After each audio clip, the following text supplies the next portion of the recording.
ほら、ルフィ、今一緒に海賊になる仲間を探してるんだ。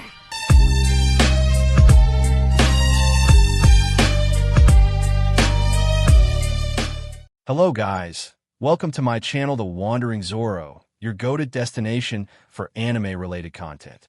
And if you're new here, don't forget to hit that subscribe button and turn on notifications so you never miss out on our latest videos.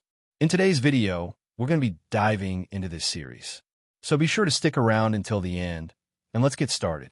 The final battle between the heroes and the villain had ended with so many deaths, and I was completely useless. Why am I so weak? I wish I could save them all. I wish I had the power to save them all. Unknown character. You do. Who is that? Unknown character. All you need to do is give up your own life. What do you mean, who are you? Unknown character.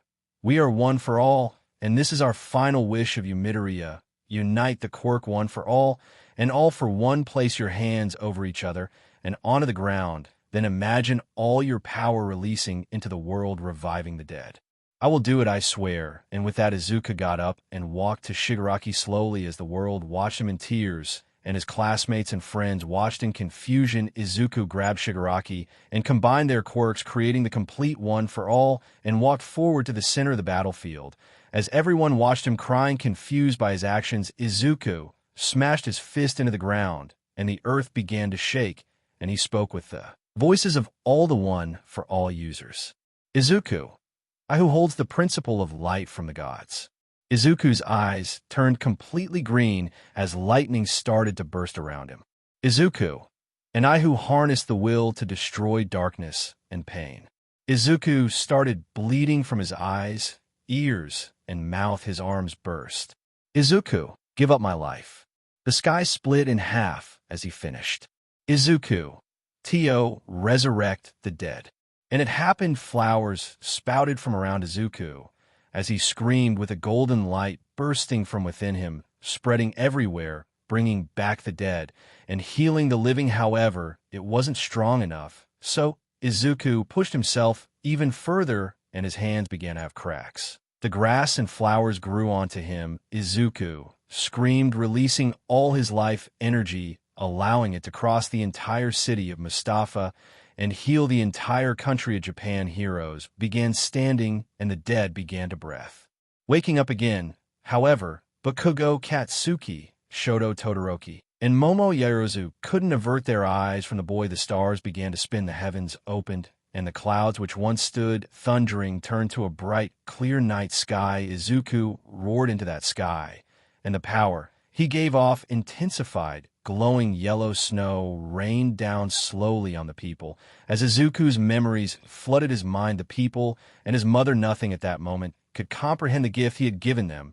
And as the light died down, Izuku fell to the ground, and thunder rained down on them. Katsuki and Shoto ran to Izuku as he opened his eyes a little.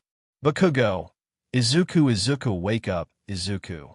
Izuku, Kachan. Bakugo, yeah, it's me, nerd. What was that? How did you save them? Izuku, I used the complete one for all. Shoto, I can't believe it. Midoriya, that was amazing. Now, come on, let's go home.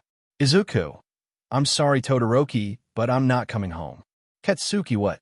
Izuku, for great power comes great responsibility, and for a great gift like this comes a price. Shoto, Midoriya, what are you saying? Izuku, to save the world. Izuku raised his hand. I had to give my life. Izuku said as things started going blurry. Shoto, no, you can't leave, please, Midoriya. Shoto said as he began tearing up, and Katsuki snarled, crying. Katsuki, shut up. Deku, you're coming home. You said you'd be number one, that we be great heroes together. Please, don't leave me, brother. Tell me we're going home together. Izuku's breathing started slowing. Shoto, Midoriya, you're a hero. People need you, so please don't leave. I need you in my life. You're my best friend. Izuku, I'm so glad I got to meet everyone. Izuku said as he began to cry, remembering everyone and the time he spent with them.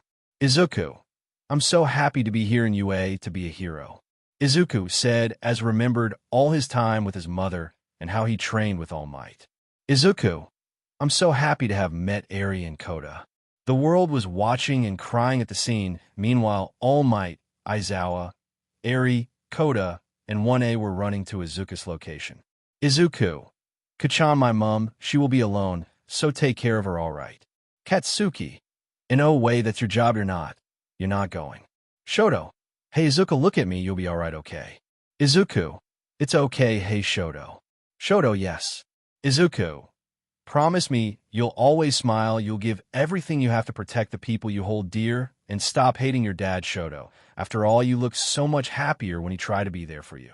Shoto began to cry and hug Izuku. Izuku, Kachan. Katsuki, what nerd. Izuku, you always were my hero, and I never thought of myself better, but I just wish we could have had more fun together like back then. I miss it when we were kids. I missed you, my brother, so much. Izuku and Katsuki began to cry as it began to rain, and everyone who knew Izuku showed up crying next to him, and then All Might arrived. Seeing Izuku that way broke his heart, and Eri and Kota ran to his side. Eri, you said you wouldn't leave me, please don't go. Kota, you said a hero always keeps his promise, so come on, get up, Deku, you're my hero. Izuku, Eri, Kota, I'm so lucky to have met you too. Just seeing you, just spending time with you made me so happy. It was at those times I felt like a dad, so proud to watch as you two smiled every day, to watch as you bother grew. I'm so sorry that I won't be here to watch you anymore. Eri, Papa, Kota, Dad, they both said, crying. All Might walked up to Izuku but stopped because Aizawa-sensei went beside Izuku, taking him away from Shoto as Aizawa hugged Izuku crying. Aizawa, I'm so sorry, problem child, this is all my fault, I'm sorry. Izuku shook his head. Izuku, no, it isn't, you tried so hard, and I admired that. I watched you as a kid, sir. I watched as you beat up villains despite having no strength enhancement quirk. You fought quirkless, the one person I ever truly desired to become. All Might then got on his knees, and Izuku looked at his teacher, who was crying. Izuku, hello, All Might. All Might, young Midoriya. Izuku, can I become a hero? Even though I'm quirkless, can I become like you? All Might began to cry. All Might, please don't make me say it. Izuku, please, sir. All Might, no, Midoriya, you can become better. Izuku smiled happily as he used all he had left to lean onto All Might. Izuku, All Might, it's so cold. Izuku said as All Might hugged him crying, I don't want to go, sir. I want to stay, Izuku pleaded as All Might began screaming his pain. Please don't make me go, Izuku said as he cried. But then at that moment he saw a smaller version of himself growing up with the people beside him, becoming who he was at that moment. Izuku whispered, but I'm glad it was this way. He closed his eyes with tears running down his face, and a smile as the only thing left to remember him by. As everyone broke down crying, and Katsuki began to scream as All Might hugged him to Izuku, wake up, Izuku, don't leave me, Izuku, Izuku. He screamed over and over and over again, but he never woke up. In a wormhole. Izuku, ah. Izuku is falling at the speed of sound down the wormhole as arcs of different colored lightning clashed into him. He could feel his entire body being torn apart and then put back together, as well as a powerful form of energy flowing throughout his body.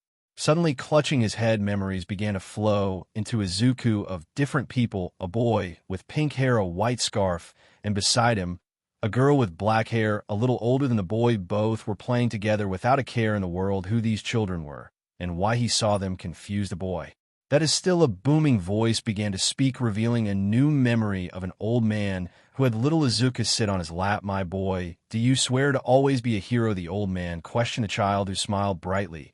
I do, Grandpa, good my boy, and always remembers your promise, no matter what. Izuku nodded with a bright smile as his grandpa finished. Okay, little one, before I leave, I want to tell you something. What is it? Grandpa Izuku, when you grow older, you will leave this world and go into your original home, a land filled to the brim with magic, a beautiful land. And in that land, there's a girl who is waiting for you. Izuku, promise me, you'll save her. I swear, Grandpa.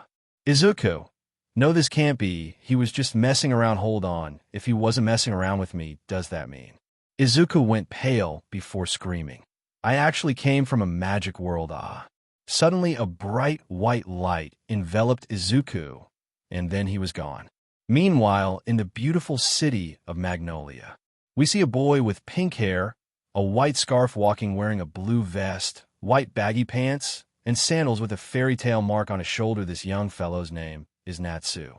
Flying on his right is a blue cat with a green bag and white wings, and the same mark on its back. This little guy's name is Happy. Finally, on his left is a girl with blonde hair, a large bosom, wearing a white-blue vest. She has her hair in a side tail held together by a blue ribbon. On her brown belt are 4 keys, 2 gold, 2 silver, and finally, she has a pair of brown boots. On her name is Lucy Heartfilia. These 3 are on their way back to the Fairy Tale Guild Hall. Lucy: "Hey Natsu, are you sure they'll let me join, I mean?" Natsu: "Don't worry, Lucy, they'll love you, what the?" Natsu looked up, followed by Lucy and Happy, when they saw a crack in the sky, and then the crack burst. Falling from it was Izuku. Natsu jumped high, using his fire to rocket to Izuku, grabbing him as they landed onto the ground. Lucy: "What happened to him, and why was he falling from the sky?" Natsu: "I don't know, but sniff sniff, he smells weird." Happy: "What do you mean?" Natsu: "No clue, Sai. Hey, wake up," he said, but Izuku didn't budge. Natsu: "Wake you." Lucy waked Natsu on the back of his head. Lucy: "That's not how you wake someone up." Izuku began to stir and then wake up, looking at the 2 in front of him, and the cat Izuku asked, "Where am I?" Happy flew down next to Izuku. "You're in Magnolia." "Why?" Happy questioned. Izuku: "Thoughts. Then it's true. I'm in another world. Wait, then that must mean." Izuku: "Hey, can you tell me where Fairy Tale Guild Hall is?" Natsu: "Yeah, sure, if you want you can come with us. We're heading there now." Izuku: "Really, thank you so much." Happy: "Aye, sir." Izuku smiled at the cat and petted its head, making Happy sink into his warm and soft hand, shocking Natsu. But instead of going into it, he decided to keep moving forward, so guiding the 2, Natsu took Lucy and Izuku to the Fairy Tale Guild Hall. Natsu: "By the way, I'm Natsu Dragneel." Lucy: "And I'm Lucy." Izuku: "Hi, it's a pleasure." The name's Izuku. Upon arrival, Lucy and Izuku gasped at the sight of the guild. However, Natsu kicked the door open immediately. Natsu: "We made it back alive." Happy: "I'm home." Lucy and Izuku entered the guild, looking around and taking the incredible place, and meanwhile, the guild greeted Natsu. Random one: "So, I heard you went all out in Harjan." Natsu had to go starting trouble, Aga. But before Mr. Smartso could finish, Natsu kicked his face, sending him flying into a bunch of barrels, shocking Lucy and making Izuku laugh nervously. Lucy: "Why did you do that?" Natsu: "You lied about that salamander. I am gonna kick your butt." Random one: "Don't blame me. I was just passing some rumor I heard." Natsu: "It was just a rumor." Random one: "You want to fight?" Natsu: "Bring it on." Natsu and the other member began to brawl as others watched. That is till the other members wanted in and began to fight as well. But with Izuku and Lucy, they were still taking the sight in. Lucy: "I can't believe I'm in the Fairy Tale Guild Hall." Izuku: "Hey, me too," Izuku said, rubbing the back of his head and looking away from the fight, a little afraid, but mostly nervous. But those 2 were quickly interrupted by a teen with black hair, a dark blue guild mark, an iron chain with a cross, and only in his underpants. This young man's name is Grateful Buster. Gray. So Natsu finally made it back. Gray began marching to Natsu and his fight when a girl with brown hair, blue bra, brown jeans, a cuff around her arm, and bracelets above her wrist. This young girl's name is Kana. Kana: "Gray, your clothes." Gray: "I don't have time for that." Kana: "You see, I don't date the men here, 'cause they don't have any class." She blurted out, sighing before holding a massive barrel and drinking beer from it. Izuku looked away from her, blushing, and Lucy just stood there shocked and gasping. Gray: "Come out here and fight me, Natsu." Natsu: "Not until you put some clothes on." Random 2: "It's not even noon, and you guys are already fighting like spoiled brats. If you're a real man, then you'll fight with your fist." This brute-looking man is named Elfman. Izuku: "It looks like Kirishima had a twin." Lucy: "What are you talking about?" She's speaking to Elfman, not Izuku. But unfortunately for him, Natsu and Gray both punched him at the same time, sending him flying. Izuku: "I felt bad for him, but not anymore, 'cause he's a real man." Izuku said, smirking and giving him a thumbs up. Random 3: "It's so noisy around here." This boy's name is Loke, and he is a playboy and is acting tough, and cool that is till he was hit on the head by a bottle. Loke, I'll fight for you girls. Girls, good luck, Loke. Izuku, is there no sane person in this guild, Gramps? What have I gotten myself into? Random 4, hello, are you new here? The two turned only to see a gorgeous white-haired girl with blue eyes and a radiant smile, this goddess in human form. Oh my god, it's Mira Jane in the flesh, she said, fanning over the angel of a woman. However, once Mira and Izuku's eyes met, the two had a small blush on both their faces. So from this to this, an inch taller than Natsu, a face and body resembling gods, with beautiful red eyes, and not to mention an appeal that makes a succubus seem like a normal demon. Izuku, wouldn't it be better if we stopped all this? Mira, it's always like this around here, besides it's kind of fin. Mira said, looking away from Izuku and playing with her fingers. However, something came flying by about to hit Mira when Izuku grabbed her wrist and pulled her to him, making Elfman crash into the wall, and Mira blushed crimson. Mira, what? Izuku, are you all right? He asked, pulling her back softly before Mira fainted. Izuku, well, that's bad. Master, enough is enough. Mira woke up in a second and smiled. Master, you're back. Izuku and Lucy looked at the guild master, whose appearance was shadowed. Due to his giant height, Lucy was scared, and Izuku, well, due to the final battle that killed him, he was a lot braver, like Natsu brave. Everyone stopped fighting while Natsu laughed, mocking everyone until the master slammed his foot down on him, shutting Natsu up. Master, well, seems we've got new recruits. Izuku/Luciel, yes, sir. The matter shrunk down into a small, sweet old man. This man's name is Makarov. Makarov, nice to meet ya. Izuku, it's a pleasure, sir. Izuku Midoriya. Lucy, hi, I'm Lucy. The teacher nodded after taking in their names and jumped backward, crashing into the ledge of the second floor before climbing it and standing on it, attracting his guild's attention. Master, you've gone and done it again. You bunch of magic clods. Just take a look at the number of complaints I've gotten from the Magic Council sent me this time. This is the biggest amount of complaints. Yet have you lost your minds? All you kids are good for is getting the Magic Council angry at me, GRRH. However, I say to heck with the Magic Council, he said, lighting the papers on fire and throwing it away only for Natsu to eat it.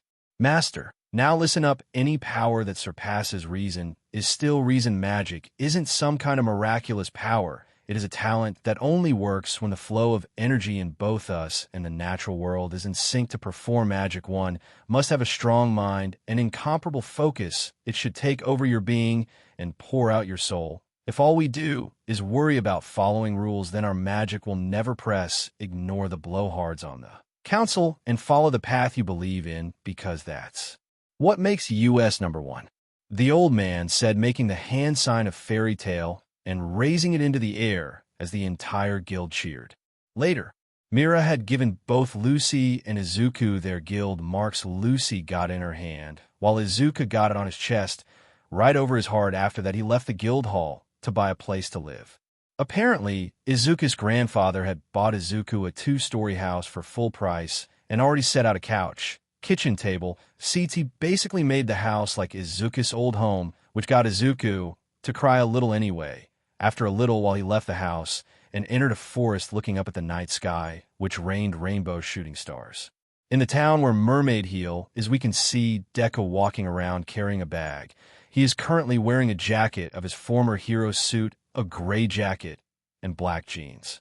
Suddenly a kid comes his way and falls in front of him, walking to the boy about to help him. Izuku extended his hand. However, the sounds of whipping and trotting, as well as shouts, could be heard from in front of Izuku. Looking forward, he saw a carriage and a man dressed in a red suit coming towards Izuku, about to run over the boy, gaining everyone's attention as they feared for the teary child's life. Child, in a flash, the ground below Izuku shattered, and he reappeared in front of the child. Izuku, that's enough. The horse stopped immediately, angering the nobleman aboard it. The smoke disappeared, and Izuku stood there with no emotion on his face. Nobleman, how dare you, boy? Do you know who I am? Izuku ignored the man, angering him and earning gasps from the people as he stood and crouched to the crying child, picking him up and wrapping his arm around the boy protectively. Izuku. There'll be all right. Noble. Why, you little who do you think you are, to ignore me? The man began to hit Izuku with his whip, and one hit caused a cut on Izuku's cheek, allowing vital fluid to escape from it. Upon one more hit, Izuku raised his fist, allowing it to wrap around his arm. Bangs shadowed his eyes as the nobleman began to make threats. Nobleman, do you know? Izuku grabbed him by his throat, raising the nobleman off the ground as he began to tear up. Izuku, listen up, you pompous little twerp. I don't care who you are, this child could have died, so I expect you to give all your riches to this village. After all, you're going to prison anyway. The nobleman tried to escape, but Izuku didn't let go and began to heat up his hand, causing smoke to erupt from the man's neck. Izuku, I got clear. Nobleman. Yes, sir. Izuku, good. The people began to cheer, and the child's mother came and hugged Izuku, thanking him, and taking her child. The cheers and smiles of everyone brought a smile upon Izuku's face before he decided it was time to leave and go back home to Fairy Tail. The next day, in Fairy Tail. In the Fairy Tail Guild Hall, everyone can be seen partying and celebrating while others simply drank. Wakaba, so when are you and me going to go on a date, Mira? Mira, Wakaba, there's one small problem. She used her magic and turned her face into his wife. Mira, you already have a wife. Wakaba, I hate it when you do that, it's so creepy. He said, jumping out of his seat while Loki giggled. Kana, I wish I could drink in peace for once. Macau, well, if you didn't drink all day. Meanwhile, with Natsu, who was laying his head on the table bored out his mind, Lucy can only stand and watch while Happy ate his fish. Natsu, I guess we should find another job. Happy, we're running out of food money. Lucy, if we'd taken that 2 million jewel reward, we'd be sitting pretty, and I can't let myself forget that rent's going to be due next week. I guess I'd better find a job too. Scene change. Lucy is standing in front of the job board, looking for a job to do, with a thoughtful look on her face. However, Mira showed up from behind the board. Mira, well, let me know if you find a job you'd like to take on a master's away at a conference, so I'm taking charge. Lucy, what kind of conference? Mira, one for guild masters. The state of things, it's like the Magic Council. Oh, pardon me, read us. Can I borrow a light pen? Read us, we. Mira, the Council Era is the most powerful organization in the magic world. It's only one step below the government. It has 10 members, and it's their job to uphold all magical rules and regulations. And if a wizard breaks magical law, they will be punished. Then there are the different master leagues, which are local guilds working together. Then the individual masters, it's their job to pass down their decree to the council. In a way, these masters are like the glue that holds this all together, which is a pretty stressful job. Lucy, wow, I never realized all the guilds are interconnected like that. Mira, it's important we cooperate with each other, otherwise the entire system will fall apart. You know, Izuku understood this all pretty easily. Lucy, oh right, Mira, how is he? I mean, we've seen him like once or twice in these last few days, but that's it. Mira, giggle well. Flashback. Mira was smiling at Izuku, who was about to exit the guild before he turned around, and asked, hey Mira, what would you like when I get back, just so I know since I don't want to keep Bisco waiting long? Mira, am I like a green dragon berry rose? Izuku, you ask for that every time. I never understood why. Whatever, okay, you can count on me. Mira, wait. Izuku turned one more time, only to have a soft pair of lips press against his cheek. Mira, I'll be waiting. Izuku smiled and exited the guild, leaving a softly smiling Mira in the empty guild. Flashback end. Mira, he's good. However, Lucy wasn't paying attention. Instead, she was smiling at Natsu and Gray, who were fighting, and the guild, which was laughing. But then the door slammed open, and from it a frightened-looking Loki. Loki, I got bad news. The guild went silent. Loki, it's Urza, she's on her way here. The entire guild gasped. Sounds of shattered glass echoed through the air, and screams shook the building, with Natsu and Gray looking like they wet themselves. Lucy, wow, just mention Urza and the whole guild goes silent.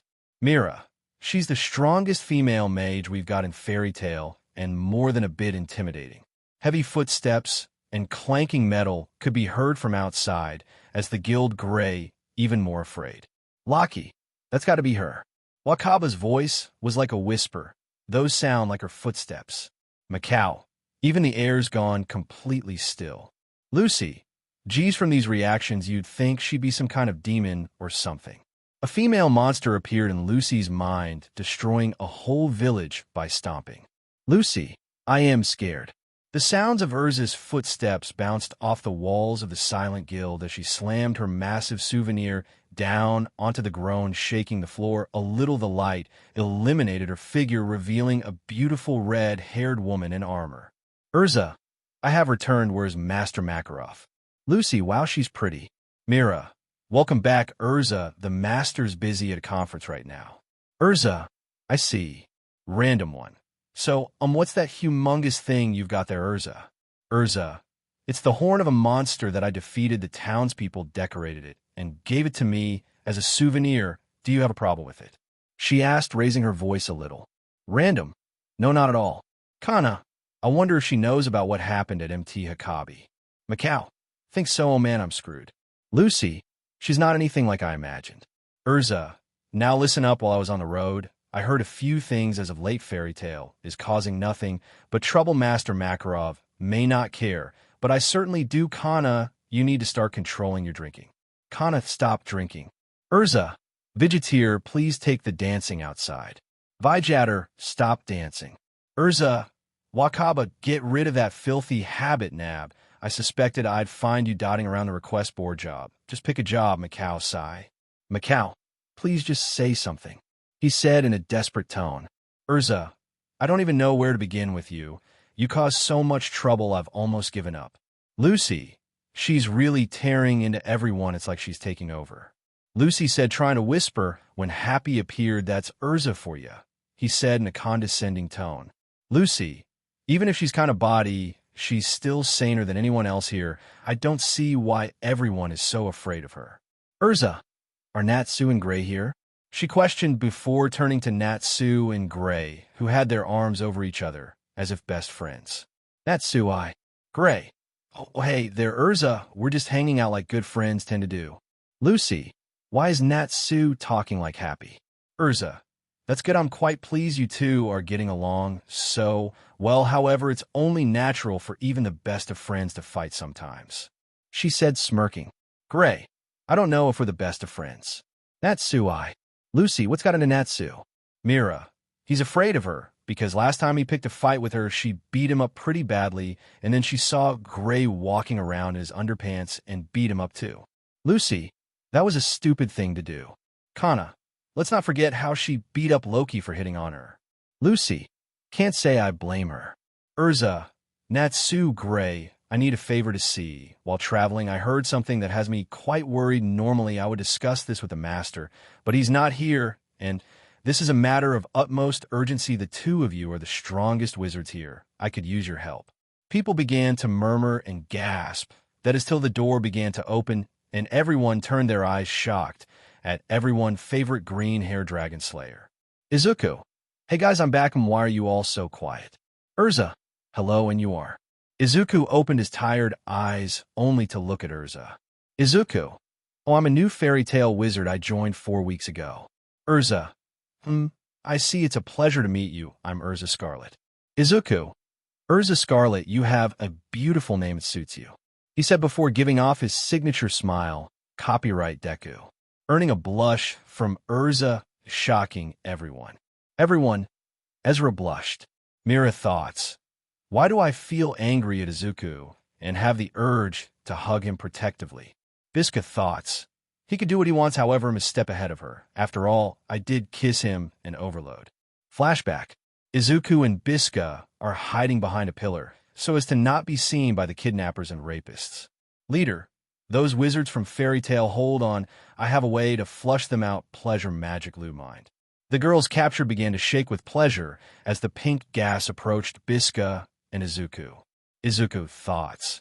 If this smoke goes through Biska, then she will expose us. I can't let that happen. However, to counter this smoke, it must be like midnight. Pleasure. Izuku's grandpa. I'm so proud. With Izuku. Izuku. Hey Biska, I'm sorry. Biska for what?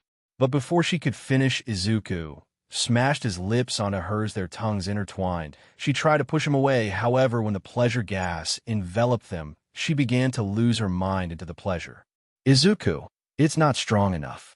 Izuku's grandpa, use the gift. Izuku. Suddenly Izuku's eyes changed to gold, and slits appeared in them. Bisca lost herself in them as moisture began to floor her pee-pee. Izuku gripped her melons and rubbed her leg, holding to his side while he did, so the pleasure from Izuku absolutely wrecked the mist of pleasure spell, and leaning forward Izuku's canine fangs appeared. All 4 fangs stuck out before he nibbled on Bisca's throat, making her his first mate, but also so he doesn't do anything else. The gift within the Midoriya family bloodline, all males are born with the gift and ability in which lust and pleasure overcomes the partner of the user. Their eyes turn into golden slits and fangs grow out like canines. This also places something similar to a curse around their neck, but unlike a curse, it only goes there if the girl's truest feelings allow it. And if she were to betray Izuku, she would feel a need for him so deep she'll do anything to have him, unlike the curse her heart needs to allow it. Flashback end. Bisca placed her hand on her neck and smiled sweetly at the memory.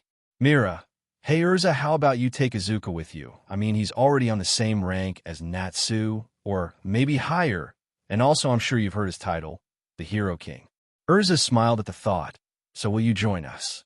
Izuku, sure, if I can help people then count on me. Urza, glad to hear it. How do you think the world will change with Fairy Tail's strongest team? Natsu, aka Salamander. Gray Aka Ice Boy. Lucy Aka Looney. Happy the Cat. Urza Aka Fairy Queen Titania. Izuku Aka Hero King El Drago. In the train station of Magnolia, Natsu and Gray can be seen fighting while Lucy, Happy, and her celestial spirit of the dog Plu are seated on the bench. Lucy, let's just sit here and pretend we don't know them. Happy, so why did you go then? Lucy, Mira asked me to come along. Flashback. Lucy is sitting at the bar, while Mira Jane is standing in front of her holding a tray with beer mugs on it. Mira, those two are probably in a fight, so I want you there to stop them, but also to help Izuku. He works his job solo, so he might not be used to fighting with others, and he worries me a lot, so go okay. Flashback end. Happy, you aren't doing a very good job. Lucy, they're hopeless. Urza, sorry, I'm late. Have you been waiting long? Natsu and Gray stopped fighting and began to act like two utter fools, wrapping their arms over the other's shoulder and dancing around. Gray, I can't wait to work with you, good buddy. Natsu, oh I. Lucy, no, not really. Lucy said, turning to Urza. Whoa, all those belong to you. Wyoa, shouted Lucy as he stared at Urza, who was strolling a cart with tons of luggage aboard it. Gray, let's go, good buddy. Natsu, ay haha. Lucy, listen, one happy's enough. Urza smiled. Good, I really love seeing you two getting along. And what was your name? I met you in the guild yesterday. Lucy, I'm Lucy, and I just joined the guild yesterday. Mira asked me to come along. I hope it isn't a bother. Urza, not at all, the more the merrier. I'm Urza. Wait, you're the girl I heard about, the one who defeated the mercenary gorilla using only your pinky finger. It'll be great to have a wizard like you on board. Thanks for your help. Lucy was shaking and hugging her spirit tightly. Oh no, it's my pleasure, she said before Natsu butted in. Natsu, hi Urza, I'll come, but on only one condition. Gray, shut up. Urza, okay, let's hear it. Natsu, when we get back, fight me. Gray, what's wrong with you? You got some kind of death wish. Natsu, I'm a lot stronger than last time. This time will be different. I'll beat you. Urza, I'm okay. I can tell you much stronger than last time. Okay, I accept your condition. Natsu, yeah, I am fired up, he said as his face literally caught on fire. Lucy, hey, where's Izuku? Urza, now that you mention it, where is he? Izuku, come on guys. They turned to see Izuku head out the train's window, smiling at the group. Natsu laid on the chair, completely sick. Gray, I swear you're totally lame. Natsu, 1 minute you want to fight, the next you like this. Lucy, there's got to be a way to fix him. Urza, don't worry, he's fine. Natsu, come sit here. Lucy swapped seats with Natsu. Urza put her arm around his shoulder with a smile, and then punched his gut, knocking him out, allowing Lucy to realize how not completely sane she is. Gray, okay Urza, I think it's about time you tell us what this is all about. Time skip after Urza explains the enemies and problem. After the explanation, Izuku got up from his seat and walked away, gaining the group's attention. Lucy, what's wrong with him? Urza, I'm not sure, I'll go check. Getting up, Urza went after Izuku. On the route of the train, Urza searched for Izuku only to stop and hide behind a window. Shocking her was that he was crying. Izuku, even here I can't escape. Suddenly Izuku lifted his hand into the air, and from it emerged a golden light, which began to form several beings. Shigaraki, Muscular, All for One, the League of Villains, Overhaul, Nomu, and Gigantomachia. Izuku, you all followed me into this world, and it's my job to kill you once and for all. After all, this is your game, All for One. Izuku, Simon, I'm so tired. Urza, you can come out. Izuku said, shocking her as she came out of hiding and sat beside him. Urza, those people. Izuku, yeah, I'm sure you've heard I'm not from this world. Urza, I know, of course not. Izuku, there's no need to lie. I hear the guild talking, that's why I work alone. Urza, so I'm guessing those people were evil in your world. Izuku, that they are, and it's my job to stop them. Sai, hey Urza, do you know about music? Urza, why do you know how to sing? Izuku, that I do want to hear it. Urza nodded, so using his fire to form a portable piano, Izuku began to sing. Listening to the song, Urza couldn't help but feel drowsy. Its slow melody was a symphony to her ears, letting the warm feeling of comfort inside her take over. She closed her eyes and leaned onto Izuku's shoulder as he sang. Once finished, Izuku looked to his shoulder with a blush but a smile as well, guiding her head and laying it on his lap. He began to stroke her hair, but surprisingly, she found herself snuggling into his soft and warm palm. For some reason, she felt that there was nothing to fear around him. It was like he pushed the darkness and pain away. Upon arrival at the train station, the group walked off. Inside, Gray, do you think they're still here? Urza, I have no idea. Lucy, I still think I should have stayed home. Happy, hey, where's Natsu? On the train still, we see a sick Natsu, still conscious from Urza's earlier punch. Happy, and there he goes, staring at the train, leaving while Lucy's mouth was hanging open and her luggage dropped onto the floor.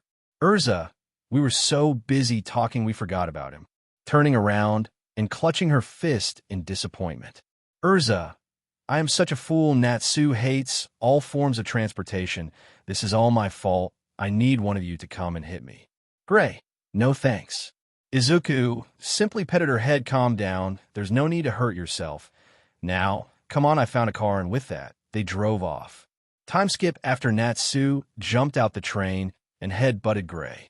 Natsu, how come you guys left me on the train? Urza, I'm just thankful you're all right. I'm sorry, Natsu. She said, hugging him. However, he simply slammed his head on her metal chest plate. Natsu, it's okay. After releasing him, Natsu began to explain how he was attacked by someone on the train, and the item he heads with him, a flute with a skull and 3 eyes, and that the dude was from Eisenwald.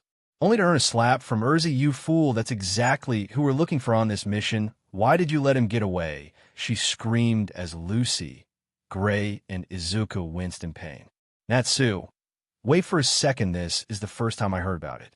Urza, I explained everything on the train. You should listen when people talk to you. Izuku, hey Urza, it isn't Natsu's fault. Urza turned to Izuku with a glare, and why not, she asked angrily, because you knocked him out. Urza took 3 seconds to take in his words before going on her knees and apologizing to Natsu. Urza, we have no time to get on a train, let's go after him, she said, placing the cuff of the magic car onto her arm. Gray, so what was this guy like? Natsu, a total prick, but like I said, he had that weird flute with him. Lucy began to make a connection with the flute and the death song. Lucy, it's death magic. Gray, so it's like an incantation. Lucy, I've only ever read about them in books, but there are some deadly spells out there, forbidden spells. Urza, that's true, the forbidden spells kill anyone they're used on. Lucy, well, if I'm right, lullaby is even worse. Scene change. The magic car could be seen speeding towards the next station. Meanwhile, Izuku sat beside Urza and Gray hanging on the roof of the car. Izuku, slow down. Urza, you're using too much magic power. Urza, I can't if I slow down for even a minute. Trust me, lives will be lost. Urza, thoughts. Curse them, what is it they hope to accomplish? This is madness. Izuku thoughts. If I'm right, then this Reaper guy needs to be stopped immediately. I just hope he isn't going to do what I think he's going to do. Scene change. The group stopped in front of Clovertown Station. A man was making announcements when Urza questioned him. Urza, sir, what's going on? Announcer, why would I ever tell you, Katie? Angry Urza head butted him and knocked the guy out. She asked the next and the next and the next, but before they could say anything, she heads butted them, finally reaching the last guy. She headbutted him only to have her head stopped softly by Izuku, who used his palm. Urza, can't you see I'm trying to get information? She asked angrily before he flicked her head, causing her to rub the smoking spot. Izuku, so I just watches Urza. Pardon me, sir, may you please tell us what's going on? We just want to help. Man, of course a dark guild has taken over the train station. Please help us. Izuku looked at Urza with a smile, while she just stood shocked, grabbing her hand. He began to run in with Gray, Natsu, and Lucy close behind the group, came upon all the knights knocked out, and behind the knights, standing in front of a train, is the Dark Guild and the Reaper Aragorn. Aragorn, welcome, it's such an honor. Fairy tale flies. Fart Guild, chuckling. Urza, so I take it you're Aragorn. Aragorn, that's right. Lucy began shaking Natsu to wake him up. However, it was the guy who fought Natsu on the train Kage that woke Natsu up. Urza, we're not threatened by any of you. Tell me what you're planning to do with Lullaby. Aragorn, so you haven't heard yet. He flew high up. Aragorn, what do all stations have? Lucy, he flew. Happy, it's wind magic. Landing on top of a speaker, Aragorn crouched. Izuku, you're planning to broadcast the song, but if you do that, Izuku's eyes widened in shock and fear. You'll kill everyone in this entire town. Izuku's group looked shocked while the Dark Guild simply smirked. Urza, what reason do you have to commit such a heinous crime against the innocent people of this town? Aragorn, this is a cleansing of fools who fail to appreciate the rights they hold so dear, who remain willfully ignorant to the plight of those who have their rights removed away from them. They committed the sin of turning a blind eye to the injustice of the world. Therefore, the Reaper has come to punish them. Ha ha ha. Izuku, shut up. Everyone turned to the boy looking down with his hair shadowing his eyes. Izuku, I'm sick and tired of people like you. All you are is a criminal. Don't try to make people see you as a good guy. You kill for money and laugh at the pain you bring. You don't care about the families of the ones you hurt. And then you come about saying this is for a noble cause, or you're doing what's right. No, you're pathetic, just like your words. Looking up, everyone could see his eyes glowing red with a piercing glare that could make anyone wet themselves. Izuku, you're nothing but a trash bag that'll be taken down. Do you hear me, Aragorn, you pathetic weakling? Aragorn was growling, while the fairy tailors were smiling at Izuku. Aragorn, shut up and die, kill them, all of them. Aragorn flew away. Urza, Natsu, Gray, you two go after him. Once combined, not even Aragorn could stop you. And with that, Natsu and Gray both ran after Aragorn, while two others from the Dark Guild follow. Urza, we'll go after them when we finish with the rest of the men here. Lucy, 2 girls and 1 boy against a whole guild. Random 1. Mama always told me not to hit a girl. Random 2. Sorry, ladies, but you're not going to be as cute when we're done with you. Lucy, but without my stunning beauty, I'll be helpless. She said, posing. Happy, this is no time for daydreaming, Lucy. Urza, all right, let's do this. Opening her hand, Urza summoned a sword. Shocking Lucy. Urza, if you dare to insult the Fairy Tale Guild again in my presence, I swear none of you will live to see tomorrow. The Dark Guild charged her, bragging about their swordsmen, only to be defeated by a single slash. Jumping them, Radom, I'll show you. He and a bunch of other magicians prepared to fire their spells when Izuku ran in and reeled his fist back, then shouted, Izuku, Detroit Smash. That one spell took every single mage down in a second, leaving at least 10 standing, but with many injuries. Lucy, WOAH, he's so cool. Happy, you ain't seen nothing, yet they say Izuku's strength and magic power are on a whole nother level compared to Natsu's Fire Dragon Slayer magic. He could be on par with Urza. Urza, good job, Izuku. Izuku smiled back at her while hiding his arm, which was shaking a little. Izuku thoughts. In this world, my body can handle at least 15% full power, but any more and it'll shatter. Urza, still so many I don't have a lot of magic, but alright. And with that, she began her transformation. Happy began to explain Urza technique to Lucy, who was left gasping in shock. Urza, alright. The Dark Guild began to realize who she was. Urza, dance my swords. Random. Oh no, run. As all the villains were left wounded and near death on the ground, one of the people who stayed back engaged. Random. Alright, now you dealing with me.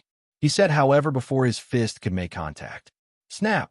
Arg, the guy screamed in agony as Izuku gripped his wrist, shattering it like a juice box with a smile on his face, punching the guy, sending him flying. Urza. Thank you, Izuku. Izuku nodded. Hey, we need to go and warn the people to leave. Standing on the balcony of the train station, Urza and Izuku stood. Urza, holding the microphone, walked forward. Urza, if you value your life, you'll leave at once. Random, what's going on? Urza, this station has been taken over by evil wizards. They are threatening to fire a death spell over the speakers. All gasp. Urza, that would kill everyone here. I beg you, run as far as you can. The people, however, didn't move, only stood still, so walking forward, Izuku took the mic and screamed.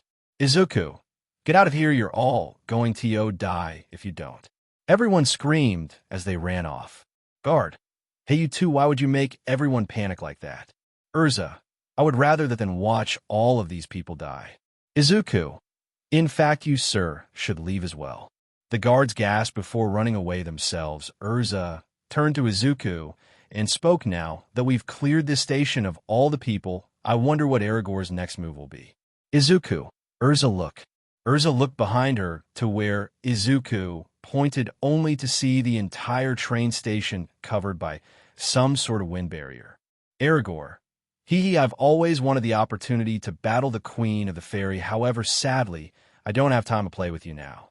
Aragorn opened his hand, causing an explosion sound to take over and a bright purple light to blind the two next things they knew they were in the train station's wind barrier. Urza. Aragorn. She charged at the barrier, only to be slammed back. Luckily, Izuku caught her. Aragorn, it's useless. Izuku held Urza up, supporting her with his shoulder as she spoke. Urza, what is the meaning of this, you scoundrel? Aragorn, we've wasted enough of our time on you fairy tale flies now. Then if you'd excuse me.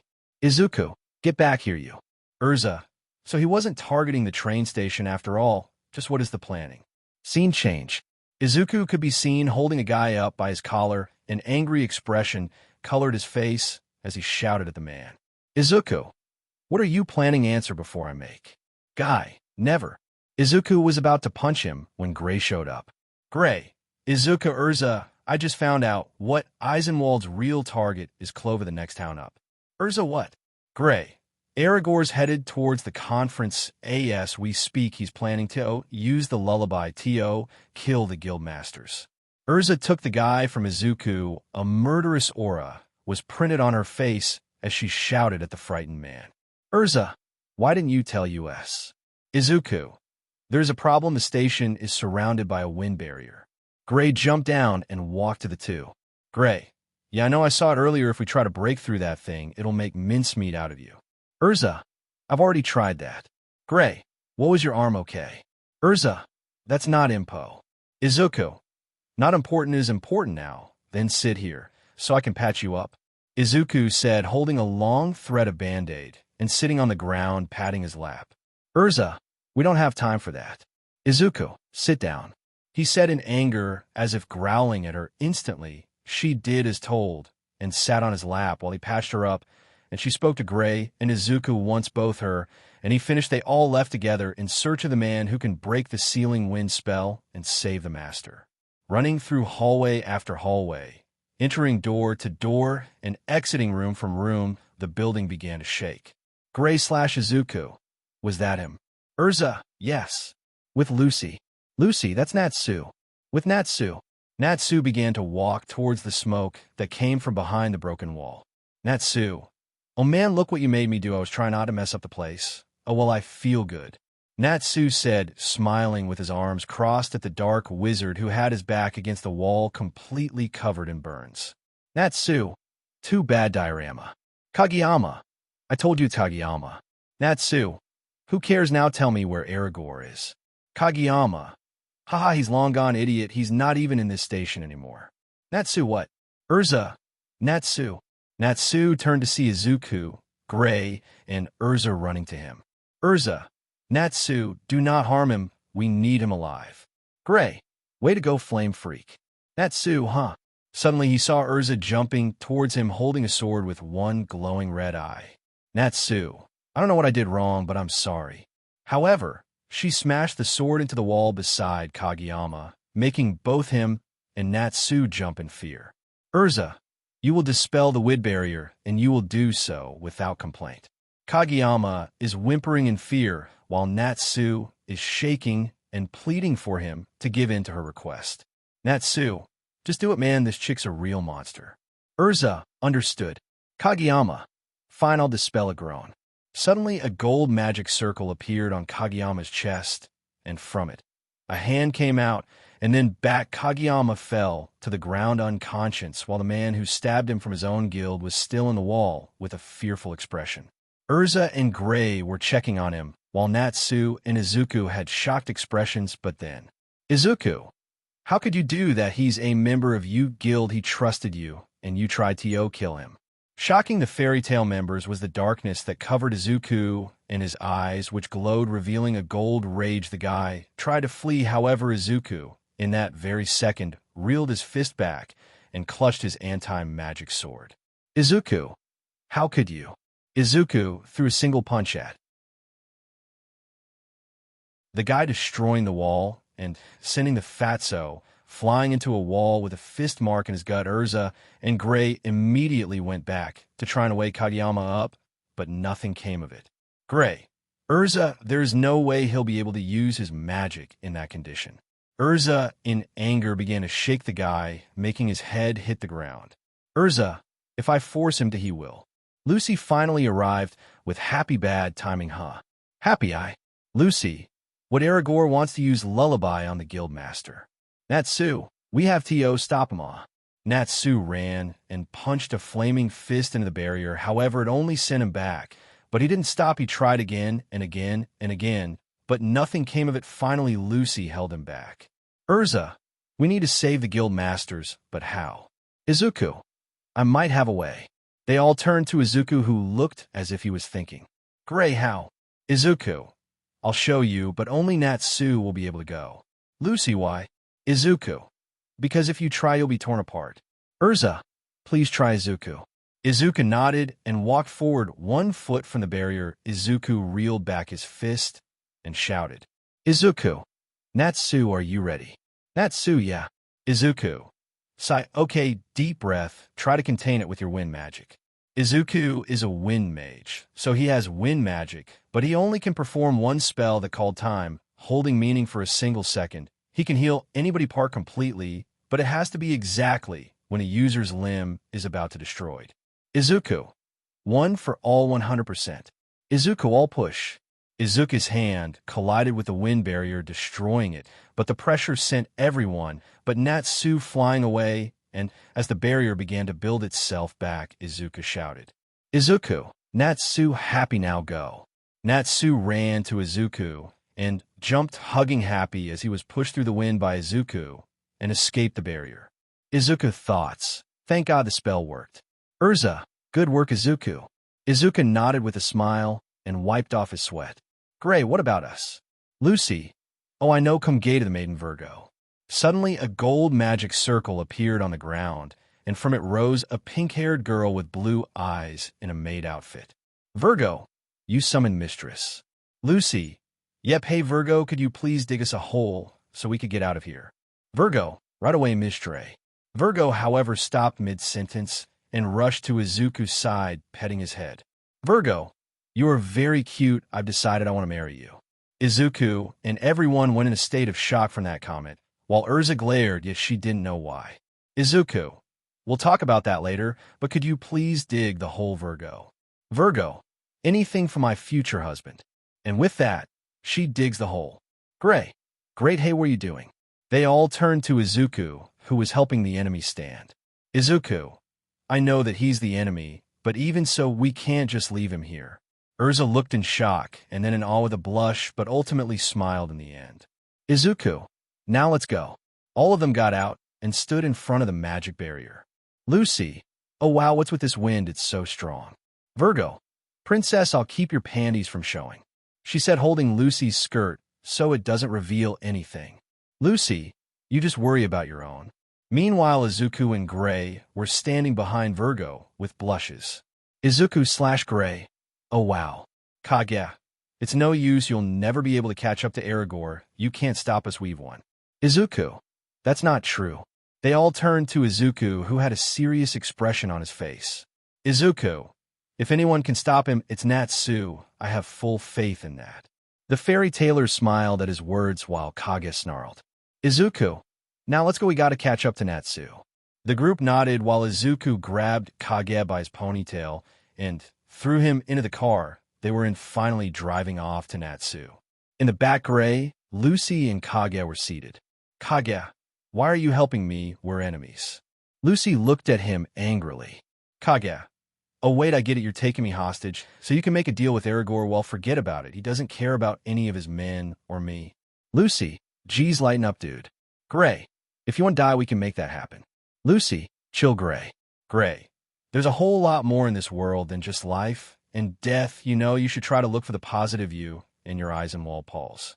Suddenly the car jumped into the sky and Lucis, but his Kaguya's face before the car went back down. Urza, who was seated beside Izuku, screamed out, I'm so sorry, the tracks aren't stable. Lucy. I am so sorry. Kaguya. Ugh, could you but get any bigger? Lucy. Gore harassment, he said, I had a big butt. And as Lucy kept ranting on, Gray was hoping for a calmer drive. Meanwhile, outside, Urza was running out on all her magic when Izuku picked her up and placed her on his lap. Urza, what are you doing? Izuku. Rest, your magic is nearly depleted this way. I can use my magic and also keep you warm, now sleep. Izuku said, taking the steering stick from her and letting Urza rest. Urza thought, I don't know this man very well, but he's so gentle and warm and cozy on maybe just a little nap, she told herself as she closed her eyes before sleeping. Izuku. We need to get there in time. With Natsu. As everyone arrived at Natsu's location, Lucy called Natsu over. Lucy. Natsu. Natsu. Hey, you guys just missed seeing me beat Aragorn. Urza. I'm proud of you. Izuku helped Urza down, holding her princess style. Izuku. Are you alright, Urza? Urza with a large blush. Yes, you don't need to worry about me. Kaguya. No way, Aragorn never loses. Screech. Kaguya looked at the flute that began to glow red. Gray. I can't believe you had such a hard time with this guy. Natsu. I never said that I took care of him, didn't I? Happy. I was kind of worried for a while there. Gray. Whatever, you look pretty stupid with a scared when you're half naked. Natsu. Like you have room to talk, turning to Lucy. Hey, Lucy, give me your clothes. Lucy. Angry and blushing, I in your dreams. Urza. Giggle. Izuku. In any case, great job, Natsu. Thanks to you, all the guild masters will be okay. Lucy. HM nodding. Natsu. Nodding. Gray. Urza. Well, while we're here, we should stop by the Masters Guild conference to tell him about the events that just played out and how to dispose of the lullaby flute. Happy. Might as well, since we're so close to Clover. Little did they know the flute began to control someone, and suddenly the car smashed above them, making everyone jump out the way. Urza. Kaguya. Izuku. What are you doing? Kaguya. Lullaby's mine. Now shouldn't have let your guard down, flies crackling as he sped off. Izuku, Gray, Natsu, and Lucy all held faces of shock, frozen by the man's actions. Meanwhile, Urza was pissed. Natsu, that idiot. Lucy, this is how he pays us back for saving his after him. Now, in Clover. The group reached Clover after hours. Night had befallen the land, and when they arrived, Kaguya was in front of Makarov, who was simply talking to him. Natsu, Gramps. Gray, there he is. Urza, Master. Unknown character. She was just about to get to the good part. Well, aren't you boys just yummy, so adorable? Izuki, Gray, and Natsu were now hugging each other while shuddering in fear.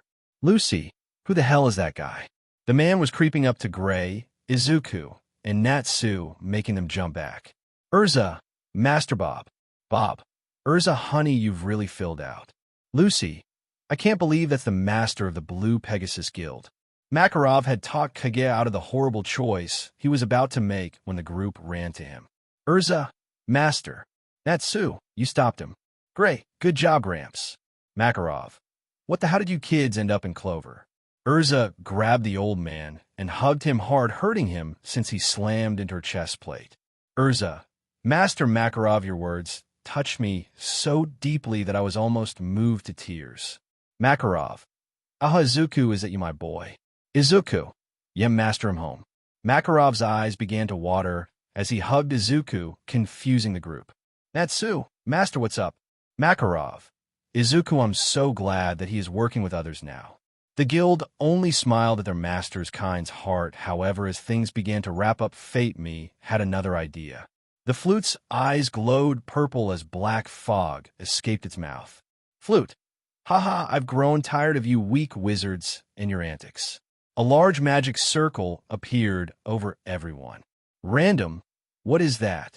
Flute, I shall no longer hold back. I will devour your souls myself. I shall feast upon your pitiful souls. Lullaby, now which shall I dine on first? Urza, Master, get everyone to safety. Makarov nodded, and along with him the other masters guided every away. Urza, let's end this. Izuku / Gray / Natsu, right? And all four jumped to the monster. Urza, requip. Urza, the knight. Slashing twice, she made the monster scream in pain. Gray, ice make lance. The lances fired like rockets, making the demon scream in agony. Natsu, fire dragon iron fist. Izuku, Manchester smash. Both punched the monster's chest, and axe kicked the thing's head, causing it to roar in agony. Attack after attack, scream after scream. Each person watching the group was left in both awe and shock. Lullaby, enough. Swinging its arm and smashing the mountains, the four were on. All four jumped and attacked again.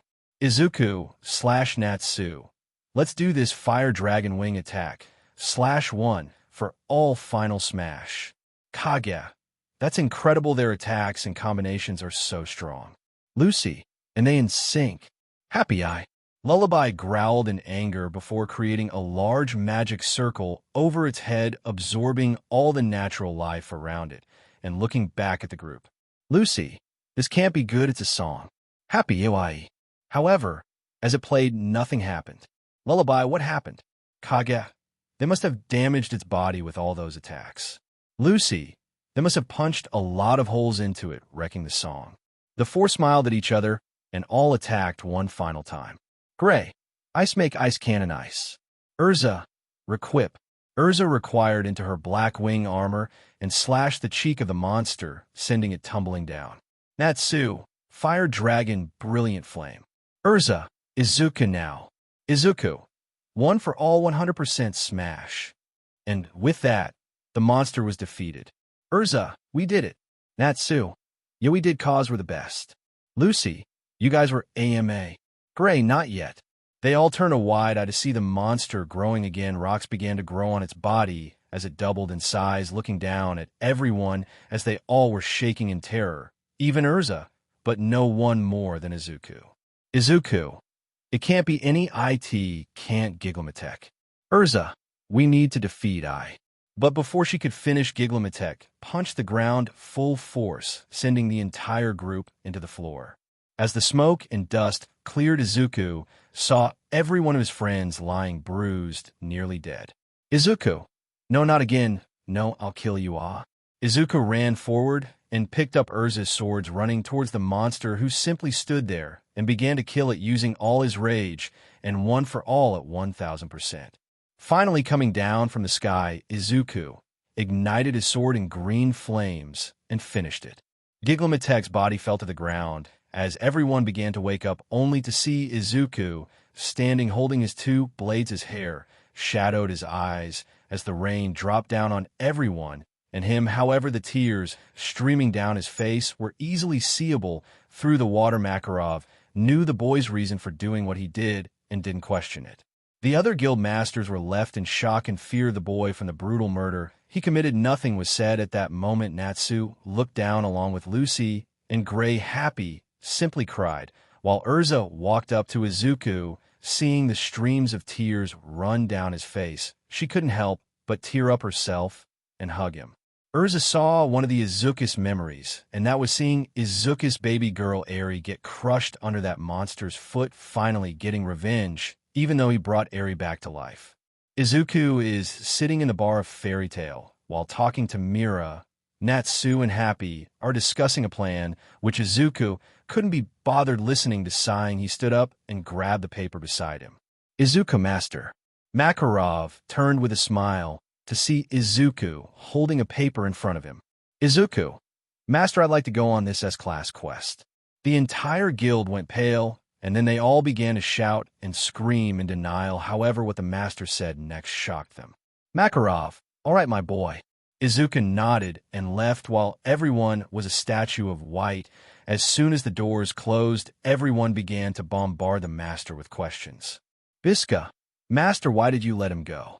Mira, yeah, master. Izuku, he isn't strong, you know. Makarov, that's enough. Everyone went silent upon hearing the master shout. Makarov, have none of you realized what that poor boy is going through? He died and came back to the life. He's all alone, and no one is there to help him through it. That boy is so strong, and yet so weak. His heart, if I didn't allow him to go, it would break. I needed to do this for him. So be quiet and go back to what you were doing. Fairy Tail looked down in sadness for ignoring the boy's feelings and pain, while others, because of how they spoke about him behind his back. Makarov, besides Urza's with him, what could go wrong? With Izuku after 2 hours. Izuku and Urza are seen walking down the streets of Clovertown at night, finding and the two went inside. Izuku, pardon me, miss. Izuku said, speaking to the receptionist. Receptionist? Yes, how can I help you? She said, looking at him up, and we like 2 rooms, please. Receptionist. Sorry, there is only 1 room, sir. Izuku. Yuda. Urza. It's fine, we'll take it. Izuku blushed and looked away from Urza, who was oblivious to his actions. So after paying the receptionist, the 2 teens left and went to their bedroom, immediately changing. Izuku and Urza went to sleep. In the morning, both Izuku and Urza are seated in front of a man in a suit. Man, thank you for coming. Cough. You see, a monster came and attacked our town. When we were all asleep, he kidnapped many of the females, teen, adult, and child. He killed the males of our town and well. Izuku, then how are you still alive? Man, well, you see, I'm the mayor of this town, and I sleep in a room below the surface. Urza, we understand, and you can count on us to deal with the monster. Mayor, thank you so much. Crying. Izuku and Urza had left the building and ventured into the forest. Fight. Izuku. Hey Urza, have you ever felt fear? Urza's eyes widened in shock as a memory came to pass in her mind. Urza. No, why is it you ask? Izuku, because... Izuku looked forward. Izuku. I feel it every day. Urza raised her eye in confusion when they suddenly heard. Urza, oh. Izuku. Oh no, run. Izuku and Urza began to run for the master dinosaur-like monster. Urza. We need to stop it. Izuku. We can't. Yarzia don't. However, she didn't listen and charged in any way. Izuku. Yarzia no. Urza. Requip. Urza. Purgatory armor HA. She jumped high right beside the Trex's head and slammed her massive blade down. Sadly, instead of damaging it, the Trex smashed its head against her and sent Urza tumbling down, spinning around, about to slam its tail into her, when Izuku jumped in front of her with his arms to block the impact. However, instead of protecting them, the Trex's tail shattered Izuku's arm and sent them all slamming into the mountain wall. The 2 crashed into ground. The Trex walked to the 2 and opened its mouth over Urza, about to close it on her and eat the girl, when it roared in pain and agony, stepping back. Its chin had smoke coming from it, and Izuku was standing huffing and puffing. It roared again and slammed its foot into the ground, sending a massive flood of ice at Izuku and Urza. Izuku could only stare in pain at the ice before clenching his fist with all his strength and punching the ice with all his strength as the ice split in between his fist blood and purple skin rained down from his fist, and Izuku screamed. The Trex went again, about to finish it, when Izuku glared at it with his eyes turning green with glowing slits. "Izuku, stop it!"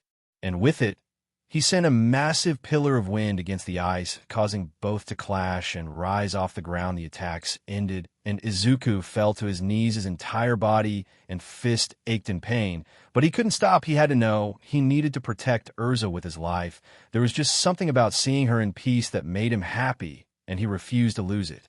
So he crawled to Urza and went on his knees, picking her up and leaning close, opening his mouth a little as the Trex roared a colossal beam at them. And as it got closer, Izuku placed his lips softly on Urza's as she woke up in shock, seeing his wounds. The damage his hand, she couldn't help but tear up. Izuku let go and looked her in the eye, and she could see his glowing green eyes. Shocking her, he stood up, and just as the wave was about to hit them, Izuku released all his magic. And with that, he completely vaporized the mountain. The smoke cleared, revealing a wounded Urza whose face was one of complete and utter shock. However, that shock was switched with worry when the smoke cleared to reveal Izuku standing unconscious, covered in scars and wounds. Urza, this wasn't an S-class monster, it was SS, and yet he destroyed it along with this mountain, the Dragon Fafnir. You just slaughtered it. Who are you, Izuku? Because someone who just entered our world being able to kill a monster that not even the 10 wizard saints could beat isn't a normal human, but... She placed her hands on her lips with a massive blush. "I can't believe you kissed me." In the fairy tale guild hall within its hospital, Izuku could be seen waking up on a hospital bed. "Izuku, on my head." He placed his hand on his forehead when the door opened, and he heard a metal plate hit the floor. He turned to the cause of noise to see Mira with tears in her eyes before she charged and hugged him. "Mira, I see you." "Izuku." "Hey, Mira." Izuku looked at her with a tired smile, hugging her back as she cried. After a bit, Mira stopped crying and sat on Izuku's lap as he petted her head. "Izuku, so have you visited Lisena lately?" "Mira, MHM, thank you for cleaning it before you left." "Izuku, of course, but one thing." "Hey, Mira, are you angry at me?" "Mira, no, why would I be?" "Izuku, I don't know, it's just you're squeezing my thigh too hard and I think it's purple." "Mira, but really, well, it's what you get for kissing Urza." Izuku went pale. She knew, oh god, he was screwed. "Run, Midoriya." "Izuku." "Mira, sweet Mira, it was just two." "Mira, sigh, no, I'm sorry," she said, looking down sadly as Izuku looked down as well, but brightened up after getting an idea. "Izuku, hey, Mira, will you go on a date with me after I come back from getting Natsu from that island?" Mira smiled happily and nodded like a puppy who was about to get her treat. "Mira, hooray!" she yelled, hugging Izuku's neck as he laughed. "Izuku, now then, let's get to the guild so I can leave and come back fast." "Mira, right?" "In the guild. Urza is rampaging in the guild from the news about Natsu." "Urza, do not worry, master, I will bring them back, I swear." "Makarov, good." Urza began to leave when the doors were opened, revealing Izuku, who had a smile on his face, wearing a black button-up shirt with rolled-up sleeves, black jeans, black cowboy boots, and a belt. "Izuku, let's go. Urza, see you, master." "Urza, wait, what? After all you went through, you can't, gee." "Makarov, yep, have fun, Izuku." Urza just froze in shock that the master would let Izuku leave like that. However, she unfroze, seeing how Mira was looking at her, and then Mira leaned up and kissed Izuku on the cheek, making everyone freeze in shock. "Mira, I'll be waiting, Izu." "Izuku, right?" he said, clutching his fist before leaving. Urza/Biska, what the hell/Izuku, wait for me. And with that, Izuku and Urza went on their way to get Natsu, Gray, Lucy, and Happy. Time skip. On a pirate ship, we see Izuku and Urza standing while the entire crew is knocked out, and the one man standing is the captain. "Captain, why do you want to go to Galena Island?" It's scary." "Urza, just shut up and steer." "Captain, okay." The crew began to wake up. "Captain, if you drop us off somewhere, you can have the boat." He looked around ferociously. "Captain, please, I'm begging you, lady. Sir, I've heard that island is cursed, and anyone who steps foot on it turns into a demon." "Urza, I will take that chance." "Captain, but why do you have T.O. go there?" "Izuku, please don't." Urza, when rules are broken, the guilty must be punished, and that is all I can tell you. Izuku, there it is for the 100th time. Great. The entire crew, who was now fully awoken, had fallen in love with Urza and decided to follow every order she gave, including the captain. Izuku, thoughts. Yara Yara, be careful, Natsu. She's pissed off. Izuku, hey Urza. Urza, yes. Izuku, isn't that Lucy about to be eaten by a giant blue rat in a singlet? Urza, yes. Izuku, so shouldn't we? Who, you already jumped? Izuku screamed, seeing Urza soaring towards Lucy. Izuku, see you fellas. Izuku said, jumping as well to Lucy. With Lucy, the mouse was about to eat her when, Rada! She looked up to see Urza and Izuku slash her at the same time, defeating the giant mouse. Once the smoke cleared, Izuku and Urza's backs were facing Lucy, and she called out Izuku. Yarza, however, she was stopped by Urza's frightening glare. Urza, Lucy, you know why we're here, right? I assume you do. Lucy, to take us back. Promise you won't hurt me. Her voice echoed around the three as Lucy slowly fell into a scared state. Happy, hey, I was looking for you. I was worried. However, before Happy could finish, he saw Urza, gulped, whimpered. He flew away, only to magically appear beside Urza with his tail in her hand. Izuku, Lucy, where's Natsu? Lucy, listen, I'm sorry we came without permission, but some really awful things have been happening on this island. There's this guy and his minions who are trying to revive a frozen demon, and the island's villagers are suffering. Because of the spell they're using, they've turned into monsters. We just thought that if we work together, we might be able to help them. Urza, that is none of my concern. Izuku and Lucy were shocked beyond compare. Izuku, especially since from the moment he met Urza, she's tried to save everyone. Lucy, please Urza, let us finish this job. We can't leave things this way. Gasp.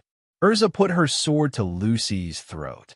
Urza, I don't think you understand, Lucy. The three of you have betrayed Master Makarov. You'd be lucky if you walk away with your lives. Izuku, Urza, I think you should calm down. Urza turned to Izuku and put her sword to his throat. Urza, and why should I? Please do tell. Izuku, put that blade down. All I'm saying is that we shouldn't threaten her. It isn't right. And also, let's look for Natsu in gray. Isn't that what you wanted, or am I wrong? Izuku's eyes, like Urza, became two colors, dark green and black, while hers purple and black, and Urza put her sword away. Urza, Sai, you're right. I'm sorry, Izuku. Izuku, it's fine. Let's just get to it. And with that, the four left. They wandered around as Lucy guided them into the once nice village, now a sphere with a single undamaged circle. Lucy explained what had happened, and Happy flew up high to find everyone. Upon finding a camp, he guided them there. Urza asked where Gray was, and they were taken to a tent. He was resting, and seeing as how he was unconscious, they decided to go to an empty tent and wait there for Gray to wake up. Meanwhile, Urza simply glared at the tied-up Lucy and Happy, who was shaking in fear. But Izuku was looking at Urza, and the way she was acting, he didn't like it at all. Time skip. Gray woke up after a few hours and exited his tent. Looking around the new area, a girl came up to him and told him where Urza and the rest were. So quickly, he rushed to her tent, only to find Izuku lying down with his back against a few wooden boxes and Urza sitting on the boxes as if a queen. Clearly, she was pissed. Urza, you're late. You made me wait. Not smart. Gray, Yarza. Urza, Lucy's got me up to speed on everything that's happened. I thought you were sent here to stop Natsu and these two fools. Needless to say, I'm disappointed. Gray, where's Natsu anyway? Urza, that's what I would like to know. Lucy, the last time I saw him was when we were versing the Cold Emperor's lackeys, but when we went back, no one was around. Izuku, we got Happy to search the sky and find you. Urza, now let's look for Natsu and return to the guild. Gray, but we can't leave the island just yet. You've seen everything that's been going on in this island. We should help them, right, Izuku? Izuku, yes, but... Urza, and what would be your point? I've come here solely to bring these fools back to the guild. I'm not interested in anything other than that. Gray, fools, have you seen what's been going on this island? Urza, I have. Gray, and you're just going to turn your back on them? Urza, their request has been posted on every guild. It's better to entrust wizards who are suited for this kind of thing, unlike the rest of you.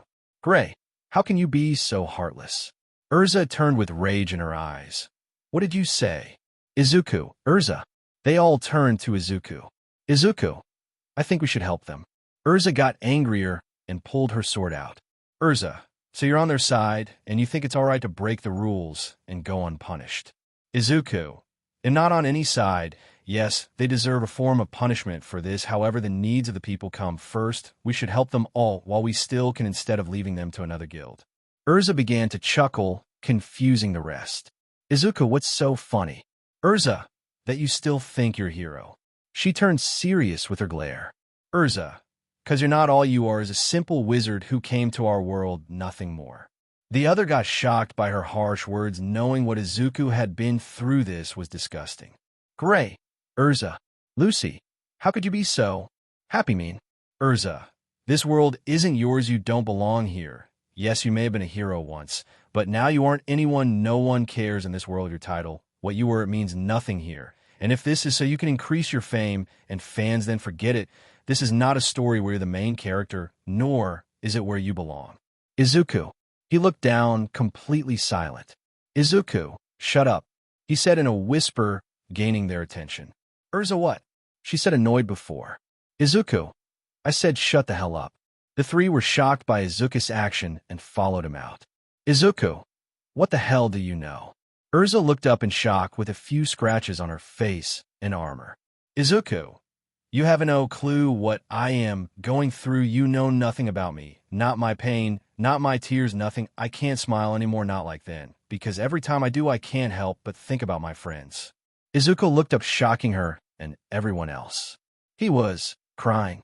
Izuku, I sleep every night and see the memories, everything, and I wake up wishing this was all a dream. But it isn't. I keep having to enter the guild every day and see everyone smiling happily with each other. They know each other. But what about me? I hate this. I want to go home. I want to see my mother and All Might, my adopted daughter, Eri. And I can't even remember her voice. Could you ever understand that, not being able to even remember what your little girl sounds and looks like? Can you, Yarzie?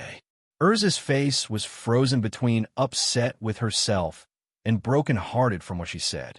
Urza, Izuku. You what? All my life, all I've ever known was pain. My best friend, my friends, my own father would come home every night. Everyone was silent, not wanting to know how he would finish. Izuku. And he's beat me within an inch of my life till I was 12. Scar after scar, I bled out onto the ground. And when I finally got the chance to be happy, I lose it. 16 years of pure, unadulterated torture, all for a year of happiness. I missed them all. But I died, and I can't stop hearing Kakin screaming my name for me to wake up, but I can't, and I hate myself for it, for not being there for Kakin, for not keeping my promise, and raising Eri, for never being able to see my own dying mother before she goes. Urza was crying from this. She was in pain, and so were the rest of Fairy Tail. They never knew or cared, never once thought of how Izuku was suffering all alone. Izuku. So tell me, Urza, that it'll all be all right. Tell me there's a light at the end of the road, because I can't find it. The only person to ever notice or care was Mira, Biska, Levi, and Makarov. No one else cared, no one. But then the entire guild, even they speak about me as you did now. Their words hurt me every day, but no comes to help me. Only Mira. She always got me to smile along with the girls, so I don't care if you hate me. I don't care if I'm exiled from the guild. I will save these villagers, and I will do it alone if I have to, because that was how Grandpa Rob taught me before he died. Izuku walked forward, passing Urza, before stopping and saying, Izuku, those who break the rules are trash, that's true, but those who abandon their friends are worse than trash, and those who abandon someone when they're asking for help is much worse trash than that. And I'd much rather die than let anyone suffer any longer than they already have. Urza's eyes widened and tears fell faster than before. I'm sorry, she repeated over and over as he walked away from the village split and let Izuku walk past them from the middle. Each held tears in their eyes. Gray was left smiling happily at Izuku and immediately followed. However, before entering the forest, Izuku stopped. Izuku, remember this, Urza. I will save everyone, even you. And with that, he left with Izuku. After leaving Urza, and that he and Gray ran through the forest in search of the temple when they heard a scream. Unknown character. Wait. Turning, they saw Urza and the other two. Gray, what are you guys doing here? Urza, the sooner we finish this job, the sooner we get back to the guild, so I'm helping until them. Gray and Izuku nodded, and Gray began to tell them about Leon, as well as the reason why he wants to free Deliura. Lucy, to beat Deliura, that's his goal. Gray, for a long time now, Leon has wanted to defeat it and surpass UR. However, when she died, he lost that chance. So he thought that the only way to truly surpass her was to defeat the one thing she couldn't. Izuku, I see, to surpass the dead, he must defeat Deliura, something she herself couldn't. Gray, yes, but UR isn't dead. Urza, what do you mean, Gray? Gray proceeded to tell everyone the story of Ur's death and everything that happened after how she turned into the ice, sealing Deliura, and how he was supposed to keep it a secret from Leon. Izuku, we're here, but what's up with the temple? Lucy, it's titled Gray. It must have been Natsu. It's genius. Now the moon drip won't fall on Deliura, but knowing Natsu, it probably was an accident. Lucy, who knew his tendency to destroy things would come in handy. Urza pushed Happy and Lucy down while Izuku and Gay dodged with ease from the razor that went past them and into a tree. Lackey, we found them. Fairy Tale. Lackey 2, we can't let them stop the Cold Emperor. Urza, leave them to me. Go and solve things with Leon. Gray, right? Lucy/Happy, will stay and help you. Izuku, I'm going with Gray. Era, Izuku, why? But before she could finish, Izuku was already gone. Now with Gray. As he zoomed towards the temple, Izuku caught up. Gray, Izuku. Izuku, don't worry about me. I'll help while you deal with Leon. Gray, right, but Izuku from before. Izuku, forget about it. Gray knew Izuku was still in pain, so he left it and continued to move forward. Gray and Izuku broke into the temple in search of Natsu. They went from path to path until they felt it getting colder, so Gray broke through and entered, finding an entire ground of ice with Natsu and Leon fighting. Natsu, Izuku/Gray, what are you guys doing here? Izuku, I'm here to help with the mission. Gray, Natsu, let me beat this guy. Natsu, how you lost to him already? Gray, not this time, I'll finish him. Leon, I see you're full of pride. Gray, I admit I killed UR, but you hurt my friends, the people of this island, all for to melt the ice. I'll never forgive you for that, Leon, and I'll make you pay for it. Leon, that pose ice shell. Izuku/Natsu, ice shell. It was at that moment the two realized what Gray was planning. Leon, have you gone crazy? Gray, take your friends and get off this island, but first fix the people of here, or else I'm done with you. Leon, do you seriously believe that I'd fall for that? It's useless. Gray, I mean it. The wind surrounding Gray was unapproachable. Leon fired an attack only for it to be reflected. Izuku/Natsu, Gray, no, don't do this. Gray, ice. About to finish his sentence when Natsu, hiya. Gray fell to the ground shocked, but he got up instantly and grabbed Natsu by the scarf. Gray, idiot, I have to be the one to defeat him. I'm ready to die. Natsu grabbed Gray's wrist tightly. Natsu, so you want to die? Isn't that the same as abandoning everyone else? Gray realized what Natsu said was true and let go. He was ready to die, but not ready to abandon Fairy Tale. Suddenly, the temple began to go back to its original state. Natsu, what the? Natsu raged all over the place. Izuku, this isn't fixing, no, this is time. Someone went back in time for this temple, but that magic, it's lost. Gray, if that moonlight shines on Deliura, then it will be revived. Unknown character, sorry to interrupt. A man with an Oni mask and short body appeared next to Leon. Leon, Zalti, the moon will rise any minute now, so I needed to return the tower to its original state. Natsu, so it was you. Do you know how hard I worked to destroy this place? How did you fix it so quickly? Zalti looked at Natsu and laughed, pissing him off to extremes. Natsu, tell me. Zalti, I suppose we should start with the moondrop ceremony, he said, ignoring Natsu and running away while laughing. Natsu, I'll get you, little man, Natsu shouted while some fire spews out his mouth. Gray, Natsu, Gray, you deal with this guy, I'm going after him. And with that, Natsu darted off to Zalti. Izuku, Gray, you take care of this dude, I'll go after Natsu. Gray, right? And with that, Izuku left. With Izuku caught up to Natsu in no sweat. Natsu, go to the Cavern of the Ruins. Natsu, Hawaii me. Izuku, according to Lucy Moondrop, is performed up there. We need someone to stop them. And since there are a lot of wizards up there, you need to deal with them. After all, you're stronger than me. Natsu, but you're faster. Izuku, please Natsu. Natsu, fine, but you better deal with this guy. Izuku, no problem.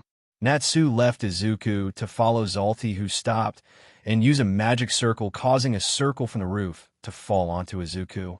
However, Izuku had other ideas and smashed it into pieces. Zalti waved his hand, and the pieces of stone reverted back to the way they were before. Izuku, the hell is this? Suddenly, Zalti vanished, and Izuku lost sight of him. That is till he remembered. Izuku. Himiko had the same trick when she became Kami, Psy Breath Focus. Izuku only saw black, and then his eyes opened. Izuku, found you. Izuku vanished and reappeared over Zalti, reeling his fist back before punching him in the face. Zalti fell to the ground holding his cheek. Izuku, now then show me your real face. A vicious smirk crawled onto Izuku's face as he called out. One for all, full cowling 100%. Izuku's Superman landed on the ground beneath him as the stones from above smashed into the ground, causing dust to float in the air. Izuku, stop. Zalti looked behind to see Izuku with darkness around half his body. Izuku, where did you think you were going? Zalti, how did you find me? Izuku, where I come from, there is this psycho with a similar technique who tried to kill me many times before, so I train my mind to find her. Zalti, that's impressive, but I must resurrect Deliora and you can't stop me. Zalti smiled, while standing behind him sealed in ice was Deliora. Izuku, it's as big as Gigantomachia at full power, so that Deliora the demon of destruction. Izuku said in fear. Zalti, that's right, and today it will come back. A purple pillar of light filled the entire room over Deliora, causing the water to start melting. Izuku, tell me what the real reason you're following Leon. I can easily tell you're stronger than him. Zalti, the Cold Emperor Leon is an arrogant twit. He doesn't stand a chance against Deliora, that's where I come in. Izuku, you know for a girl you have a bad tongue. Zalti, how did you? Izuku, I faced your kind of people before. Kami has a similar power. So it wasn't hard. Now, tell me, will you show me your real face or not? Zalti, maybe another time. Izuku, so what's got you so hooked on Deliora? Zalti, I want to control the demon. There are spells out there that give you complete control over immortal beings like Deliora, and with this demon by my side, I'll be the most powerful wizard of them all. Izuku, that's your answer? I'm sorry to even ask. Zalti, what?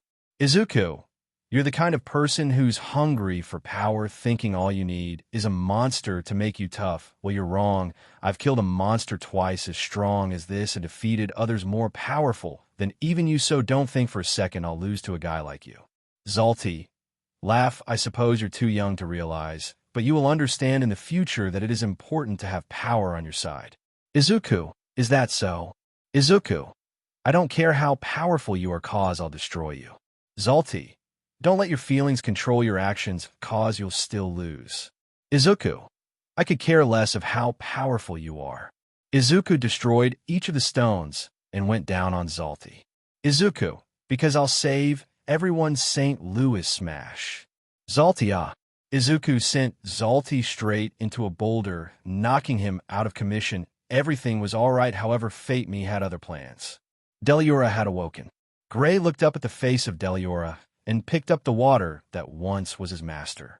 Gray, thank you. Izuku, Gray, what are you doing here?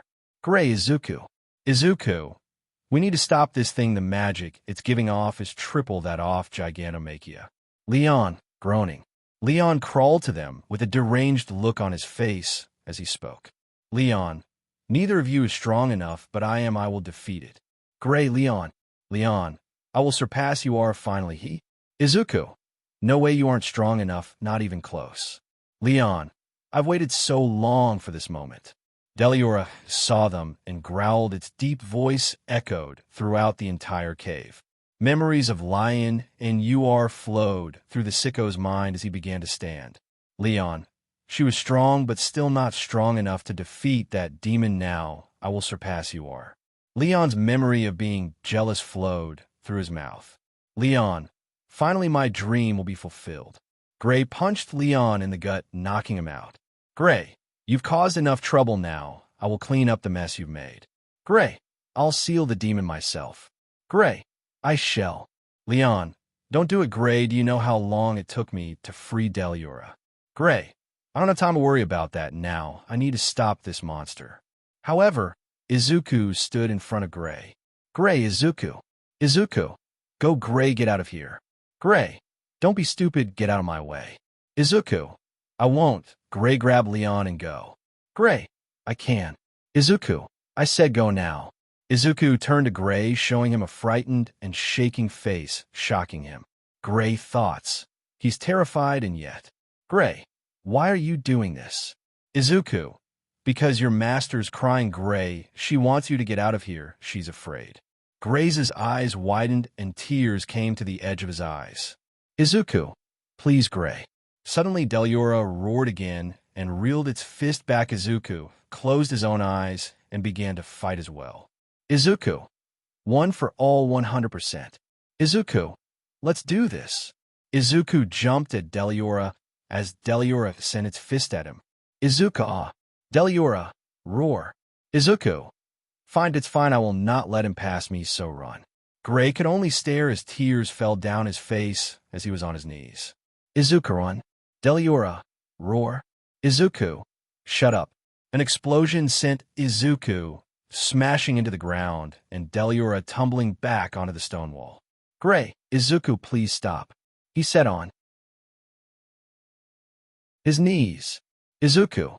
I can't lose here. Izuku got back up, clutching his fist harder as the green arcs around him turned crimson and surged around him. Gray, stop it. Izuku. I won't give up, ah. Izuku. I will defeat you. Gray, stop it. Izuku, ah. A female voice echoed through Izuku's head. Unknown character. Save me. Izuku.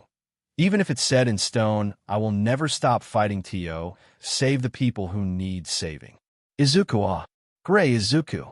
Deliora and Izuku vanished into the crimson light, and a massive beam of crimson blew to the sky, shocking Natsu, Urza, Lucy, and Happy, and Izuku's voice echoed throughout everyone's head. Izuku. No one else will suffer, no more tears will be shed, because I will protect their smiles. As the light vanished, Gray saw Izuku lying down on the ground, and his master, UR, lying down on top of him. Gray was shocked beyond belief. Not only did Izuku kill Deliora, he also saved his master. Gray, Izuku. Gray ran to the two and shook them till they woke up. Izuku, what happened? UR, where am I? The two looked at each other, UR, then jumped onto Izuku and hugged him tightly. UR, I'm back, thank you so much, Izuku. Izuku, no problem. Gray, master. Gray jumped and hugged the two tightly. All three laughed with tears. Gray. Thank you, Izuku. Thank you so much. Scene change. Natsu. Oh, yeah, we won, haha. Happy. AYESIR. The entire group was outside of the cave, celebrating their victory. Lucy, I was kind of worried for a while there, but it all worked out thanks to UR. UR. I really didn't do much, it was all Izuku. Gray. Yeah, she's right, without him I would have been a goner. Izuku. Hee. Natsu. Haha, well, we totally finished an S-class quest, all right. Lucy, do you think the master will let us on the second floor now? And then it hit them, Urza. Urza told them what they were forgetting about. Meanwhile, Izuku and UR were talking. UR, so she was the one you punched. Izuku, yep. UR, you terrified, right? Izuku, yep. UR kissed his cheek. UR, at least take that to your grave. Izuku, crying anime, tears, yep. And with that, the group left to the village to destroy the moon. Izuku. So what are we doing? Urza. We will be destroying the moon. It's the only way to turn the villagers back into humans. Natsu, I'll need your help. The village erupted into cheers at Urza's words, while Urza and Natsu spoke on how they would do it. Lucy, how do you think this will go? Izuku, she's insane, man. Gray, I agree. You are. I second you. Happy, this is exiting. Urza and Natsu left to throw Urza's spear into the moon, and as the spear was launched into the sky, Natsu punched it using his fire fist, sending it towards the moon. Gray, this is bad. Lucy, what are they thinking? The spear got closer and closer to the moon, or so they thought. Cracks appeared on the moon, however the sky shattered instead. Lucy, Izuku, Gray/you are. What the? Happy, I sir. Urza explained to the group why it was the sky that broke and how the villagers forgot about who they really were and that Bobo, the son of the village chief, was really alive, not dead. From there, they all began to celebrate. Izuku decided to sit alone, however the demon girls who had crushes on him took him to dance, while Urza, Natsu, Gray, Lucy, and Happy partied. That's when the other members of Leon's team showed up. Izuku walked towards them alongside Urza. Lucy, watch out for that creepy chick. She can control things like dolls. Natsu, and don't even bother using magic against old Megabrows. Urza, is that so? Izuku, in that case. Izuku, we'll do it the old-fashioned way. Both Izuku and Urza sent the boy and girl into the ground with a single attack, causing the village and other fairy tales to speak of their strength. Girl, you two are truly amazing warriors. Boy, no kidding, we're no match for you two, they said as they smiled at the two. Lucy, I'll wait, so you're not here to attack us. Boy, I doubt this will settle things, but we came here in person to apologize. Girl, the Cold Emperor told us about what you did, Sir Izuku, and how you avenged all the lives that were lost. Gray, wait, you mean you were victims of Deliora too? Boy, when we were children, we watched our friends and family be murdered before our eyes. Girl, the Cold Emperor had a plan to finish the demon once and for all. Boy, you see, we wanted revenge so badly we never realized we were hurting innocent people. Girl, we were blinded by our hatred and acted no better than the demon itself. From now on, we'll treat people with respect and love. Izuku walked to the two, gaining everyone's attention, and placed his hands on their heads, petting them. Izuku, I can understand that feeling the need to destroy the one thing which caused you so much pain, to suffer for so long, only for nothing to come your way, for it to always be alone in that feeling. Urza looked down as the two looked up. Izuku, but instead of hurting others or yourself for it, live the life you were so lucky to keep. Life isn't something to be thrown away, but treasured. So as long as you keep breathing, always live your life to the fullest, and I will protect your smiles. Deal. The two looked at Izuku with tears in their eyes. Izuku, so let me say the one thing that should have been said long ago. He hugged the two.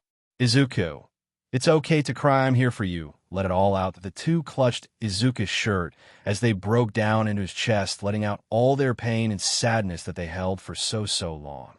Little did they know Zalti was hiding in the trees above them. That is, until Zalti turned into a woman.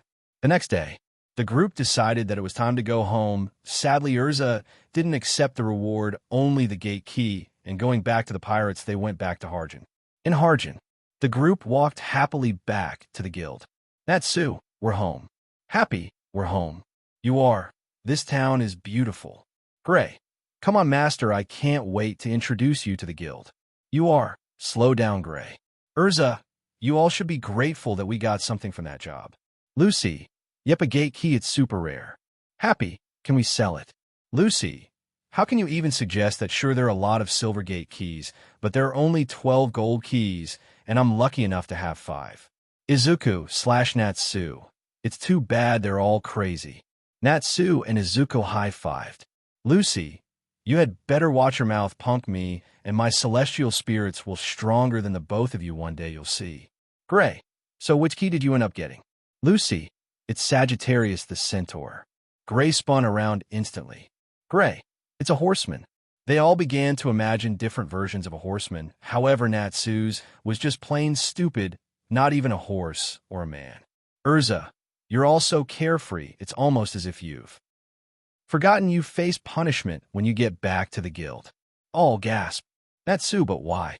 Lucy, even though we completed the quest. Urza, that's only because I came along to help. Stealing an S-Class quest is a serious offense.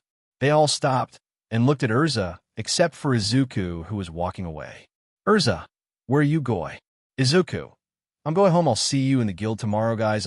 Yeah, hey Gray, let UR crash at your place. Gray, right? It was clear to them Izuku was still hurt by Urza, so no one dared to ask anything. Urza herself looked down and kept walking forward. Natsu, what's up with him? Lucy, I'll tell you later. Happy Eye. They all followed Urza back to the guild. Izuku was standing in front of his mirror, checking his body over. It was currently 8 p.m., and Izuku's date with Mira was about to happen, and let's just say he looks good. Taking his rose bouquet, Izuku walked out of his house and onto his magic motorcycle. Putting on his black motorcycle helmet, Izuku drove all the way to the Strauss house. At the Strauss house, Izuku walked up to the door and knocked twice. An elfman opened the door. Elfman, hi Izuku, can I help you? Izuku, hey Elfman, yeah, I'm here for my date with Mira. Elfman, oh, she'll be down in a second. Izuku, Elfman, you seem to trust Mira with me. Why is that? Elfman, because knowing of your past and everything you've gone through, I realize that being a real man is being like you. So you are my idol, and after you helped me with my problem, let me cry on your shoulder, I realized that if anyone was allowed to go on a date with my sister, it would be you. Izuku, thank you, Elfman. Elfman, no problem. Unknown character, Izuku. Izuku looked behind Elfman only to see an angel. Mira walked slowly to Izuku as her gorgeous snow-white hair fluttered in the wind. It seemed like sparkles flowed around her as she walked to him, and the night became filled with light, and she got to his side with a smile that would put heaven's beauty to shame. Mira, Izuku, hey Izu. Izuku, Mira, you're. Mira, I look weird. Izuku, an angel. Mira blushed heavily at Izuku's words while Elfman smirked. Elfman, you're a real man. Midoriya, have to fun, big sis. Elfman pushed Mira out and closing the door. However, Mira tripped and fell only to softly land on Izuku's chest. Izuku, you ready to go on our date? Mira simply nodded. Izuku pulled apart and slowly kissed her hand softly. Izuku, saw you look beautiful beyond compare. Mira, I mean it. Mira, thank you Izu, you look very handsome as well. Izuku and Mira smiled with a blush before Izuku took Mira's hand and slowly guided her to his motorcycle, helping her up. Izuku sat beside in front of her and started the motorcycle in fear. Mira hugged Izuku tightly as he began to drive away. First stop, Izuku and Momo reached a 5-star restaurant in Magnolia, shocking Mira since it took almost a year to make reservations there. Izuku guided the speechless Mira Jane in reaching the receptionist. Receptionist, how may I help you, sir? Izuku, I made a booking under the name Izuku Midoriya. Receptionist, Mr. Midoriya, it's a pleasure. Please write this way, and your mademoiselle is gorgeous. I believe her name is Mira Jane. Izuku, thank you, sir. Receptionist, but of course, and here we are. The receptionist guided Izuku and Mira Jane to the top floor at outside, under the gorgeous stars where they were alone, and a table was set with food waiting for them. Mira was about to sit when the receptionist stepped on Izuku's shoe. Izuku, Awa. Receptionist, be a gentleman. The Frenchman said as Izuku nodded and walked forward, pulling Mira's chair out, shocking her. But that shock came to an end as soon as she sat down, and Izuku pulled the chair in for her, taking a seat himself. Receptionist, I how the madam and sir enjoy. Izuku/Mira. Thank you. After the man left, Izuku and Mira began to eat, talk, and laugh together. Mira and Izuku were having the best day of her life, but it wasn't finished yet. After they left the restaurant, it was midnight. Izu, hey Mira, I'd like to take you somewhere before the night ends. Mira, where? Izuku, come with me. Putting Mira on the bike, Izuku drove away again. The cool breeze brushed against Mira's face. The leaves that flowed within the wind played a tune, and the sparkling night shined upon the 2 stars. A beautiful artwork glided with the two as they reached a forest. Taking her hand, Izuku pulled her with him into the forest, passing tree after tree. It seemed as if time had slowed down for the two. Mira could only look in awe as the owls sang. The deer and antelope ran around the two fireflies, flew around them like magic. The trees moved in sympathy as they reached a stop, and Izuku turned to Mira. His beautiful emerald eyes reflected the gorgeous forest. Taking her hands softly, he placed them over her eyes and whispered, "Izuku, don't look until I say so." She felt his gentle hands take one of her own, leaving the other to cover both her eyes as he guided her. To forward, the cold breeze left and was exchanged with a warm, welcoming wind. Izuku stopped and spoke again. Izuku, now open. She opened her eyes to see the most enchanting sight she had ever seen. An enchanting purple outlined the gorgeous moon, its light reflected off the gorgeous river. Shining butterflies, however, in the air like family stones, stood beside the river, separating it from the luscious grass, and single island stood in the middle of the magic lake, and on it a lone tall tree that danced with the wind.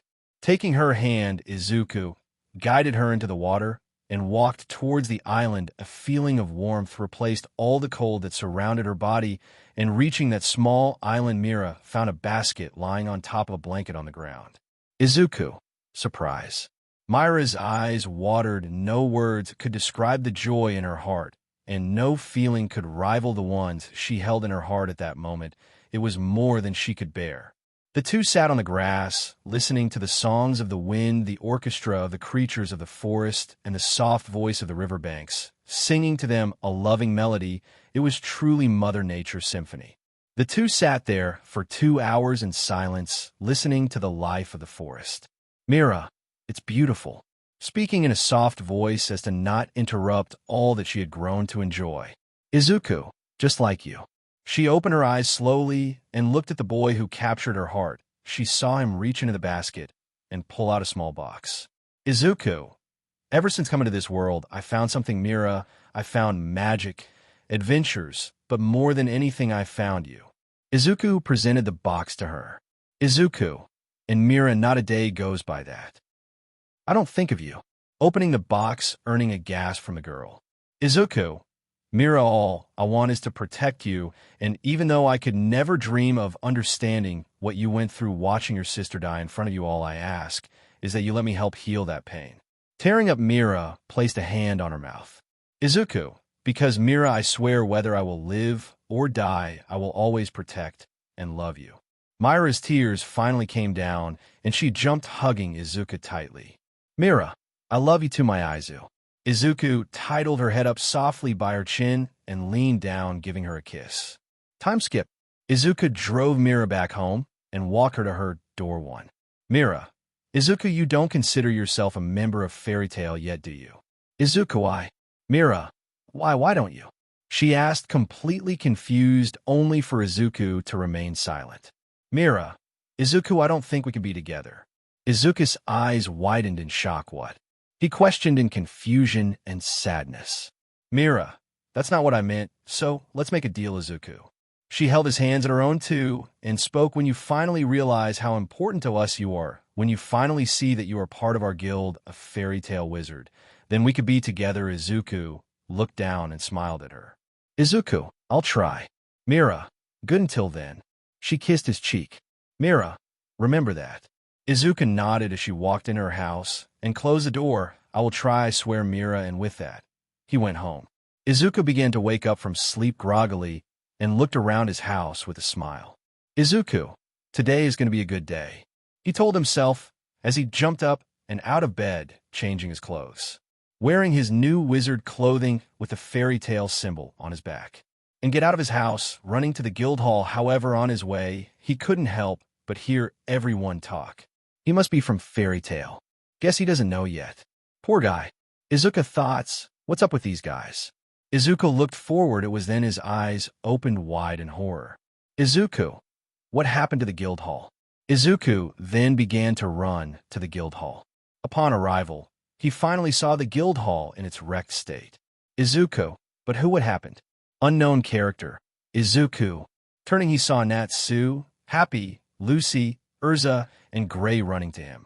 Natsu, who did this to our guild hall?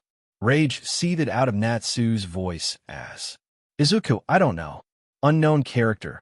It was Phantom. They all turned to see an upset Mira holding a paper bag of supplies. Izuku, Mira, are you all right?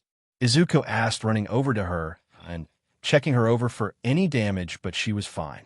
Mira, I'm fine, Izu.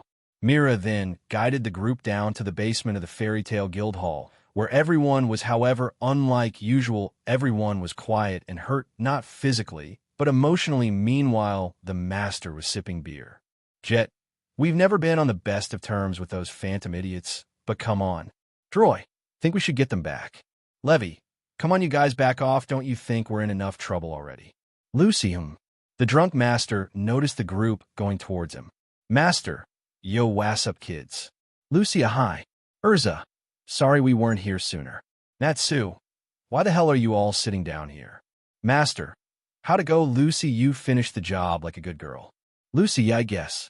Urza, Master, do you understand the gravity of this situation? Natsu, the guild hall has been completely destroyed. Makarov, there's no need to get yourselves all worked up. It's not the end of the world or anything. Natsu, what? Makarov just continued to drink while speaking. Just comes to show how cowardly those dunderheads in the Phantom Lord Guild could be. They struck when no one was here. Is that something worth bragging about? Urza, what, no one was here? Mira, it was around when a few hours after I left. She said, standing next to Izuku, hiding a little behind him to seek comfort, which got Izuku angry since they scared his Mira. Urza, at least we should be thankful for that. Makarov, we shouldn't trouble ourselves with people who attack when no one's around. Forgotten about those fools.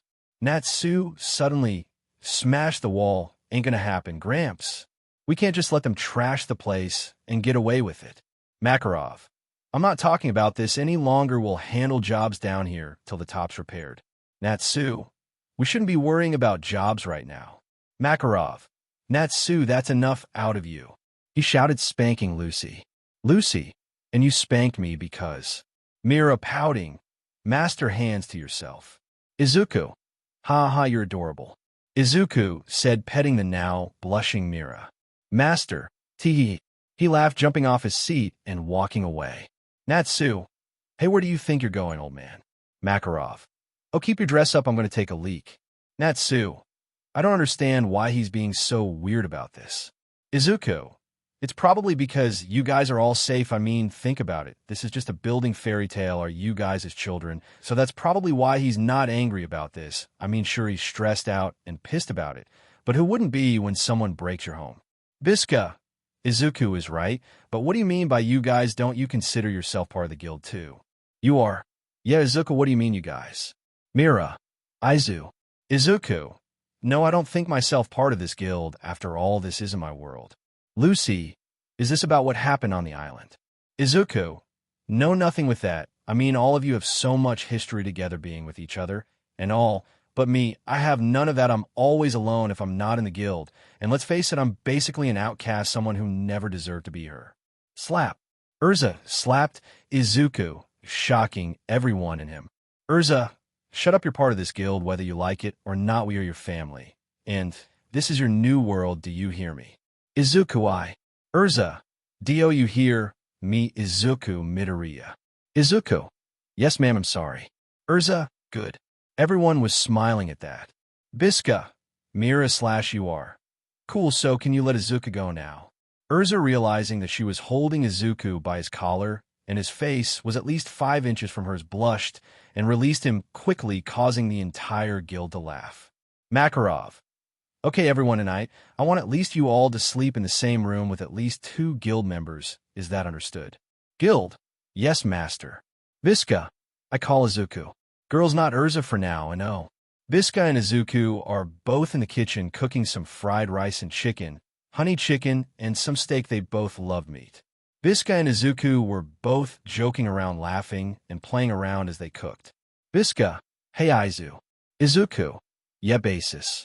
Izuku turned to Biska when she poked his nose, putting some flour on it, making it seem white.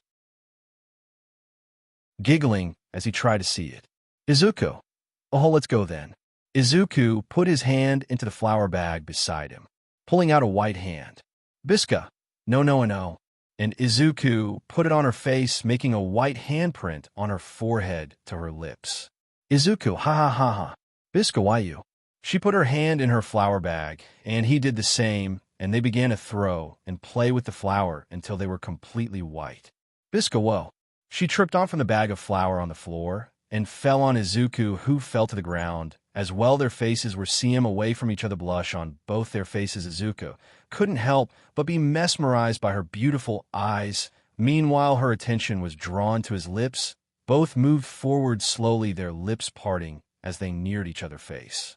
Bisca, whisper Izuku. Izuku, whisper Bisca. Scene change. It's dark and two people are in one room. Bisca is completely naked, lying on the bed. She is facing Izuku, who is naked on top of her. Both never looked away from the other eyes. Izuku, whisper, I'm going to put it in. Bisca simply nodded when he did it. Pain coursed through her as Izuku's hands slowly guided down her arms and intertwined with her hands while he moved forward and backward. Time skipped 2 hours. Both were covered with sweat as Izuku sped up. A green glowed from her neck. Where he marked her, she could feel her magic strengthen and the pleasure increase. It was then they both came for the last time and stopped to sleep, embracing the other. The next day in Magnolia's Southgate Park, brought to you by a happy blushing and looking at the two with wide eyes. A massive group of people is all standing in front of the massive tree in the arc, each one gasping with looks of horror when Izuku, Urza, Gray, and Natsu began to walk through them. Urza, excuse us please, we're from their guild. And what they saw when they reached the front of the group pushed them to the absolute limit of their rage. Lucy, happy Urza, Gray, gasp. Izuku / Natsu. Man 1. Why are they still up there? Everyone, whispering. Man 2. Somebody gets him down already. Man 3. What do you see that mark on her? Man 4. We better not get involved. Izuku, Levi. Gray, Jet, Droy. Natsu and Izuku were shaking in rage. Natsu. Phantom Lord did those. However, when Makarov came, the group began to split in half, only to reveal the master walking through them.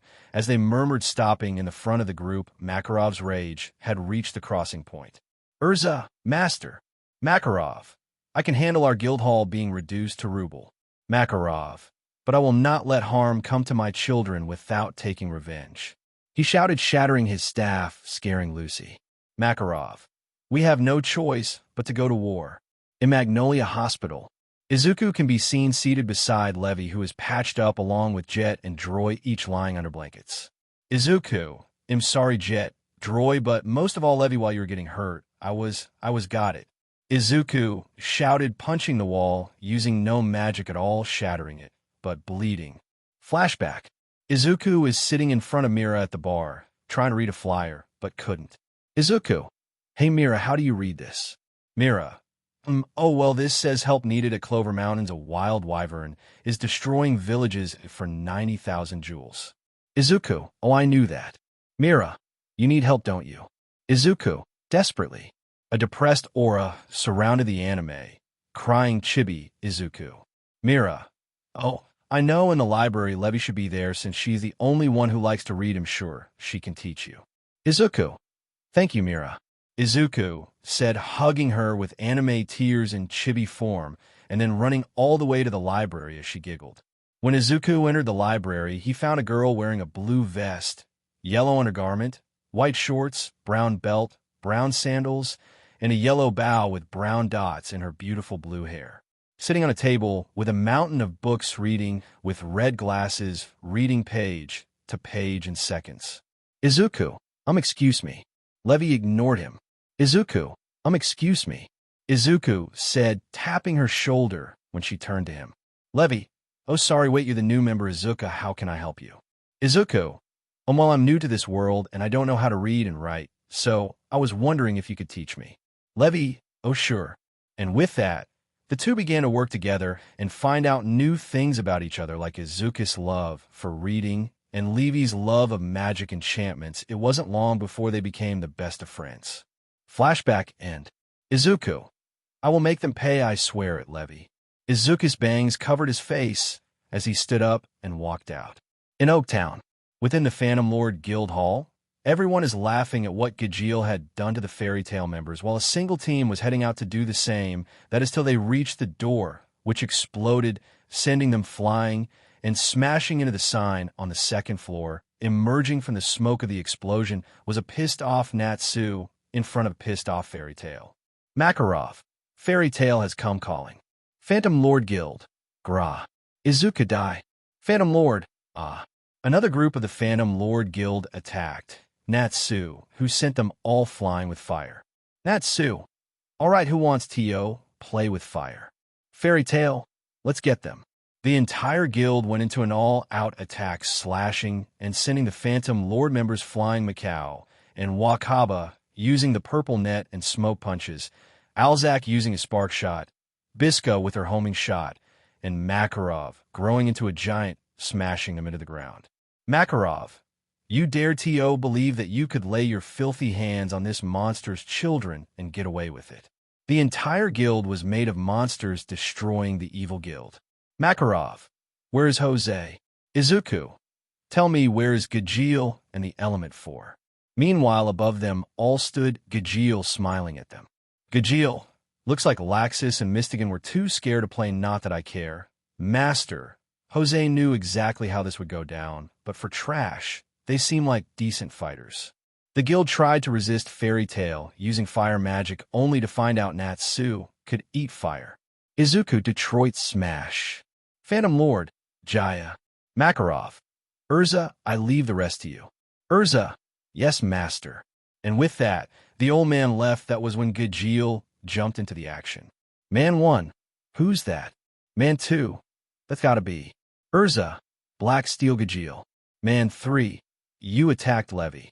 The man ran at Gajeel only to have a metal club smash in his face, sending him flying but also Gajeel's own guildmates. Gajeel, show me what you got unless you too scared to face the Iron Dragon Slayer. Elfman, too scared real man has no fear. He shouted, charging Gajeel, who blocked and attacked with his own Iron Club foot. Gajeel, you're strong. Elfman, 'cause I'm a real man. Gajeel, oh really check this out. Gajeel fired several poles from his metal club foot, attacking his own guild, distracting Elfman, only for Gajeel to send him flying. However, before Elfman could hit the ground, Izuku caught him. Izuku, leave him to me, Elfman. Elfman, right, Izuku. Gajeel, oh, what can you do, Fairykin? However, before he could finish, Izuku sent him flying through the wooden bar. Izuku, it's nice to see that you know me, but Izuku, it won't stop me from tearing you limb from limb. Gajeel, really Iron Dragon Club. Only for Izuku to catch it with one hand. Izuku, you attacked Droy and Jet, but more than anything you hurt Levy. You destroyed our guild hall. I'll make you pay, Jaya. Izuku threw him to the roof, only for Gajeel to land and jump back at him. Izuku, St. Louis Smash. Sending Gajeel flying into a wall, Izuku began to slowly walk towards him. Man 1, Gajeel was sent flying. Man 2, no one did that before. Izuku, I'll make you feel every bit of my hatred. Izuku began to walk towards Gajeel with an aura that only described death, with his eyes temporarily turning red. Gajeel could only feel one thing from Izuku, pure, unadulterated rage. Izuku, you thought you could attack my best friend and escape my wrath. That was when Makarov crashed into the ground. Izuku, master. Izuku and the rest of the Fairy Tail ran to Makarov, while Gajeel jumped away. As they checked on the old man, Phantom Lord decided to take advantage and go to attack them. However, the Fairy Tailers held on. One guy sneak attacked Kana. Wakaba, Kana. Noah. However, the explosion was blocked by Izuku holding a shield. Izuku, you okay, Kana? Kana nodded with a small blush as he helped her out. Izuku, we need to leave, come on. Fairy Tailor 1. What, no we can't. Izuku, I said now. The entire guild followed Izuku and ran out. Carrying the master was Elfman.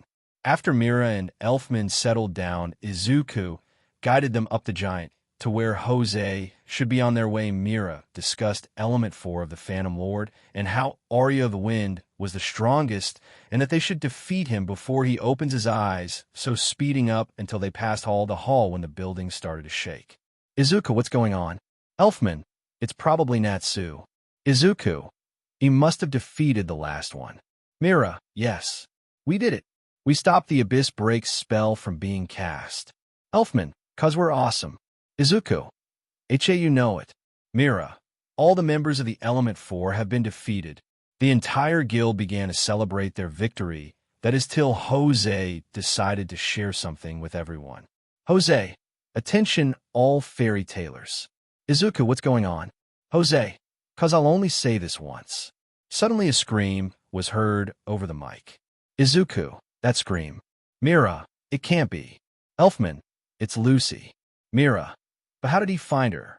Izuku snarled in anger. Jose, and that's our first objective complete. Now, the final thing, my favorite, wiping all you miserable brats off the face of the earth. Izuku, that's guy, come on, we need to find Natsu and Gray. The other two nodded and ran behind Izuku when they reached a room and found Urza lying against a pillar, Gray on the floor asleep with Arya a few meters away. Mira, Urza, Izuku, Gray, are you all right? The two looked at the group in shock. Urza, it's you. Izuku, looks like something big went down here. Urza, it's you.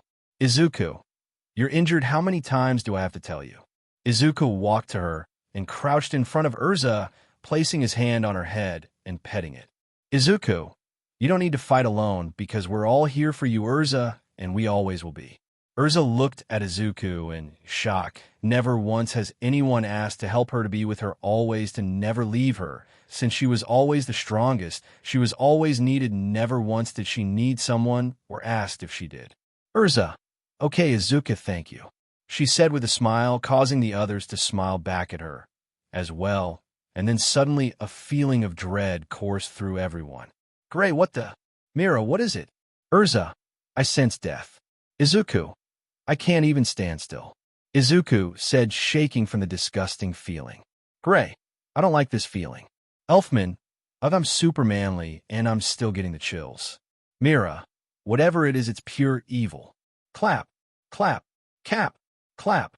Jose, bravo, you are all quite keen, very impressive fairy tale wizards. I knew this would be fun, but never in my wildest dreams did I think it would be this entertaining. You disposed of the Jupiter cannon, defeated my Element Four, and you even managed to bring my giant to its knees.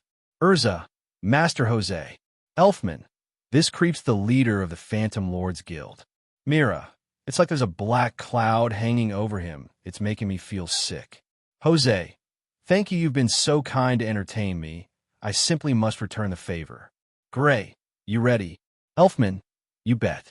Jose, I'll return it in full. Gray and Elfman charged at Jose, jumping into the air about to attack when Urza, and oh, don't do it. Jose, how absurd. Mira, Elfman, Gray. Mira turned to Jose with a snarl as he swiped his hand, causing an explosion. However, Izuku took the blast, protecting the girls, but considerable damage was still done to them. Izuku arg. Urza charged forward, drawing out her sword, but Jose sent a tornado of darkness at her, causing explosions. However, she slashed through them, and to Jose jumping into the air and requiring into her black wing armor. Urza, huh? She screamed, slashing down from then jump, only for Jose to jump back, dodging the slash, but Urza went again for a vertical slash to the head, only for Jose to grab her wrist and crack a smile on his face as she gasped when Jose spun her around and threw her away, but Urza backflipped, landing on her feet. A silhouette of a man appeared behind Jose, smashing down into the ground when Jose vanished, and it was Izuku in his 20% full cowling, lifting his hand from the ground. Izuku got kicked by Jose, who appeared at Izuku's side, and smashed his leg into the boy's chest, sending him flying towards Urza, but using his fingers and stabbing them into the ground. Izuku slowed down. Jose, fascinating, you two took a shot from Jupiter at full force, did you not? And yet you're still standing. Urza / Izuku, it's because of our friends. Urza, we will withstand any physical pain to protect the ones that we love. Jose got a mad grin on his face. How amusing, powerful, courageous, and exquisitely beautiful, alongside a strong, compassionate, kind young hero. Destroying you two will bring me unbelievable pleasure. Suddenly, the entire guild began to shatter, and the three. Jose, my, what an unruly dragon you have. Izuku. Inhale, exhale, he may be unruly, but he's also an extremely powerful wizard. In fact, I'd say he's just as strong as I'm actually, maybe even stronger. Izuku and Urza smiled at each other as they readied their weapon and fist.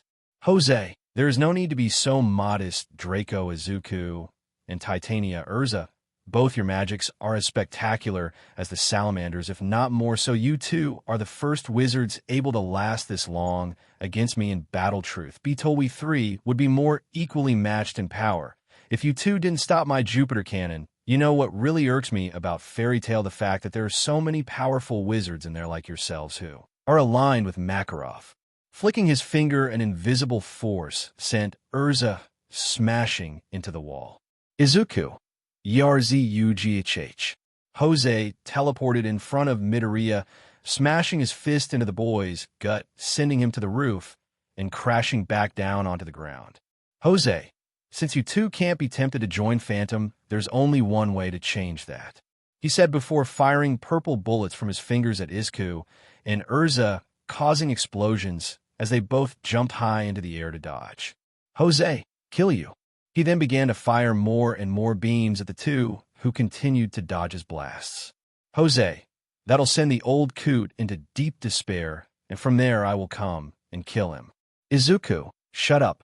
Izuku came down, smashing his fist where Jose was, but disappeared and reappeared behind them.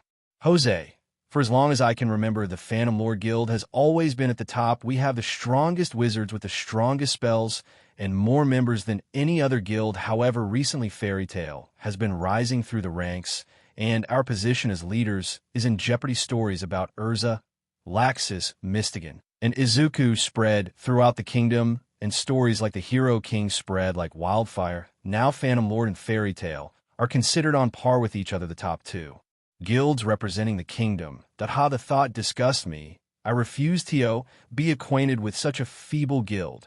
Then Urza attacked Silence. She screamed as she attacked him, only for Jose to appear and vanish again. Izuku, so we're fighting for our lives because of your jealousy. Jose, jealousy? That's absurd. We simply wanted to prove to the kingdom that we are the powerful guild. Urza, how could you? And for such a petty reason. Both she and Izuku jumped and began slashing and punching him, both perfectly in sync. Meanwhile, Jose used his speed to appear and vanish again and again, dodging their attacks. Izuku, Jose, HMMHYA. Suddenly Izuku saw an opening and sent a mighty punch at him, but it missed. However, the air pressure from it ended up cutting the guy's chest and letting his vital fluid spew out on Izuku's face, pissing off the guild master, who sent ghost-like creatures out of his arm and wrapped them around the two. And when it tightened, Izuku and Urza were electrified. Izuku / Urza. Jose, you little green-haired monster. He sent his most powerful voltage at Izuku, who screamed in complete agony. Jose, what was it you promised to protect and help them really well? Don't make promises you can't keep. Now die. Urza, Izuku no. Izuku, Urza.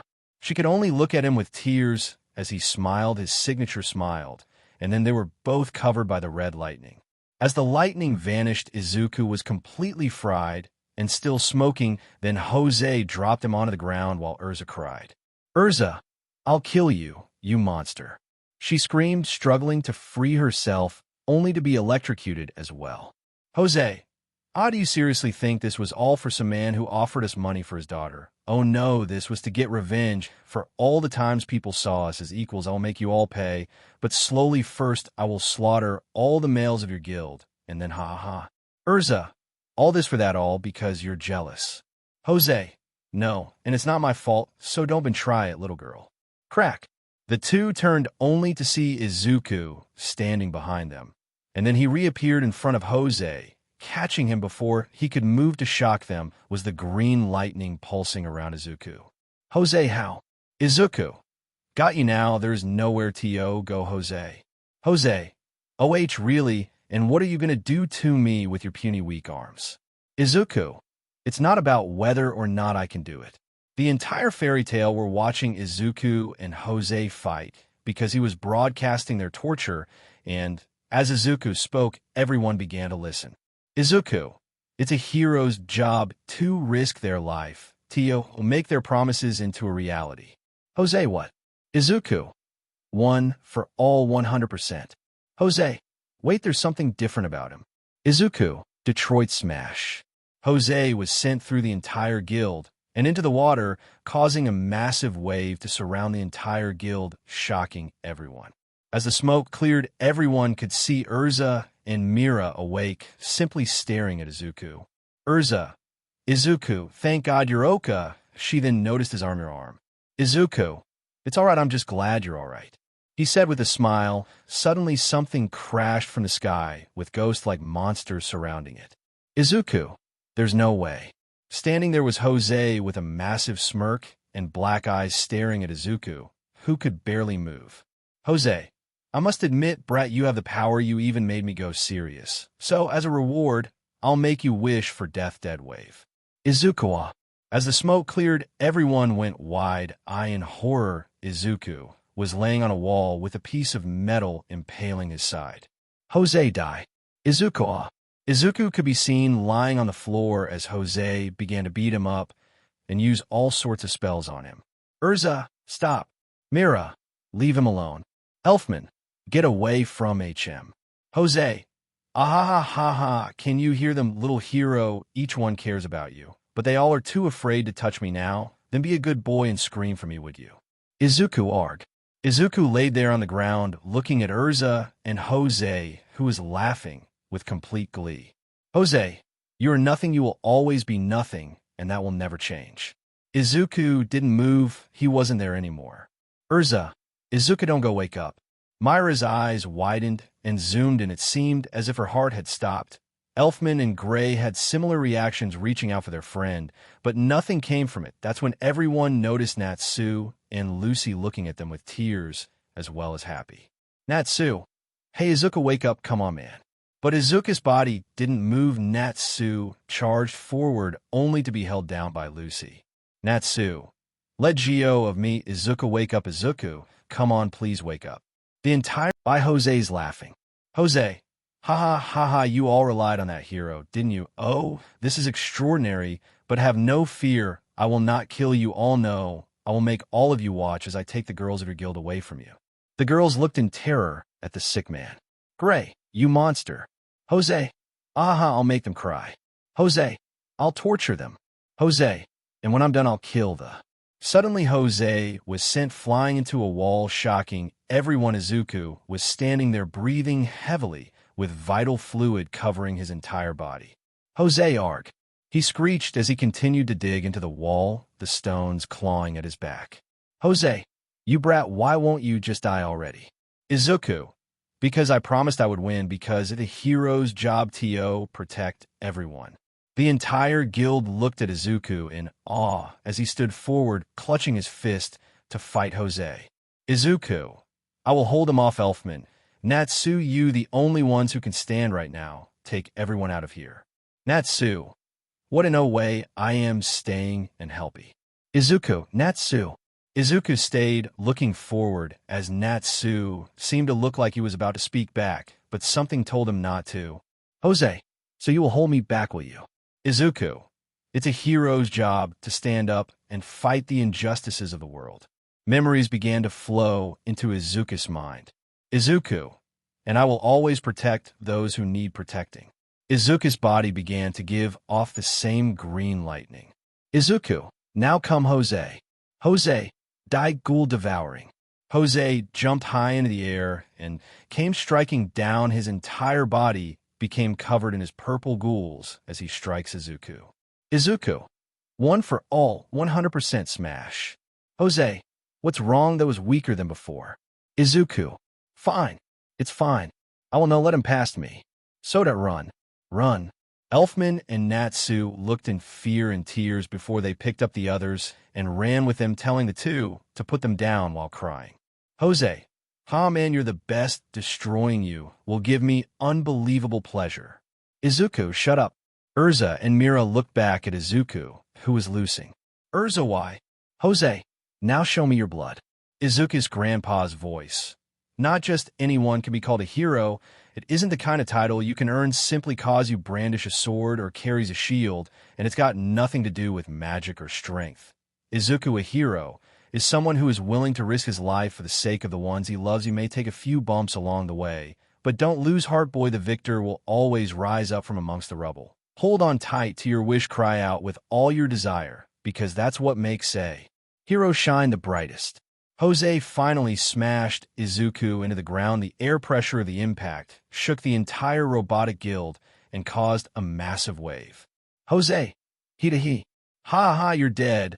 Nothing, absolutely nothing. I can't wait to see. A sword flew and the hilt hit Jose's head. Urza, get off of him. Izuku, Urza, he thought to himself, waking up. Mira, leave him alone. Izuku, please don't die. I am begging you. Izuku thoughts, Mira, you promised to share my pain. Don't you dare break it. Izuku thoughts, I can't lose.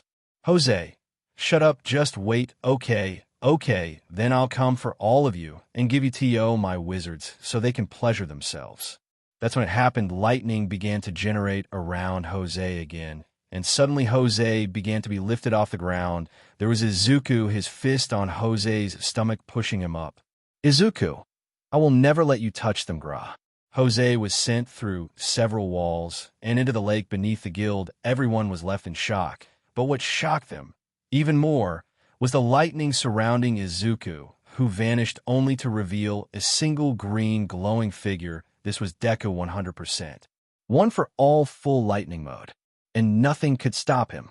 Izuku, full lightning, disappeared in a lightning bolt and appeared in front of Jose, who splashed out the water in full rage. Is right, I went back to white, but was completely red with vital fluid coming down like a waterfall from his head. Jose, I won't lose, not to you, he shouted, activating his black eyes again. Izuku, Gra. Jose, enough. The ghost-like figures wrapped around Izuku, only for Jose to smile in glee. That is till Izuku destroyed them and vanish, then reappear under Jose just to uppercut him with a lightning fist, sending Jose flying, and then Izuku punch him again, only with a thunder fist. Jose drifted on the seafloor and then bounced from the water and slammed into the mountain behind him, shattering it. Jose looked up only to see the green Izuku walking towards him, but this time something was different. The floor beneath him began to shatter, as well as everything around him, and a yellow glow surrounded the boy. Izuku spoke, but his voice sounded as if it was a vibration. You have been judged, Jose, and now you will pay. Raising his hand into the air, Izuku finished Jose. As the attack ended, the entire guild was left wide, looking at Izuku, who was simply standing in front of a white, shaking Jose. Izuku walked towards his guild members, who remained silent, and stopped, arriving in front of Urza, who was simply smiling sadly at him. She placed her hand on his face as arcs connected both her hand to his cheek, and then she placed her other hand on the opposite cheek and brought his head into the crook of her neck. Urza, thank you, Izuku, you've done enough. Izuku's body began to crack when it shattered, a perfectly fine and unconscious Izuku who was breathing softly. Urza, fairy tale. Everyone looked to Urza. We won, she shouted out as they all broke into a cheer, and when the master came, everyone's cheers got louder. In the Magic Council, after the Battle of Fairy Tail and the Phantom Lord Guild Master Makarov and Izuku were put on a trial, Izuku for defeating Jose and how there were no records of him, while Makarov for the damage the two guilds caused. Thankfully, they were not charged for the damage, since Phantom Lord provoked the guild, and several eyewitnesses confirmed that while every member of the Fairy Tail Guild was put into questioning for all that happened and what role they played in the battle. Now in front of the 10 wizard saints, Izuku and Makarov are asleep. Random. Master Makarov. SIR Izuku. Izuku/Makarov. UHH here. Random. Court is in session, and we have a very strict policy of no sleeping while on the stand. Izuku/Makarov. UHH, sorry, he. They laughed while rubbing the back of their heads. Meanwhile, the council were all snarling at Izuku and Makarov as Seagrain. And Altair chuckled at the two. Phantom Lord was disbanded, and Jose was arrested for the crimes that he committed, and after Makarov exited the room, the council began to talk with Izuku. Mr. Izuku, you single-handedly defeated Jose, a wizard saint, when you've only been part of the Fairy Tale Guild Hall for 3 weeks, am I right? Izuku. Yes, sir. Yajima. May I ask, Midoriya, what was it that pushed you to overcome such limits? Because checking the reports from the hospital you were put in, they say that somehow your magic reserves were forcefully expanded, allowing you to defeat Jose, but the cause of such an exponential feat was a strong emotion, please tell me. Izuku. Of course, sir, it was because he threatened to assault and harm the girls of our guild. Niccolo. So it was a simple jealousy. Izuku. He know not jealousy. Izuku looked up with crimson eyes, shocking them. Izuku. It was pure inhuman rage and a strong sense of justice. Seagrain. Interesting, so your desire to protect them pushed you to such extremes. You truly earned your title as King of the Heroes. Izuku. Thank you for the compliment. Izuku said, rubbing the back of his head. Altair, and you're very handsome at that. Izuku. You're too kind for someone with such angelic looks. Altair blushed. Fufufu, quite the sweet talker, isn't you? Izuku. He. Slam. Orc. Enough, tell me, what was that green lightning? There was no magic energy in your attack, and yet lightning came, but it also sent Jose, a wizard saint, through the floors and into the ocean from 200 feet, and if that's not all, you completely destroyed within 204 meters of the land around you. Izuku. Sorry, can't say cause I don't know. Izuku looked down at his fist and clutched it. Somehow he used one, but it was completely different. He was made of his green arcs and didn't destroy his body. The council glared at Izuku, who simply looked down. Altair, how about I guide you out? Izuku. Thank you. Niccolo. We're not done here. He still needs to. Izuku turned with a chilling glare. Shut up, he said with venom, causing the rest of the council to shake, while Altair guided him out. Outside, Izuku stood face to face with Altair. Thank you for guiding me out. I suppose this is goodbye, Miss Altair. Altair. I guess so, but before you leave. Izuku. However, Altair shut him up by kissing his lips. Little did Izuku know she was searching his memories until she was forced out, and Izuku whispered into her ear. Izuku. For a beautiful girl, you really do play dirty. She blushed bright red as she seductively smiled and walked away waving. Altair. Izuku Midoriya, huh? She put her fingers on her lips as she smiled while he walked away. Altair. I can't wait to see you again, my hero king. In a Fairy Tale Guild Hall the next day. Mira Jane. Listen up, everyone. We're taking on job requests again starting today. You'll have to excuse the mess from construction, but at least you can still work. Everyone, yeah. Lucy, what's up with most of the time these guys would be loafing around the guild hall? Asked Lucy, who was sitting in front of Mira at the Quick Make bar. Mira laughed. Lucy, I don't suppose you've seen Loke, have you? Mira stopped laughing and smiled seductively with a blush, staring at Izuku, who walked to them and sat down for a drink. Mira, I see you. She screamed, jumping and hugging him as he laughed, and seated her on his lap. Izuku, what's going on with Lucy? Mira, she's asking about Loke. Izuku, oh, don't tell me you've fallen for the guild's playboy.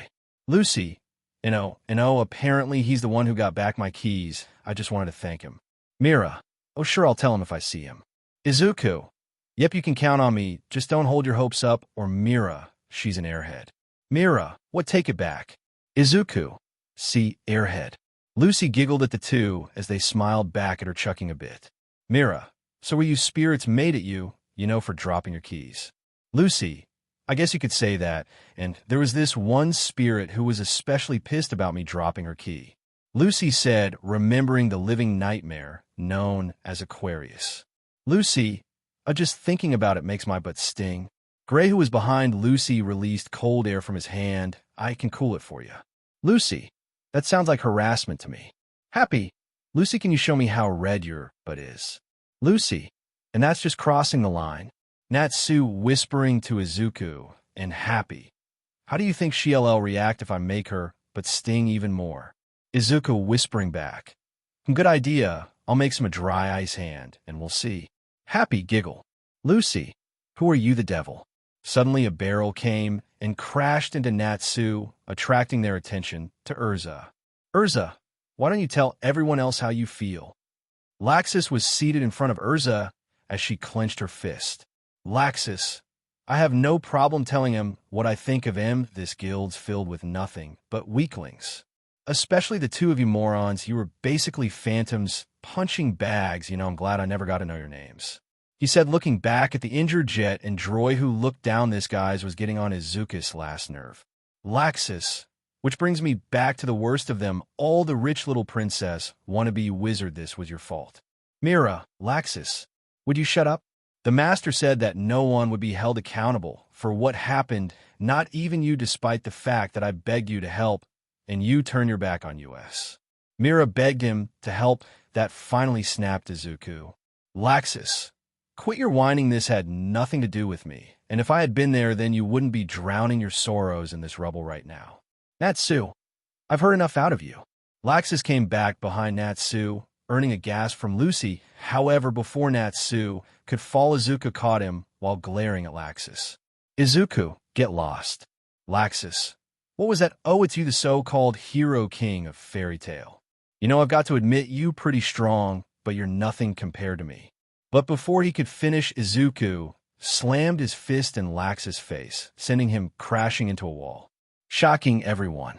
Laxus got up with a bleeding nose, glaring at Izuku. When I come back and take over this guild, I'll torture you to death, and then we'll see who gets the last punch in. He shouted at Izuku. Izuku, I don't care. Make Mira plead for your help again, and I'll make sure to shatter every single bone in your body. Both men erupted with a magic aura that shook the ground below when Laxus vanished in a lightning bolt, and Izuku walked away. While everyone stayed silent, Izuku walked over to the bar and sat down, growling. Mira, thank you, Izu, she said, kissing his cheek when everyone broke out of their shock. Lucy, what an idiot. Why would anyone let him take over? Mira, we may not have a choice. Laxus may inherit the guild since he's the master's grandson. Lucy, huh? Izuku, I thought so. Mira leaned and rested her head on Izuku's shoulder as she told Lucy why Laxus may end up with the guild. Meanwhile, Natsu was busy raging when Urza finally accepted that they were a team, shocking the guild at how dense she was to finally notice then and there. Urza, what do you say? Izuku wants to join. Izuku, I'll think about it, but for now I want to rest. Later, after Natsu's team left and everyone went home for the night, Izuku left to the woman standing on the shore. He looked over the horizon when suddenly his eye began to bleed. Izuku, what are you? Izuku asked, holding his eye, which burst into green fire. Izuku, banishing shift new magic, but there's more. Something's calling to me. But what is it? This one magic saved me. And Urza, when we took that job, she told me what happened, but the face she had, it was of fear and sadness. Somehow, she knows what this magic is. I need to get to the bottom of this. Mira, hey Izuku. The flame vanished, and Izuku looked back to Mira, who ran over to him with a smile. Izuku, what up, Mira? Mira, do you want to go on a date tomorrow? Izuku went wide. She nodded. Izuku, sure. Mira, hooray! She cheered before running and jumping into Izuku's arms. The next day, Izuku, how do we get here? Izuku is currently standing beside Mira, Makarov, 3 guild masters, and Yajima while they are watching Natsu's team perform on stage. Izuku, they're such horrible actors. Mira, they're talented actors. Izuku, airhead. Mira, why you idiot?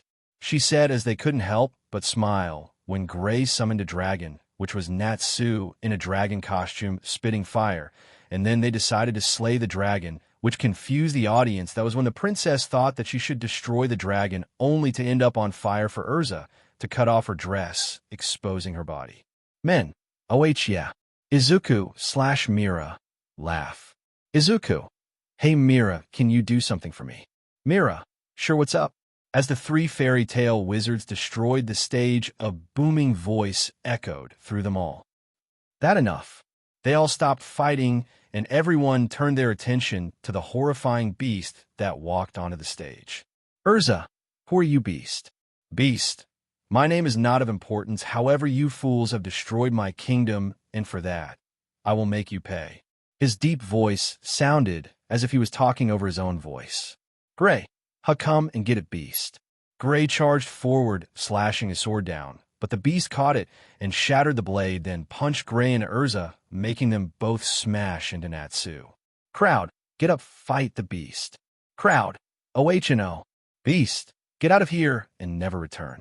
Urza, we won't abandon the princess. Beast, then take her, but if you ever come back, you will be my prisoners. The three took Lucy and ran away while the beast stood there looking down. Crowd, what do you think is going to happen? Crowd 2, I'm not sure. Suddenly the beast went on all four and jumped to the roof of the fast-make castle Lucy was in.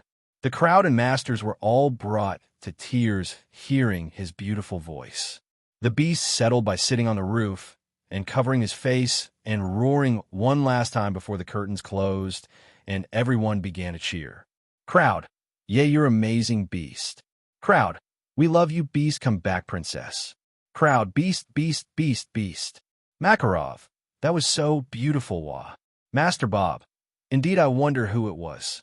Mira, MHM, I wonder, she said before turning and walking away when something swung in and climbed to the roof. Holding her both sat there Mira on his lap, and Izuku looking to the sky. Izuku, Mira, Mira, sure I know, and I'm all right with sharing you with other girls. Izuku, yeah, but looking at the beast, and then at my real self, I think me and him are similar. Mira, how? Izuku, because like the beast, I found my light, and this time I kept it instead of letting go of it. Mira smiled with tears as she kissed Izuku, and he kissed back. Izuku, thoughts. Now I'm sure I've finally found where I'm meant to be, thank you, Mira. The next day, suddenly Loke left, and the entire guild searched for him all night. However, the one that found him was Lucy and Izuku.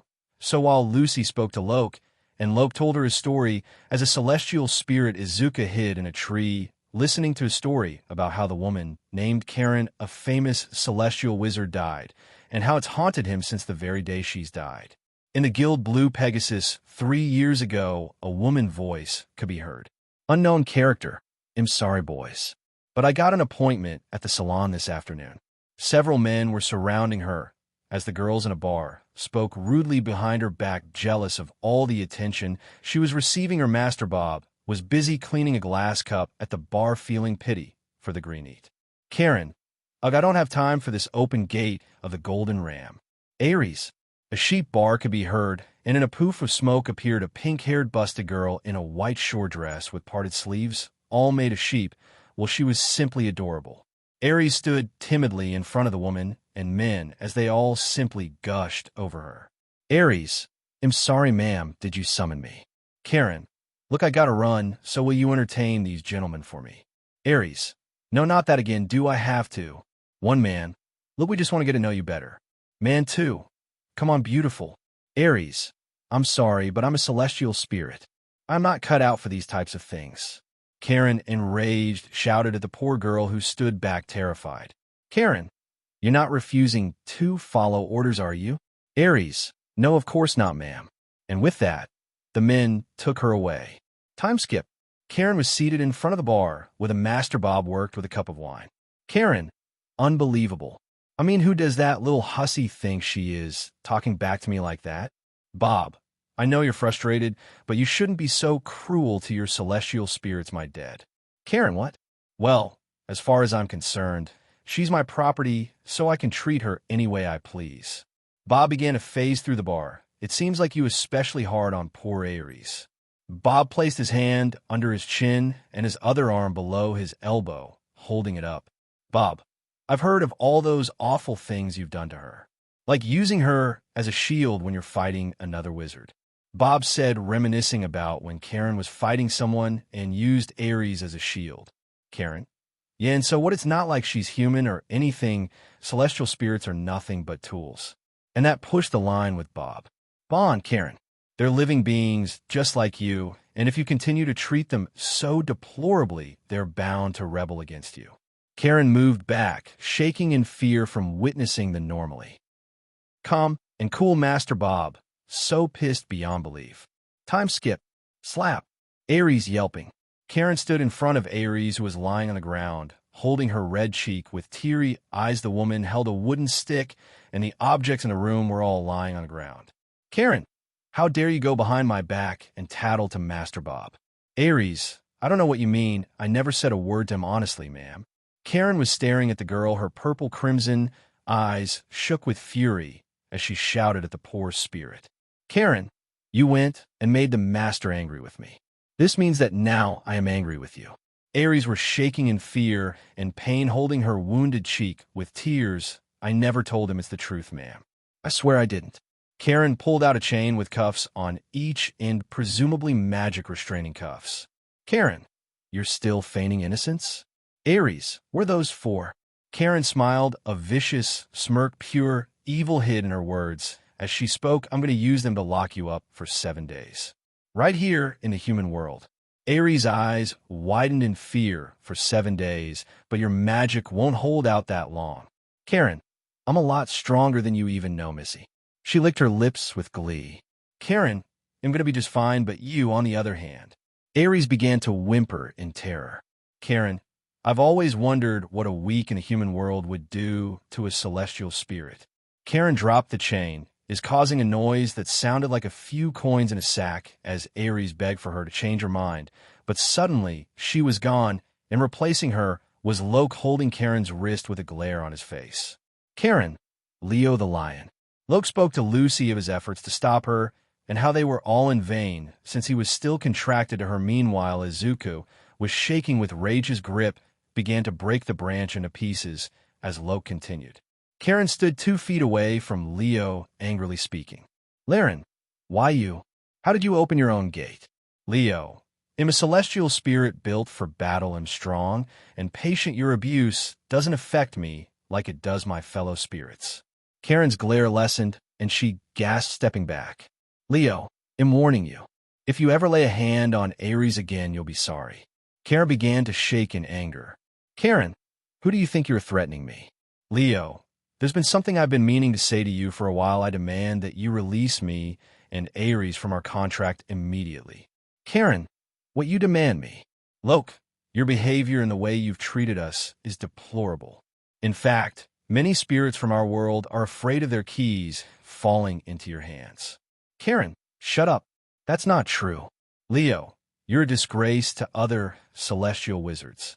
Karen began to try and close Leo's gate, however, in realizing she can't, and through Leo telling her that he was using his own magic to keep him there, he left to the ruins on the other side of town to wait for her to release their contract. But she never did. Each time she saw him, her figure looked worse than before. She wasn't skinny, but her clothes were dirty a lot. And then the day came when she died doing a job, causing Leo to blame himself. Loke finished telling Lucy the story, and he began to vanish. That was when Lucy began to fight back and use all her magic to protect him. She screamed, using all her powers, shocking Loke and Izuku, as all her magic ran out, and she finished by calling the Spirit King's judgment wrong. The king began to tell Loke how he hated to see him in such a state, and how he was guilty of killing Karen, but Lucy stood up defending the boy. That was when Izuku finally came into the mix. Izuku, shut the hell up, you mustache face. All of them turned to Izuku, who held a pissed-off expression. Lucy, Izuku. Loke, what are you doing here? Izuku, shut it, Loke. Celestial King, a young man, who are you to speak so rudely to me? Izuku, I'm just a boy who came to this world after his death, but a boy who doesn't belong here, but even so. The two looked at Izuku with wide eyes. Izuku, I am a much better person than you. The king looked at Izuku in shock, but also in confusion. Celestial King, you dare, child, how dare you speak to me in such a way? Loke thoughts, why is the king so angry? Izuku, Loke had taken the consequences for your mistake, for you failure. Celestial King, silence. The world underneath them began to shake. The seas began to rise as the king got angry. Izuku, you are no king, you're pathetic, absolutely pathetic. You, instead of protecting your daughter, you simply watched as she suffered and did nothing. Celestial King, you dare, you know absolutely nothing. The king raised his sword into the air and slammed it down. Lucy/Loke, Izuku. Shocking them was Izuku, who shattered the blade with his hand alone, surprising even the king. Izuku, shut the hell up. While Ares suffered for so long under that diamond's hands, you sat down and watched your absolutely pathetic making your own children go through that and no do anything. Celestial King, shut up. Izuku. And why should I? You're nothing but a trash bag. What sick pleasure did you find in watching her cry, tell me? Celestial King, silence. Opening his palm, he fired a massive beam of celestial energy at Izuku. Izuku, I refuse. I'll make you pay for everything you've done, even if I have to do it. Suddenly the same magic came to Izuku, and his eye burst into green fire. And from it, he fired a massive beam of green energy from his chest. Both Izuku's and the Celestial Spirit King's attack collided, sending everything flying, and destroyed. Lucy and Loke were shocked by Izuku's power. Celestial King thoughts. What is this? It's like he's destroying my magic. I can't even sense it anymore. How is this possible? He's destroying my connection with the stars. I need to stop this. Izuku. The beam of green grew larger and began to envelop the king's power, reaching the king, when Izuku fell to his knees, tired and empty of all magic energy. Izuku, that hurts. Celestial King. Ah. The three looked at him in shock as the Spirit King was also on his knees, gasping for air. Celestial King. Impressive boy, truly impressive. I've never had a battle like that before. You're incredible. Loke/Lucy. Izuku, you're not too bad yourself, old man. CK is nothing but the Spirit King's CK. Boy, you not only challenged me, insulted me, and battled me, but you nearly defeated me at the cost of your life. All this for a spirit you don't even know to tell me why. Izuku looked down, because like her I was also abused. The CK and Lucy alongside Loke were all shocked my father would hit me every day. Since I was 4 to 12, my best friends turned their backs to me. I was weaker than them, and the boy I consider my brother attacked me every day. I had no one, Izuku said, as the other three looked at him with broken hearts and remorse. Izuku, it got so bad, my father's torture, that he began to use a metal bat and nearly killed me with it. I watched as he was taken to an asylum for the insane. I had no one, and even though my mother always smiled at me and told me it will all be all right, I knew she secretly hated me, but she tried to get over the feeling. Lucy. Izuku. CK. Young man, hearing all you said, I feel like I can trust you. See, there's not a day that goes by where I don't torment myself for not protecting my child. It haunts me, her tears, her screams, and she pleads. I never felt as though anyone felt the same, but seeing you I see that I'm wrong. That is why I believe you should have Ares' key. The three were shocked. Izuku. But I don't have celestial magic. CK. Then I will give you a portion of my own. Izuku. Are you sure?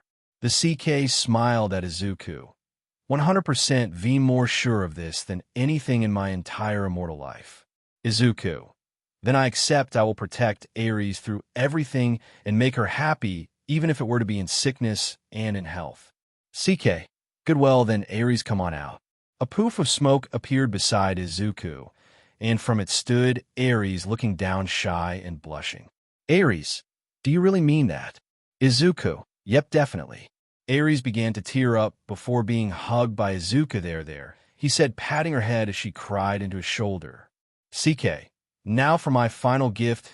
Loki will be able to come back home, but from now on you'll protect your friend with all your life. Loke agreed, and with that, the king left, and Lucy got Leo the lion's key, while Izuku got Ares. The next day, everyone was surprised that Leo was a spirit, and Mira, Kana, and Levi were jealous at how Izuku was cuddling with Ares nonstop and snuggling in her neck, which he found comfy. Finally, the day ended with Loke giving Natsu's team tickets for a hotel at a beach, and they wanted Izuku to come. They practically dragged him away. That was the day things began to change between him and Urza. It's a beautiful day at the beach with Lucy and Natsu on a surfboard attached to a jet ski and surfing the water, Happy trying to stay on a hot stand but hopping to each leg, and Izuku, Ares, Urza along Gray, all playing netball, and then all of them running along the shores of the water, touching the sand, each with smiles and laughs, and a blushing Ares getting a piggyback from Izuku. Currently, in Akane Resorts, all of Fiori's most popular resort, where its citizens can relax and enjoy themselves in a number of ways. Both its amusement park and the adjoining hotel are rated first class. One visit to its white sand beach will make you want to come back again and again. All this looks the ocean water as far as the eye can see. Using the tickets Loki gave us, me, Ares, and the others enjoy some well-deserved fun in the sun. Natsu is currently playing Piggy in the middle with Izuku, tossing Gray's underwear back and forth while Gray uses happy as a way to cover up his midsection. Gray, give me back my bathing suit. Natsu, in no way, man. Ha ha ha ha ha. Ares, this is so embarrassing. Izuku, haha. Happy ugh. Lucy, haha, I don't think Happy likes being used as a cover-up. Meanwhile, hiding behind a coconut tree is Juvia in a bikini with a massive smile on her face. Juvia, oh my darling is such a hunk. Time skip. Izuku is seated outside his room on his balcony, looking out to the sky with some alcohol in hand. His eyes were near closed. Izuku, show me who you are. And with that, he fell asleep. In his dream, or rather vision, Izuku saw colonies of ships sailing towards a single location, then an island in which cargo was being transported, and beside the fires used to keep the place under light were guards wearing strange masks and clothing alongside creepy monsters with collars around their necks. They looked like a pet monster from Stranger Things. Then it changed to when it was daytime. People were being used as workers with little clothing on their bodies, walking around shoeless. Their cuffs were magnetic, and the line of magic connected them to a small robot hovering behind the workers who pulled along the cargo inside a canyon, where construction was clearly being done, and the guards supervised it all. Men and women were mining, old and young. Some struggled to even stand, while others were being shocked and made to scream in agony from the lightning coursing through their veins. As punishment, their homes were in cells, and the kids and adults, along with the elderly, were all seated leaning against the dirty rock walls while the guards roamed outside. Then there was a small girl who fell to the ground. She had purple eyes and red hair like Urza, only much shorter. She wore a blue dress covered with markings and dirt with some rips in it.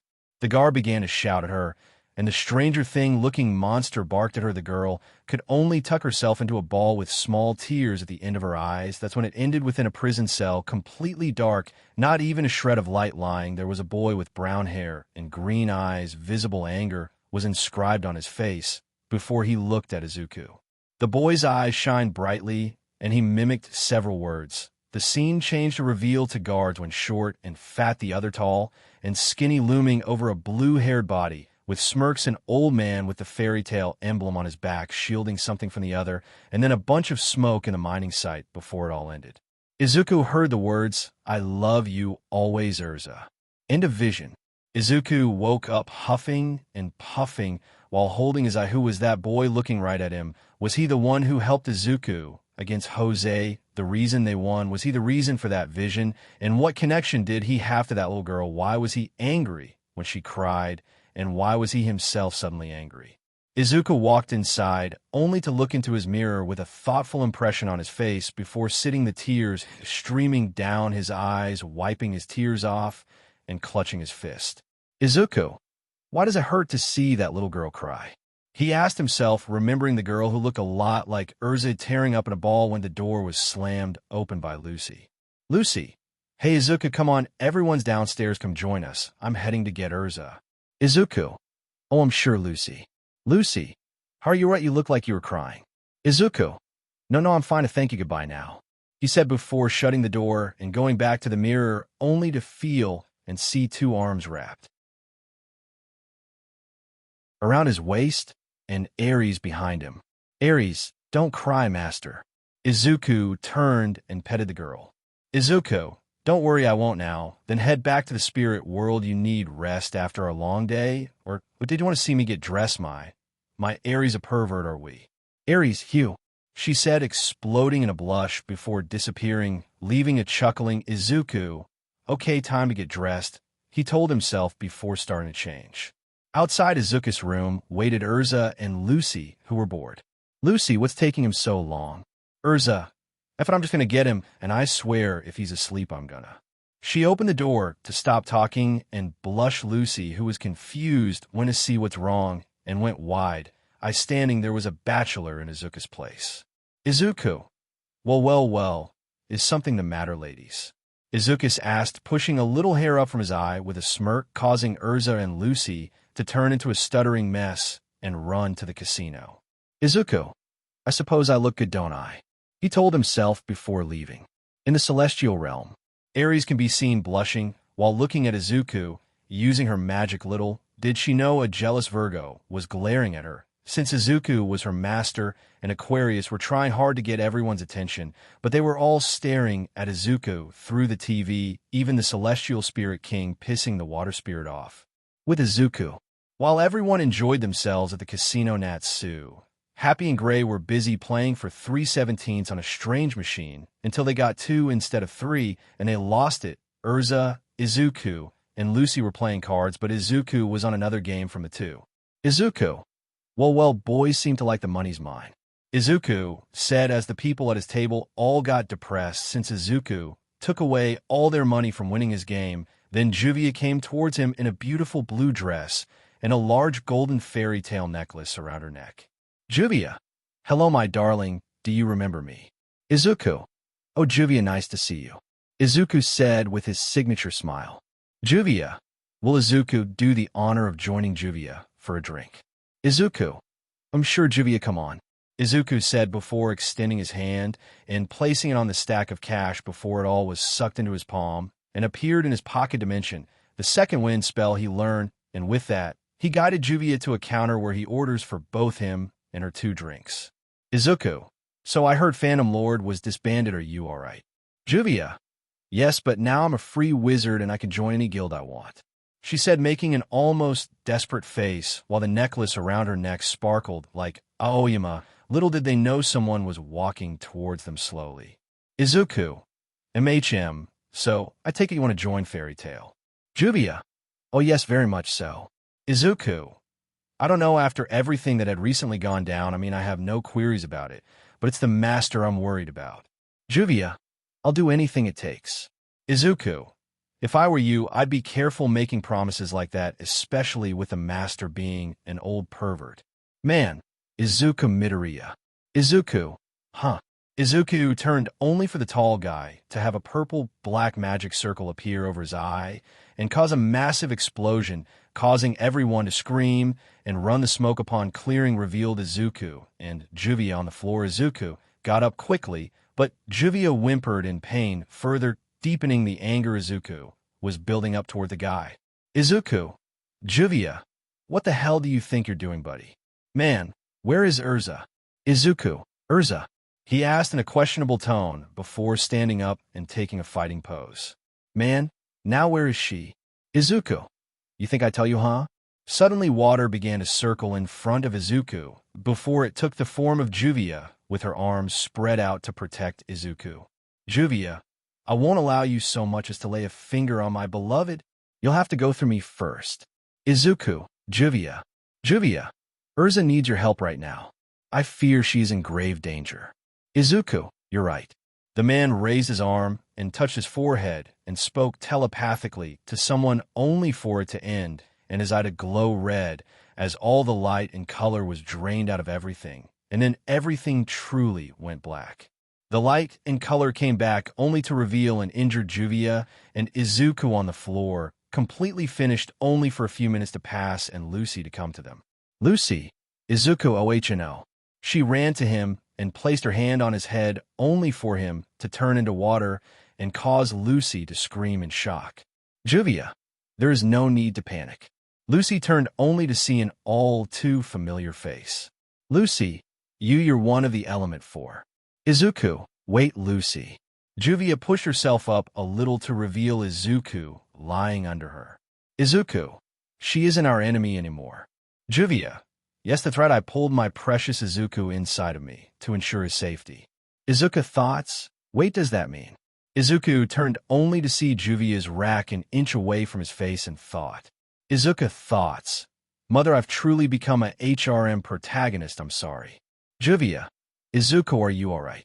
Izuku. Huh, oh yeah, I'm fine, you can get off me now. Juvia. I'm okay, but first. She leaned down and pushed her against Izuku's blushing. Stop it. Now redo. Juvia. Okay. And with that, she got off. Gray, Izuku, Lucy. The 3 turned only to see Gray approaching without a shirt on. Gray. What is she doing here? He asked, preparing ice make spell until Izuku stopped him. Izuku. Gray, she's on our side. Juvia. Izuku is right. Juvia is not going to harm any of you. Gray glared at her a bit but sighed and followed Izuku's lead. Izuku. So then what happened? Gray. I'm not sure. I saw an explosion in your direction, but I was stopped by some blockhead before he took me and Natsu down. Lucy. Oh no. Izuku. What? And why were they here? And goddamn it, where is Urza? Lucy. They came after me and Urza and took her away. Izuku. F it. Suddenly a pillar of fire shot into the sky with a scream. Izuku, let's go. The four ran over to Natsu, who was smoking from his tongue. Gray. Natsu. Natsu, huh? Izuku. What happened to you? Natsu. Hey. What if idiot shoots people in the mouth, huh? I mean, someone could get really hurt. Lucy. I think that would kill anyone who wasn't a weirdo like you. Juvia. I would have to agree. Natsu. I'll show that blockhead. And with that, he darted off, leaving a trail of dust behind him. Izuku. After him. And with that, they charged after Natsu. Lucy. Hold on, does he even know where he is going? Gray.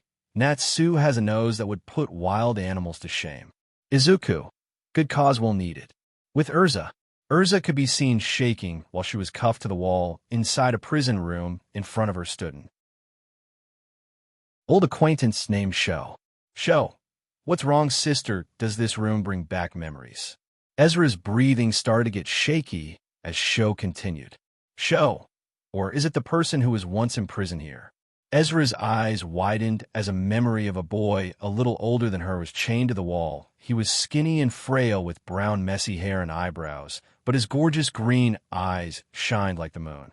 Sho, you will become the sacrifice that takes us to heaven. Our power from this will dominate the world, for when we become its new rulers, we will make the council and everyone else tremble before us. We will take away their freedom in us rights. Ha ha ha.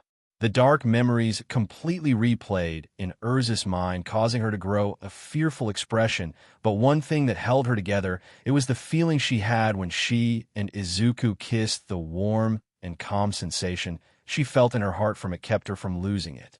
Urza thoughts. I have no doubt you're going to come to save me, Izuku, but please this time don't. With Izuku now on the sea, a boat is moved by the water controlling. It is Juvia joined by Izuku, Lucy, Natsu, and Gray, all headed towards the Tower of Heaven, or rather where the kidnappers took Urza. Gray, where are we even going? Juvia, we are following Salamander's lead. Lucy, do you even know where you're going, Natsu? Natsu was laying on the boat sick and about to vomit, so he just nodded. Izuku, Natsu, come on, get up, we need your help, just hold on a little bit. Juvia, how dare you disappoint my darling Izuku with your childish actions? Izuku's eyes widened as the memory of the island that the brown-haired boy was on came to mind, and he instantly told them where to go. Izuku, we're close. Lucy, how do you know? Izuku, trust me, it's just something is telling me where to go. Suddenly crates began to flow around the ship, as well as dead creatures both of sky, and see Natsu forgot about his motion sickness and got up. Natsu, what this feeling? Izuku, you sense it too. Gray, what's going on? Juvia, this isn't right. Izuku, yeah, these crates, it seems there had been a fight, and a large group was taken out. Izuku pointed to the destroyed ships from Magic Council. Suddenly a massive tower came into view, and Izuku got a horrible gut feeling. Izuku, the Tower of Heaven. Lucy, that's where the guys that took Urza went. Juvia, it seems there's a barrier keeping us out. Gray, yeah, how are we supposed to get in? Juvia, I can help with that using these. Juvia used her magic to create spheres with oxygen inside for everyone to use. Izuku, all right, you're amazing, Juvia. Juvia, thank you, Izuku. Juvia thoughts. Izuku complimented me. I am so happy. And with that, they all dove into the water and swam underneath the Tower of Heaven. Izuku thoughts were coming Urza. The group came out of the water, but this time inside of the tower at the bottom, standing on a small island. Juvia, great work, Juvia, these things are amazing. Juvia, I'm surprised you made it here, since I made you personally smaller than the rest. Lucy, wow, talk about cold. Unknown character. Intruders. Lucy, oh no. Suddenly everyone was surrounded by the guard from top to bottom. Unknown character. Identify yourself. Izuku, Looks like we're gonna have to fight. Natsu began to heat up the air around him. You losers want to know who we are? He ignited his arm in the fire. Natsu, we're the wizards who are gonna punch your faces iron. He smashed his fist into the ground, causing a massive explosion of dust catching the guards of the guard as the group came out on top of the smoke. Natsu, we're from Fairy Tale. Natsu used Fire Dragon's roar. Lucy summoned Virgo, who took down the guard, T the top. Juvia used a water slicer, knocking out the other, alongside Gray, who used Ice Make Lance.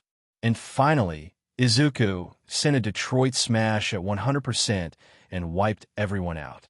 After taking all the guards down, they gathered together, was hugging Izuku tightly and rubbing her head on his chest as Juvia was being held back by Gray from killing the spirit. Lucy, I hope we didn't attract too much attention. Oh, who am I kidding?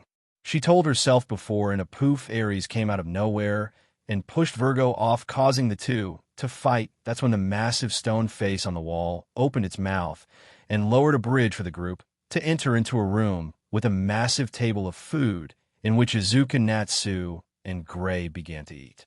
Juvia, the door that welcomed us and was controlled by a magic user. Virgo, that seems accurate. Lucy, why would they let us in? Gray, you think they're trying to provoke us? Lucy, I don't know. Virgo, not to be mean, but your bikini leaves little to the imagination. Lucy jumped back with a blush as Virgo approached her with red eyes. To help her change, Gray turned to look with an oh wow, while Izuku was busy feeding a blushing Ares. Izuku, are you jealous of Virgo? Ares, no. Izuku chuckled and wrapped his arms around Ares' waist, pulling her closer, while rubbing his head and her neck, deepening her blush. Juvia, please stop cuddling her, Izuku. Lucy finished changing and did a pose to act cute. Lucy, don't I look super cute, guys? Gray, yeah, extremely. Izuku, looking good loose. Virgo, Ares, and Juvia approached in anger at Lucy, about to tear her dress out of jealousy, but stopped. Virgo, I wish you luck, husband, she said, disappearing along with Ares. Lucy, hey, I am your partner, you know. Oh, right, hey, did you guys want some clothes to you? Izuku, no, we're good. Gray, yeah, this does the trick. They said drying their clothes using Natsu. Lucy, he's not a dryer, you know. Suddenly, the guards barged in, holding magic guns and regular swords, charging at them, when suddenly they were all taken down by Urza, who was holding twin blades. Izuku, Natsu, Gray, Yarzie. Lucy, thank goodness you're okay. Juvia, she's so cool. Urza turned to them and gasped. Urza, it's you. What are you doing inside the tower? Lucy, looking for you. Juvia, we haven't met. My name is Juvia and M. Urza, go home. This place is far too dangerous. Natsu punched his palm with a flame fist and a glare on his face. Natsu, don't try to scare me. I'm not going anywhere till that blockhead gets a good taste of my fist. I'm going to make him pay for shooting me in the mouth. Urza, you have to go. Izuku, but why? Natsu, your friend's kidnapped. Happy I can't leave here till I find my little buddy. Urza, they got him too? It must have been Emiliana. Natsu, where can I find him? Urza, I'm not sure. Natsu, this means war. Izuku, who are you declaring war against? Natsu then darted off. Natsu, the idiot that kidnapped my little buddy. Urza, wait. Natsu. Gray, what a moron. Izuku, F it, Natsu. Juvia, poor guy. Lucy, let's go and help him. Urza, and oh, she shouted, raising her sword, causing them to step back.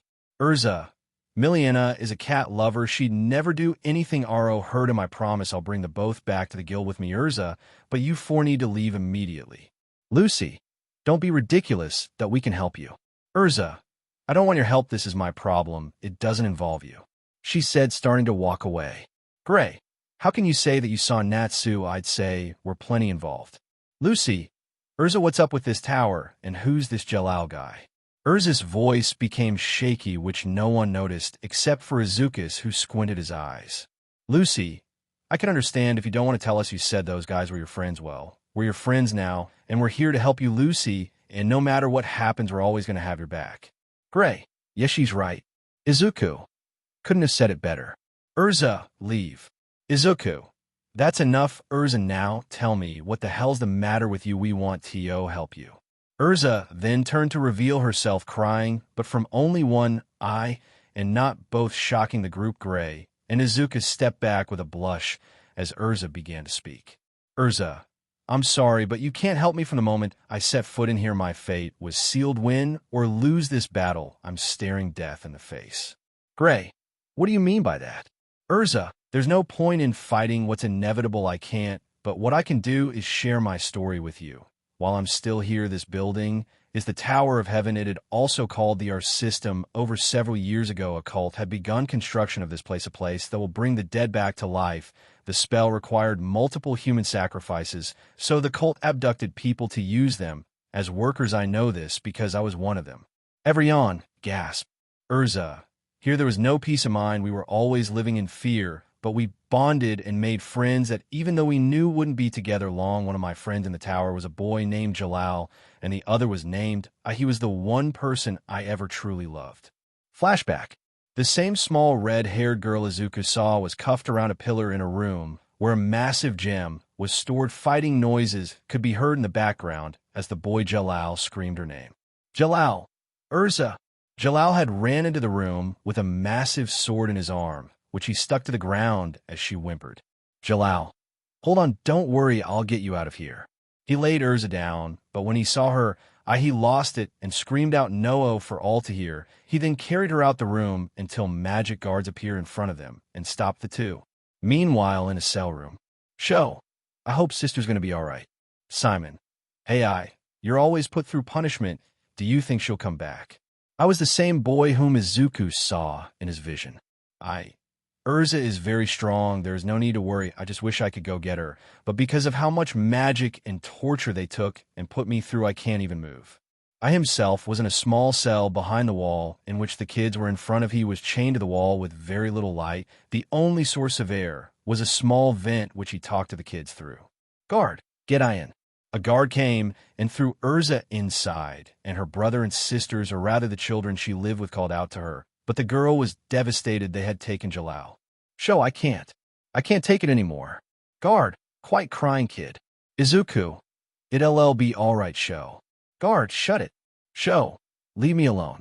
Suddenly Jalal's words echoed through Urza's mind. We have to fight, and her eyes widened. Simon, what are you doing? Suddenly Urza took a shovel and smashed the guard with it, sending him and two other soldiers out the cell. Guard, mutiny, he shouted with a cracked mask and one lost tooth. Simon, what's gotten into you? Urza, find a weapon. We can't escape, and they won't set us free. So, to escape, we'll need to fight for our lives, for our freedom. Everyone cheered and began to rebel, taking down guard after guard. Meanwhile, I sat looking at the wall in front of him with a tired smile as a green fire emerged from his eyes. End of flashback. Urza. So we took a stand for our freedom. We took a stand to save our dear friend Jalal. But little did we know something changed with him. His entire personality could only be explained as pure, unadulterated evil. Flashback. While Jalal was getting tortured but didn't say a word, something came to him and began to change him. It was supposedly their god Zeref through his hatred. Meanwhile, outside, everyone was stitching up the wounded and helping others. Urza, come on, we need to set everyone in Sector 8 free. We can owe it. Simon, no, we can't. We could never beat that many guards. Urza, we have to. That's the only way we will be able to save Jalal. Wally suddenly came to Simon and began to tell him that Urza had a thing for Jalal. Simon, hey Urza, you don't have a crush on Jalal, do you? Urza gasped in shock at his question before looking at who was listening in on their talk. While sitting against a rock with a girl whom had white hair and some strange feathers on her, sitting on his lap, asleep, Urza blushed and continued. Urza, no, never, and why would you ask me that? She asked, hoping to God that I didn't think she liked anyone else. Simon, sorry, but I just wanted to make sure because... Suddenly an explosion came, sending Simon flying with a broken jaw, and Urza, who defended herself with a shield. Waki, where did that come from? Miliana, look up there. Sho, magic soldiers. Suddenly a fleer of magic soldiers arrived and began sending attacks at everyone, causing them to run, except for Urza, who pleaded for them to fight with her. until one pushed her onto the ground. Suddenly, the fleet aimed at her. Simon, Yarzia. Show, watch out. The magic soldiers fired, however, something sent them flying back at the soldiers, causing a giant explosion. Urza, Gaspi. My magic may not be as strong as it once was, but I will never hurt another person ever again. Simon, what did you see that? Miliana. Yeah. Show. He reflected their magic back. I coughed out vital fluid and fell to the ground as Urza came to him. Urza, are you all right? Yes, I may be some kid, but deep down I've still got a lot of fight in me. I placed his hand on Urza's cheek and began to caress it. As a wizard, my magic has always been intertwined with my magic, but the true source of my power, Urza, was you. Izuku got up holding his sword ready to battle. It was a large silver blade that looked like a wing, but the handle was like that off a rapier, and a large green crystal was embedded inside of it. Suddenly, of her, and I began to replay, in Urza's mind, all the times he made her smile with his grandpa Rob, and other times when she would be embarrassed after he'd flirt with her. Urza, hey, how do you promise to always love me and make me your wife in the future? He sure, Urza. Simon, what how could you? Simon began TP punch the wall to hit, as everyone laughed at the two. After that memory fled her mind, I was seen standing in front of Urza, holding his sword in a battle stance. Your beautiful smile and that promise we made were the only thing keeping me sane in this horrid plague after Grandpa Rob died. Urza, you're hurt, aren't you? Remember this. Your freedom lies within your heart, Urza. Suddenly, the magic soldiers began to fire hundreds upon hundreds of attacks at who didn't budge as the tears of vital fluid ran down his face. Remember this, follow your heart, and your dreams of being a wizard will come true. I turned to Urza with a smile and tears on his face. I love you, Urza. And with that, he was destroyed by their attacks, and his one beautiful sword, which brightened the darkness, fell to the ground smoking. Goodbye, Urza. Urza. And like that, I watched the man I love die. Little Urza stared at the sword in the ground with tears streaming down her face before she screamed, releasing pure magic energy in a crimson circle. All the tools were lifted and thrown at the guards and soldiers, taking them all down. Urza, you knew, didn't you? You always knew, and I love you too. Using that power, Urza went after Jalal, only to find that he changed and threw her out the tower, threatening her that if she ever came back, he'd kill all her friends. But what hurt her the most was leaving the sword of her love in that place. In a flash, Izuku, is that why you were always so kind to me, even when you didn't know me? Because... Urza, yes, because you looked like I. Tears fell from Urza's eye as he bangs covered her left eye. Urza, I have to fight Jalal. I have no choice. I have to do it. The group could only show sympathy for Urza, who was still broken from watching I die. The group began to discuss the wicked sorcerer that Jalal wanted to revive Zeref, whom created the demons that caused so much mass destruction, and how Zeref would take them to heaven, then remake the world and them its rulers. Lucy, hey, wait a minute. Why do they think that you betrayed them? Don't they know Jalal is the bad guy? Urza, it isn't their fault. I'm sure Jalal fed them all sorts of lies when I left, but that doesn't change the fact that I left them so long ago. In the end, you could say I did betray them. Lucy, because he threatened to kill them. If you ever came back, you couldn't have saved them. Urza, none of that matters anymore. I will defeat Jalal. Leave it to me, okay? Little did they know that Gray and Izuku could both feel that she was hiding something. Sho suddenly came forward angry and believing Urza was lying to them. Sho, sister, that's not true. Why are you lying to them? Urza, Sho, you think by making yourself the martyr, you're going to get sympathy from your friends, tell them the truth. That's not what happened. And you know what? You blew up the ships and left on your own. We would have ended up at the bottom of the sea. If it wasn't for Jalal, he saved us. He warned us not to trust wizards like you who didn't know how to control their powers. Gray, did you ever think that he may be lying to you? Lucy, if you truly knew Urza, then you'd know she'd never do something so horrible. Sho took a step back, shocked with tears in his eye. He spoke, you only think you know her. You weren't there back then. After you left, Jalal's words were my only salvation. And that's why I spent all these years to finish the tower. It's all been for him. You're meaning to tell me that everything he told us was a lie, that he was using us this whole time. Simon, that's right. The group turned to see Simon behind Sho, and as someone spoke to the group, Izuku zoned out from a voice telling him, "Unknown character, go to the center of the tower." Simon and Urza had finished their reunion, and with that the group left in hopes of finding and defeating Jalal. The group had run up the tower from the stairs. Sho had seemed distant from the rest. As they continued their way up, Simon couldn't contact his friends, which caused some distress. But nonetheless, they made it to the center of the building there. They found Jalal speaking to them through the microphone, and he admitted to wanting to use Urza as a sacrifice to resurrect Zeref. What made the matters worse was Sho, who trapped Urza in a card and made a run for it, with Simon chasing after him. Izuku, F it okay, Gray, go for Simon. Gray, what but? Izuku, dude, I get the feeling he'll need your help. Gray, fine. Gray left to help Simon. Izuku, Lucy, Juvia, I want you two to go together. See if you can find something to escape through in case needed, with the ether ion blast coming and all.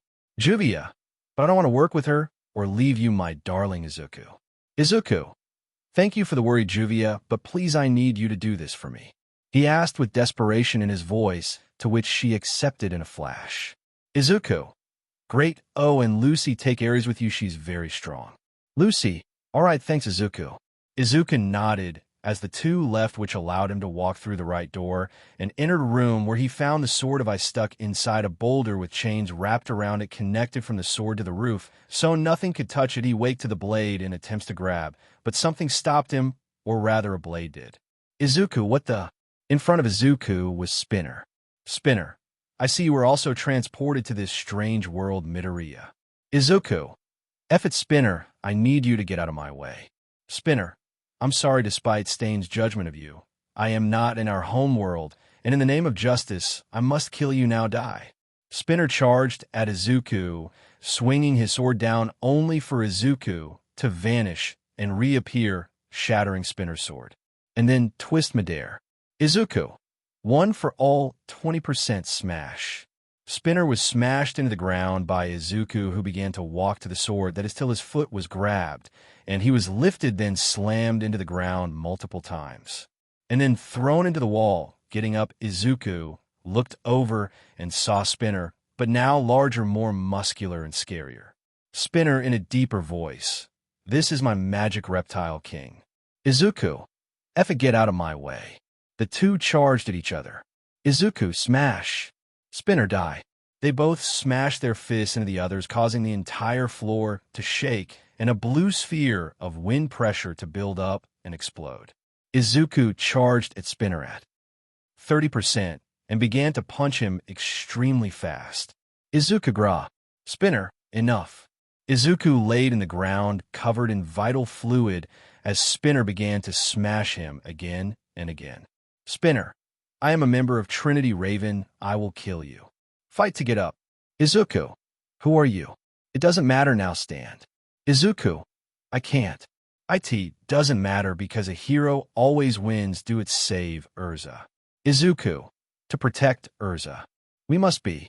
Izuku, true heroes. Izuku, get the hell off of me. Izuku smashed Spinner in the face, when lightning came out of his hand, sending the reptile sky high.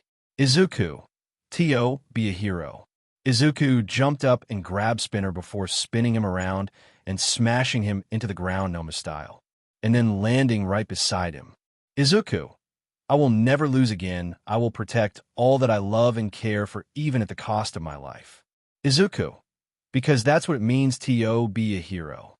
The entire tower was made to rumble, and everyone fell to the ground in fear, questioning the sudden quake which befell on them, and Spinner screamed as he flew up, Spinner blasting off again. Meanwhile, Jalal was left in complete shock at Izuku's strength, who stood in 100%. Izuku's skin and bones began to heal as he fell to his knees, in pain, huffing and puffing before looking up at the massive hole in the wall with a large smirk. Izuku, I won't let you take anything from me ever again. That I promise. I will save Urza, and never again will anyone take her smile away. And with that, Izuku took a few steps towards the sword and held its grip only to be covered by a bright light. Deku opened his eyes only to find himself inside an empty black space, and in front of him stood I with a smile. Hello, father, he said, shocking Izuku completely. Now let's take a break and see what Lucy's doing what Heleno get lost. Izuku, what do you mean, father?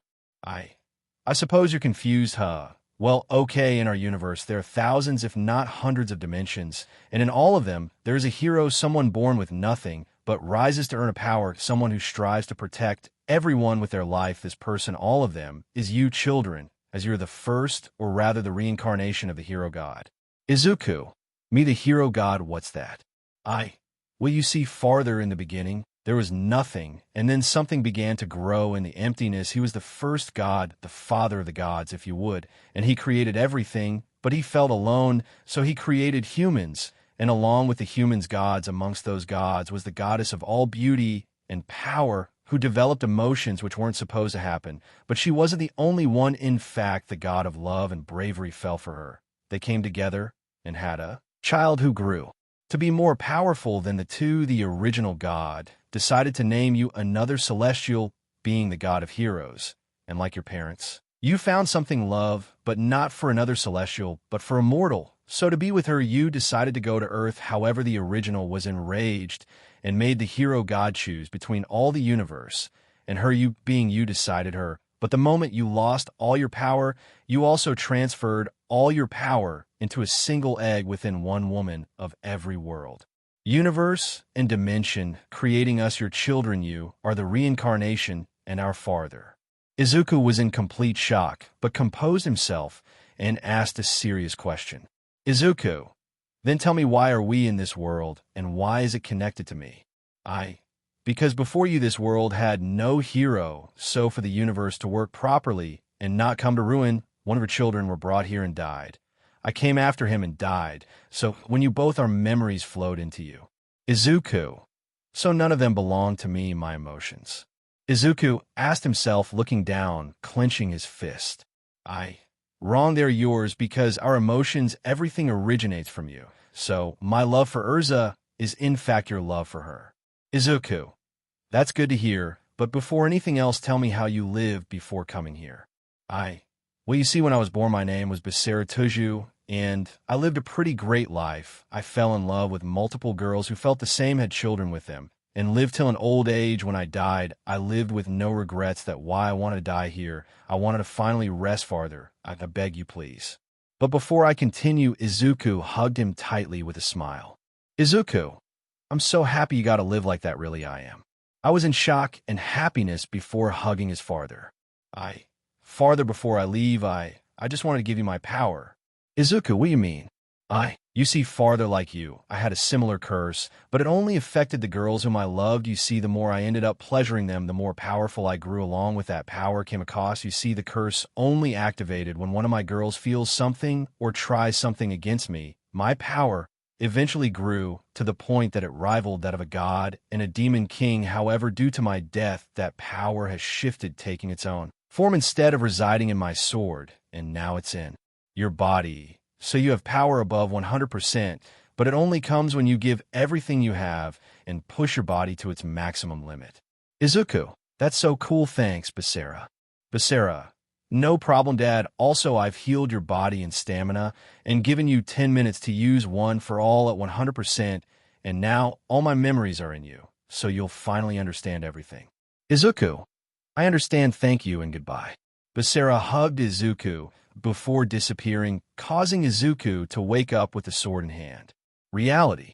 Izuku, incoming Urza. With that, Izuku ran to Urza while the sword disappeared, turning into a green glass-like matter, and then nothing. Izuku got further and further down the hallway before stopping and then shacking. Izuku, what is this? I feel like there is some crazy chicken water involved. I don't know why, but I am sorry, he said, going down on his knees, pleading forgiveness. For some reason, he could hear Lucy and Juvia scream sorry as well to the same thing that saved them. If you don't understand, he's scared of Aquarius. Let's just say they met once, and oh God, is he afraid. Izuku, no time. So, picking himself up, Izuku continues to run. He got outside the tower to find stairs leading to the top. So, taking them, he sprinted up and found Simon and Natsu on the way. Izuku, what happened? You two look like trash. Simon, well, we battled a member of Trinity Raven. He was beaten by Gray, and then the entire building began to shake. Do you know why? Izuku, oh yeah, sorry. I kind of smashed a guy through the tower, causing the shake. Natsu, what, that was you? Happy. You're the coolest. Izuku, he chuckled while rubbing the back of his head. Izuku, up these stairs, I'm guessing Urza and Jalal are fighting. Simon, yes. Izuku, so hold on, I'm guessing Natsu is going to be the one to defeat Jalal. Simon, yes. Natsu, you bet. Izuku, no, I am. The two looked at Izuku in shock, but he was completely serious. Simon, enraged, slammed Izuku into the wall. Simon, what's the matter with you? You claim To be Urza's friend, but you refuse to let anyone help her. Izuku, yes. Simon, why? Izuku grabbed his wrist and looked at Simon in the eye when Simon finally understood Izuku's reasoning. Simon, you couldn't be him. Izuku, hey little bro. Simon felt tears drip down his face. Izuku, was I this whole time? Simon, Izuku, I beg you, save Urza. Izuku, of course. Natsu. Natsu was angry and about to scream when Izuku called his name. Izuku, protect our friends for me. Natsu was about to argue, but instead nodded. He knew Izuku had his reason. He could smell it. Izuku, now go to the others. Do you hear me? Go now. The two ran away. They knew that Izuku would most likely not come back. Continuing his way up, Izuku stopped when the bright blue light of Ether Ion came down on him and the tower, but instead of destruction, what stood was a diamond tower instead of the metal tower of heaven. Izuku, F it, I am coming, Yarzie. Urza was about to be eaten by the Ether Ion crystal with tears in her eyes when she was pulled out by our main man, Izuku Midoriya. WHO. Izuku, I got you. Urza, huh? Izuku, Urza is very important to me. I won't let you touch her. Jalal looked at Izuku questionably. Izuku sat on the ground with Urza's head laying on his lap. Izuku, man, what are you doing hanging out with this loser? If you don't hurry up and come back, I think me risk gonna really lose it. Believe me, you don't want her to be angry, otherwise I think I'd die. Izuku said as he shivered a bit. Urza, sorry, but I can't move. Izuku, oh no. A mischievous idea came to mind as Izuku began to tickle Urza and laugh at her giggling from him. Izuku, that what you get for always frowning? Urza, this is serious, haha. Stop fooling around, ha ha ha, stop it. Izuku stopped as Urza turned to him with a smile that vanished and was replaced by a serious expression. Urza, Izuku, you gotta get out of here as fast as you can. Izuku, I'm not leaving you. If you can't do the fighting by yourself, then I'll fight for you. Urza, you can't, he's too strong and you don't know anything about him. Izuku, that's where you're wrong, Urza. Izuku looked Urza in the eye and replayed everything between him and I to her, which shocked her. Urza, you mean? Izuku, yeah, I'm sorry for leaving you, Urza. Urza, I miss so much. Izuku, yeah, me too now then. Urza, please don't do this. Izuku, don't leave me again. She was about to cry as she spoke, but then. Izuku, I'm sorry, Urza. Izuku said, picking her up and then punching her in the gut, knocking her out, shocking Jalal. Jalal? You're even foolhardier than the rumors make you out to be. What kind of sick satisfaction do you get from striking a defenseless friend? Izuku, I had to do it because she was about to cry. Suddenly the wind started to generate around Izuku's fist as he spoke. Izuku, to me, Urza is one of the most incredible people I have ever met. She's beautiful, strong, smart, rash, kind, and generous. She's a loyal person who isn't afraid to give everything to her friends that I promised myself to protect her smile. I want her to wake up after this nightmare is finished so she can finally be happy, and so for that to happen, I will take you down. Jalal?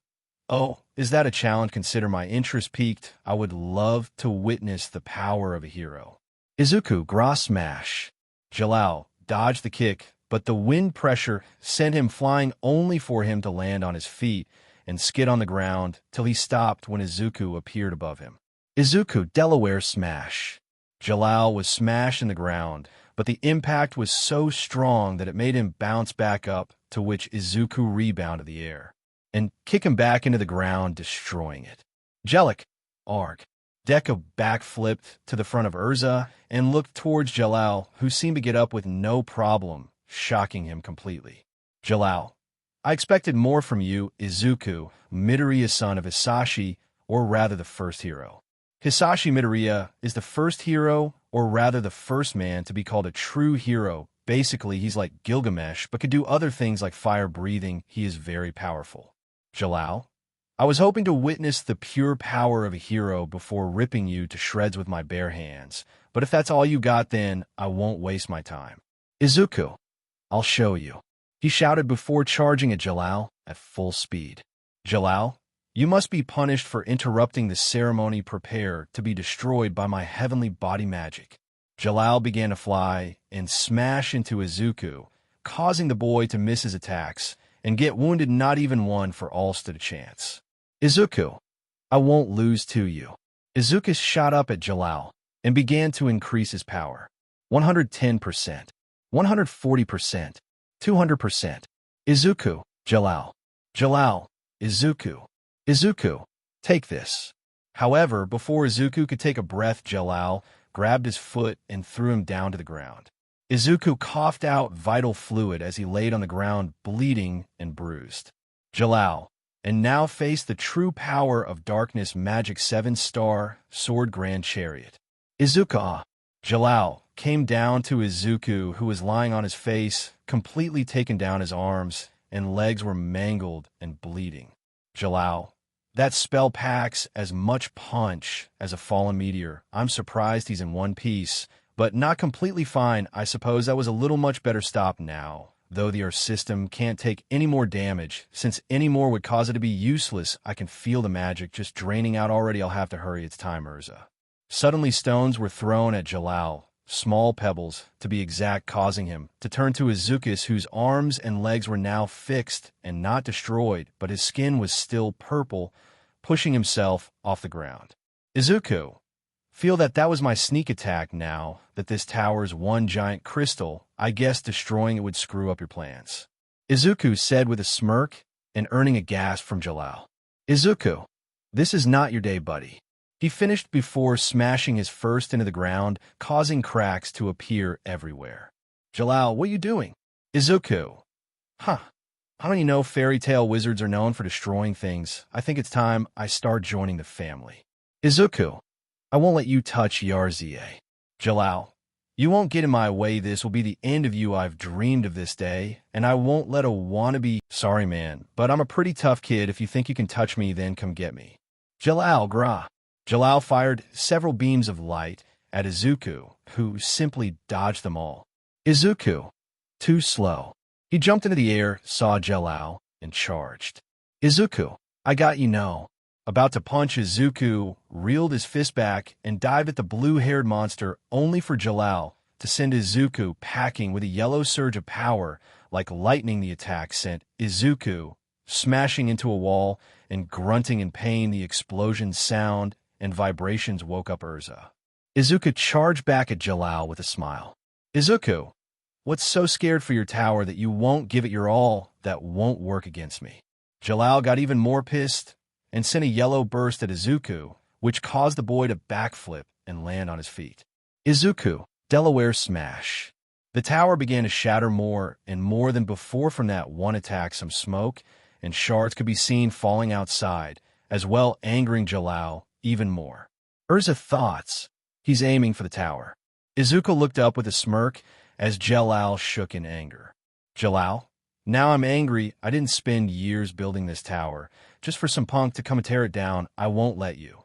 Izuku was huffing and puffed, his arms completely black and red now as he spoke. Izuku, tough break, pal. I told you fairy tales are famous for breaking things. Urza thoughts. Careful, Izuku. You're weak. You barely have the strength to stand. Jalal, I'll make you pay.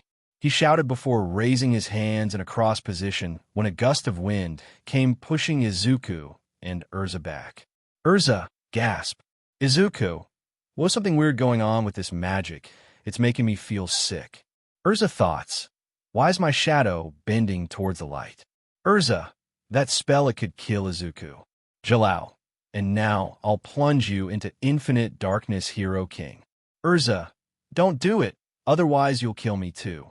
She shouted before going in front of Izuku to protect him. Urza, you wouldn't want to lose your sacrifice, would you? Jalal, true, that would be unpleasant. The sacrifice requires a wizard comparable strength to the 10 wizard saints, but I can't find another. I'll worry about that after I kill both of you. Izuku, watch out, what are you doing? Urza, it's my fault you're in this mess. Izuku, this time, I will protect you. Izuku, get out of the way. Jalal, heavenly body magic Altiris. Izuku, Yarzie. But someone stopped the attack and protected them. It was Simon, and then there was an explosion causing the top to blow up. Izuku, it's you. Ezra's memories of I dying in the past came back to her mind. Urza, why Simon? Simon, to save you. Urza, Simon. She ran to Simon and held him as he lay dying. Izuku thoughts, no, not again. Urza, why didn't you escape with the others? Why? Simon, talk to me.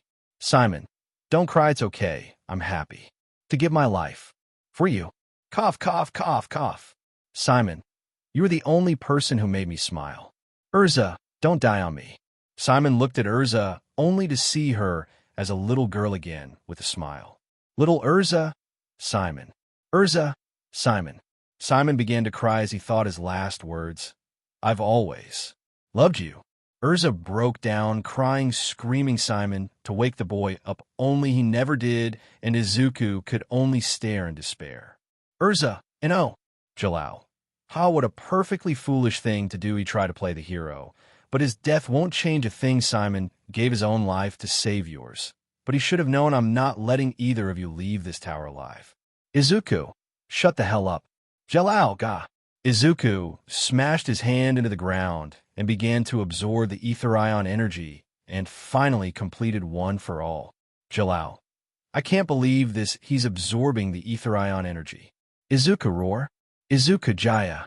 Izuku's body began to absorb too much ether ion, causing him to have a seizure and hold his head, screaming in pain. Urza, how can you be so foolish? Your body will absorb the Etherian energy and destroy itself from too much of it. Jalal, if he kills himself, it'll certainly make my life much easier. How instead of drying, Izuku's body began to give off a silver aura which burst. His back was facing Jalal, and when he turned to look at him, Izuku's glare scared the blue-haired fool. Jalal shook a little from the bloodlust, full anger coming from the boy, who then burst into lightning and then came out in the second form of the full lightning cowling. Now the real fight begins. Izuku stood staring at Jalal, who stood in shock. Jalal? Unbelievable, somehow his body completely merged with the ether nano. Izuku moved at the speed of light itself, smashing into Jalal and causing a massive explosion, nearly blowing Urza away. Izuku then bounced off like lightning and jumped off the roof at Jalal, grabbing his head and smashing through several floors. Izuku, you made Urza cry. I am not going to let you get away with that. Do it again, and I'll kill you. Jalal, your threats don't scare me, Meteor. He shouted, using a spell to fly up at Mach speed. Izuku stopped himself using the air and jumped up, moving like lightning towards Jalal, who grew pissed off and used his magic to send an enormous boulder at Izuku. Jalal, you'll never be able to catch me at this rate of speed. Izuku, don't count on it. Izuku shattered the boulder and got Jalal, whom he smashed his fist into and sent flying through the roof beside Urza, only for Jalal to kick him off. Jalal, I won't lose, not to you. In my time of desperation, I could hear Lord Zeref calling out to me. There's a reason only I could hear him. It's because I'm the chosen one. I am destined to create a land of freedom. Izuku, and you'll do that by taking away the rest of the rights of everyone else in the world. Jalal, if that's what it takes to build a better world, then so be it. I could care less about all these weakling or the Magic Council. Izuku gasped. Urza, he's casting an abyss break, but why you'll destroy the tower so many died to create. Jalal. This tower means nothing now that I've done it. I can build another in half the time. Lord Zirith, your hour is near. Izuku, I won't let you. Jalal, what the? Jalal looked above him only to see Izuku and then a rain of fists. Izuku 100 smash. The other in the shop was staring at the sky in shock, as well as Urza. Gray, it's raining punches. Urza, amazing. Jalal had been punched 100 times and was left a bleeding mess when Izuku decided to end it all. So, going below Jalal in a flash, Izuku rose up again, but this time a green dragon formed around him. Izuku, you'll never understand true freedom until you free yourself from that spirit. I know you can do it, Jalal. Free yourself. Jalal was embedded in the ground of the Tower of Heaven, and Izuku. Superman landed on the ground. Urza, so this is the power that he kept inside. Izuku stood up and screamed for all to hear. Urza, the true power of a hero. He was able to defeat Jalal. He ended this nightmare. Now show, and others can finally be free. Izuku fell to his knees unconscious when Urza ran and hugged his head, putting it in her beast. The lightning around him vanished. Urza, I knew you'd find your hidden strength. She told him before the building began to collapse and the ether ion was being fired out. So Urza picked Izuku up and tried to get out with him, but she realized even if she did, they'd still die. So she did the only thing she could. She began to put herself into the ether ion in order to redirect it. That's when Izuku woke up.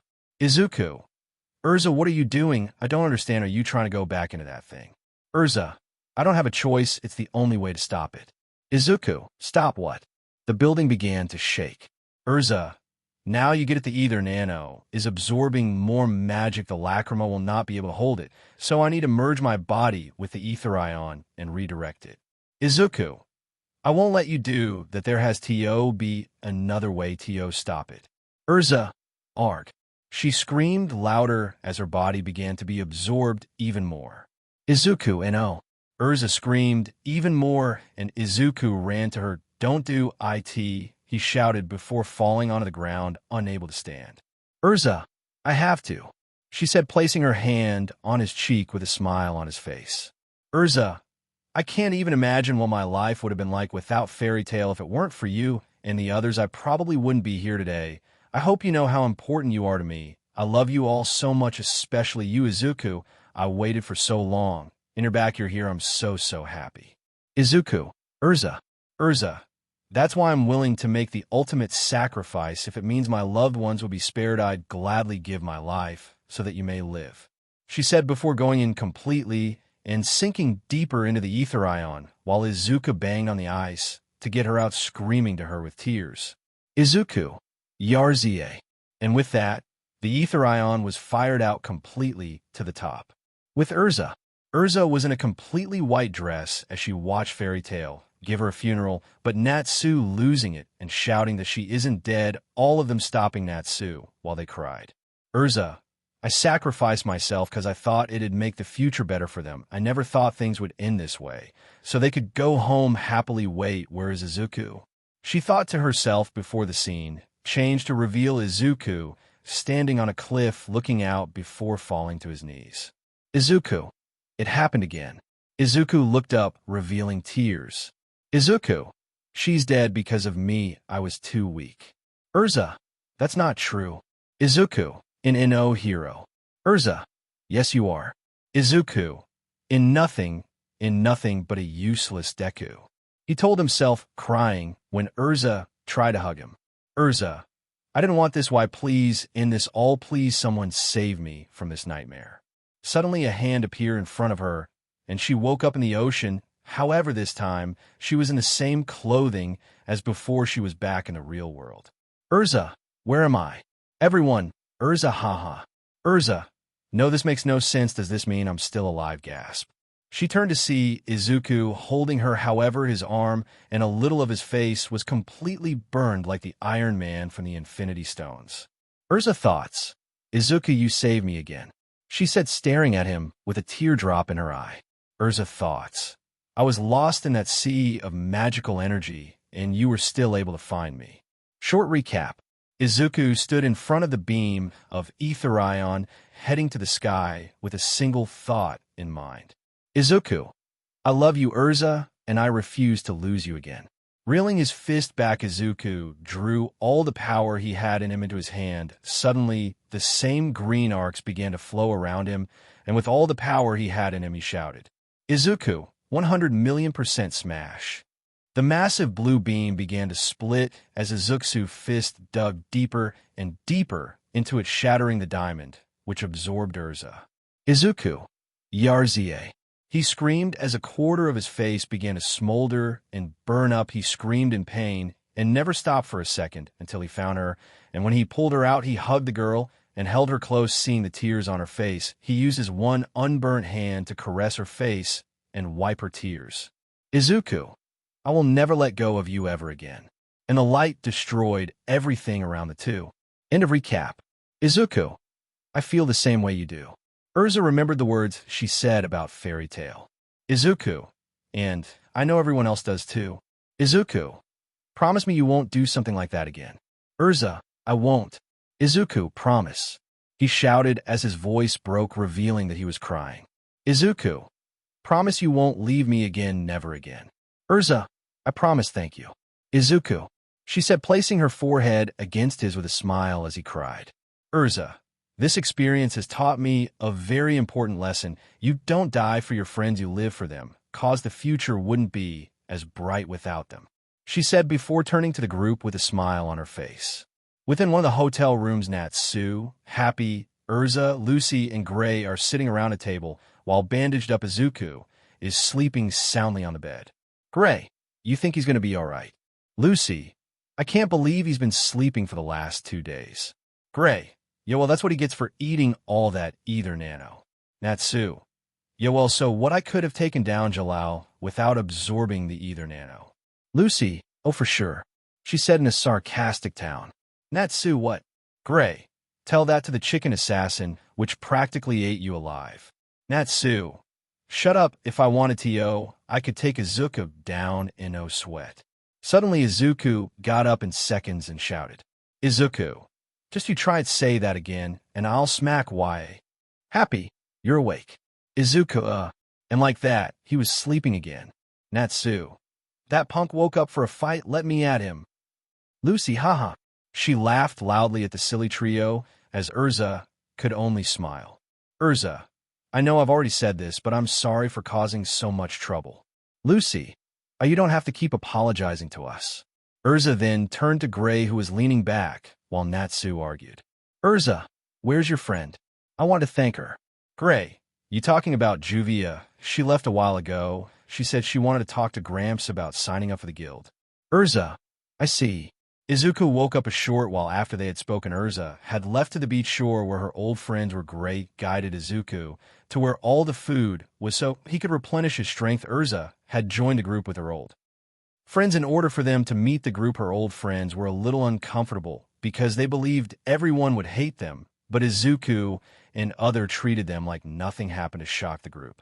They even ended up hugging Izuku with tears after he revealed that he was Basra from another life, and remembers when he was there, Izuku decided that he'd like to go outside for a breather, in which Urza noticed something about his expression. He wasn't looking with a smile, but a frown as his hair shadowed his eyes. The reason as to why remained unknown to her, but the action he took of clenching his fist in anger, regret, and sadness, walking out with nothing left to show. The boy had thought himself nothing but a child, hoping, or rather believing, that he was not a hero. He knew that you can't save everyone, but even so, he could never forgive the sin of letting someone die when he had the power to stop it. Although fate could be cruel, it could also be forgiving. With Izuku thoughts. I couldn't help but feel useless. I'm sorry. I'm so sorry for being so useless, so powerless. Damn it, I am sorry. Urza, Izuku. Midoriya turned to find Urza walking to him with a worried expression on her face. Oh, how it hurt him see that face. She took a seat beside him and turned to face the boy, looking away. Izuku, I'm sorry. Urza, Izuku, I am sorry. Why am I so useless? Urza pushed Izuku down and sat on top of him, only to find the boy crying. Izuku, If I had been stronger, if I wasn't afraid, then maybe Simon would still be alive. Urza, shut up. Izuku looked up only to see Urza looking at him in tears as well. Urza, you protected me, saved me, you showed me that as long as you have the strength to push through, then you can beat anything. Urza, you are my hero, Izuku. Even when I was a child, I dreamed of a Prince Charming coming to rescue me, and it was you, it was always you. Izuku, Urza, he said quietly as she caressed his face. Urza, my hero, King Izuku Midoriya of Fairy Tail. Urza placed her forehead against his with their nose touching. She said, Urza, I love you, Izuku. Izuku smiled softly at the girl before sitting up and hugging her. The two stayed like that for a while, till Izuku fell asleep, so Urza took him back to the room while she and the rest sent a show and the others preparing for the next day. Now in the Fairy Tail Guild Hall, Izuku, Urza, Gray, Lucy, Natsu, and Happy have finally arrived, and they were all left gasping. Lucy, wow. Urza, well, this is a surprise. Everyone, they finished building it. Gray, there it is, Fairy Tail's new guild hall. The group began to walk in when they stopped in front of the first new thing.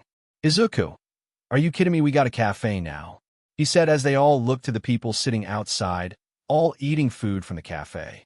Natsu was left in shock and happiness. That's when Lucy noticed the gift shop. Lucy, they got a gift shop too. Max, who was working in the gift shop, looked at the group with a large smile. Max, hey there, it's been a while. Happy, they got you working at the gift shop, Max. It's been a while since we've seen you around the guild. Max, your master wanted me to go back to business school. Lucy, you're Max Allure, she called out as he turned to her with a smile. Lucy, I've read all about you in Sorcerer Weekly. Max, yes, Ma. And that'd be me, and you know I've heard a lot about you, Lucy, as well as you, Izuku. Lucy began to freak out a little at that. Lucy, I don't want to know about the kind of things they told you. Happy, so what kind of stuff are you selling here? Max, haha, we got t-shirts, wristbands, mugs, towels, and of course there's our most popular item. Happy could be seen seated on the bench, holding a Lucy action figure. Lucy, no one ever asked me if I was cool with that. Max, she's posable and her clothes come off. Lucy, scream. Max, but an item more popular than anything else amongst the girls and kids is an Izuku in a box. Max, it comes in normal or Nico, which cries and smiles. Izuku, the hell is this contraption? Izuku asked, checking out the bag identical to his old one with a mini-him inside. He opened the bag, and little Izuku came out and hid back inside. Urza, thoughts. So cute. Urza, Max, how much for one? Max, 200 jewels. Urza gave him the money and immediately took the Nico Izuku bag, and when she opened it, she snuggled with the cutie patootie cat. Max, now they're all sold out. Inside the guild hall, everyone was dancing around. Happy/Lucy, pretty. Urza, I could get used to this, she said, still hugging Nico Izuku. Izuku, same. Meanwhile, Natsu was sulking in the back. Gray, hey man, what's wrong? Natsu, I'm not good with change. Suddenly a girl with blue hair and an orange dress ran up and hugged Izuku tightly. Levi, Izuku. Izuku, Levi, he said, hugging her back till they separated and Levi hugged Lucy. Levi, I missed you, Lou. Lucy, hi Levi. Levi, guess what? Now we got a swimming pool, she said, magically appearing in a bikini while standing in front of the pool where a few members were. Romeo, welcome back. Biska, hey Izu. Izuku, hi Biska. Alzak was growling at Izuku from behind Biska, clearly jealous. In the basement game room. Levi, and we've even got a game room down in the basement. Macau, you're back. Wakaba, took you long enough. Lucy, does it need to be this big? Natsu, I don't like it. Back in the main hall. Levi, but the biggest change is upstairs, she said, directing their direction to the second floor. Levi, 'cause now everyone's allowed to go up to the second floor. Elfman, yo, hey, big bureau, he said enthusiastically. Lucy, oh wow. Izuku, hey Elfman. Levi, Master actually lets more of us go on S-Class quests provided an S-Class wizard decided to come along. That's when a master came forward. Makarov, well, I'm glad you Dunderheads made it back safely, he said as they looked towards him. Urza, Master. The group then gasped lightly when they saw the blue-haired mage Juvia standing beside him with her hair cut and in a dress. Makarov, I'd like you to meet the newest fairy tale member, Juvia. Isn't she a cutie? Juvia, I can't wait to work with you. Izuku immediately rushed to hug Juvia, causing her to blush and a few girls to get jealous. Izuku, I'm glad you're here, Juvia. Urza, thank you so much for your help in Akabe. Juvia, no, I should be thanking you because now I've found a new guild, she said with a beautiful smile. Lucy, hey girl. Juvia, we will fight for Izuku, she said, radiating a killer aura until Izuku flicked her forehead, causing her to pout. Izuku, calm down, Juvia. You don't need to get so scary like that. Just get along with Lucy, please. Juvia, anything for you, my darling. Makarov, we've also added another new member to the guild, someone you might recognize. The group turned to the fine Gajeel, sitting on a table with a glare. Happy, I wonder who it is. Lucy gasped. Gray, what him are you kidding me? Natsu, Gajeel. Natsu and Gray took defensive stances as Juvia came up. Juvia, calm down, I asked him to come along with me. Urza, I don't mind Juvia, but he's the one responsible for destroying our guild hall. Makarov, now remember what I've taught you. Yesterday's enemy can be tomorrow's friend, right? Levy is behind a table as she spoke. Yeah, if I'm okay with him here, then you should be too. Luce's team, however, weren't okay. They were made. Izuku walked to the table, attracting everyone's attention. Izuku, it's nice to meet you, Gajeel. Gajeel, huh? Izuku simply smiled at the black-haired man. Gajeel, get lost, I don't want to be your body. Izuku's smile turned nervous with a little sweat. Izuku thoughts, man, this guy has no restraint. Gajeel stood up. Listen here, the only reason I'm here is to get work. I hate this guild and everyone in it, but times are tough, so I had no choice but to join. Izuku simply smiled. It's all right to be tough, but you don't need to be rude. Gajeel, what he said, backing up a little. Izuku, if Juvia care enough to invite you here, then that means you're her friend, and a friend of hers is a friend of mine. So how about it, Gajeel? I look forward to working with you. Izuku kept his smile as the shocked Gajeel shook his hands. Gajeel, whatever, fine, sir. Izuku, just call me Izuku. Gajeel, I feel more comfortable by calling you sir. Izuku, all right then. The group stood behind, completely shocked by what just happened. Juvia, he's amazing. Urza, that he is. Makarov, yes, that my boy, he said in happy tears until the light turned off, and then back on, directed at the new guild stage where Mira was seated with a guitar. Izuku, hey Mira, we're home. Mira, it's great to see you. I missed you. Izuku, I'd like to dedicate this song to Fairy Tail's strongest team and their safe return. The entire guild erupted in cheers as she began to sing. As Gajeel's song ended with the entire guild fighting, Mira decided she wanted Izuku to sing. Izuku, wait, Mira, no, hold on. But it was too late. He was standing on the stage. Izuku, okay, Sai, let's do this. Mira, hey, everyone, Izuku's gonna sing. The entire guild stopped fighting and turned to see Izuku standing on the stage about to sing. The entire guild began to dance through the song as Izuku came down and began to dance as well. The entire guild had fun that day, and so did Gajeel. Time skip outside the guild hall in the park. Gajeel, Droy, Levy, and Jet. Gajeel, so what's the deal? I don't have all day, so make it fast. Sir is waiting for me, so we can go on a job. Jet, we got a bone to pick with you. Droy, come on guys, can't we just forgive and forget? The duo glared at Gajeel while Levy hid behind a tree. Levy, maybe he's right guys, I mean now that he's in the guild, he's not going to do it again.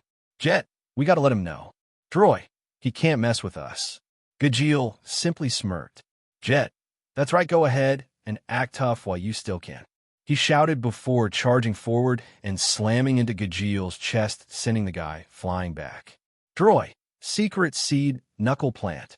Jet, flacken heaven soar. Gajeel slammed their feet in the ground and stopped flying back. Jet, what do you think of that? Droy, what happened to the tough guy act? Laxus, you're not giving a new guy a hard time, are you? The two boys and Gajeel all looked towards Laxus, who walked up with a smirk.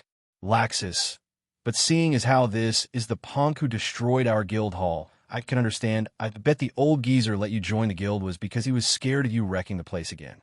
Laxus walked to Gajeel as veins began to show from his anger.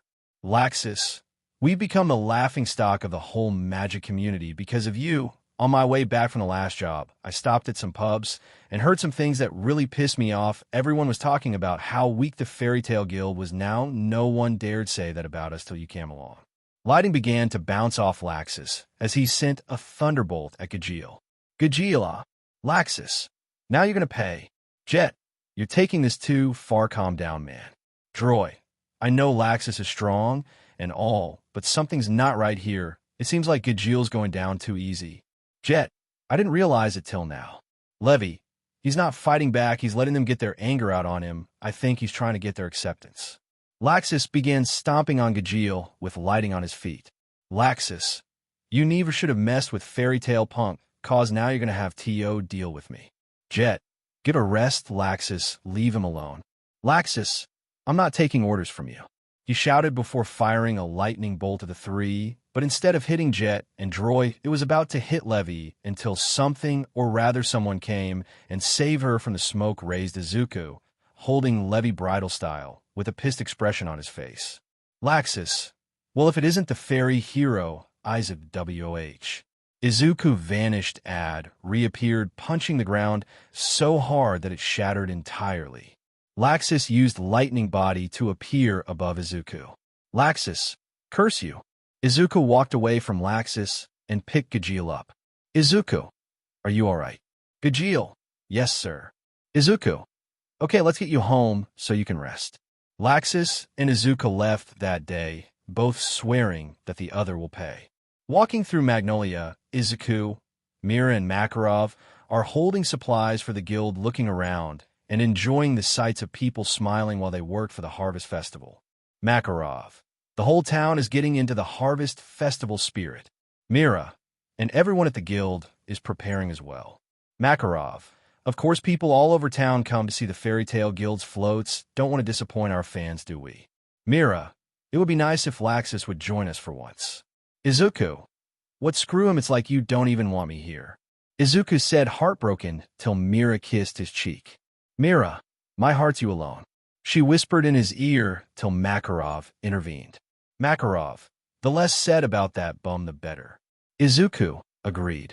Mira, I've heard from Levy and Izu that he's back in town. Even if he says no, it wouldn't hurt to ask him. Izuku, no, it wouldn't hurt to invite him. I'll hurt him instead. Makarov, he came back. Mira looked at Izuku, as if saying seriously, causing him to back down. Meanwhile, Makaro was remembering when Laxus was just a little kid and how he loved both the guild and the Harvest Festival more than anything, so the two waited for Makarov to snap out of it when they heard a kid say when he grew up, he'd join Fairy Tale. Time skip in the guild. A massive crowd stood in front of the stage within the Fairy Tale Hall when Max came out. Max, the long wait is finally over, ladies and gentlemen. The time has finally come for the one and only Miss Fairy Tale contest, and I am your host, Max, Allure Sand Wizard Extraordinaire. The crowd cheered while Izuku, Natsu, Gray, and Elfman sat beside each other in front of the stage to watch. Shocking them, Natsu was there.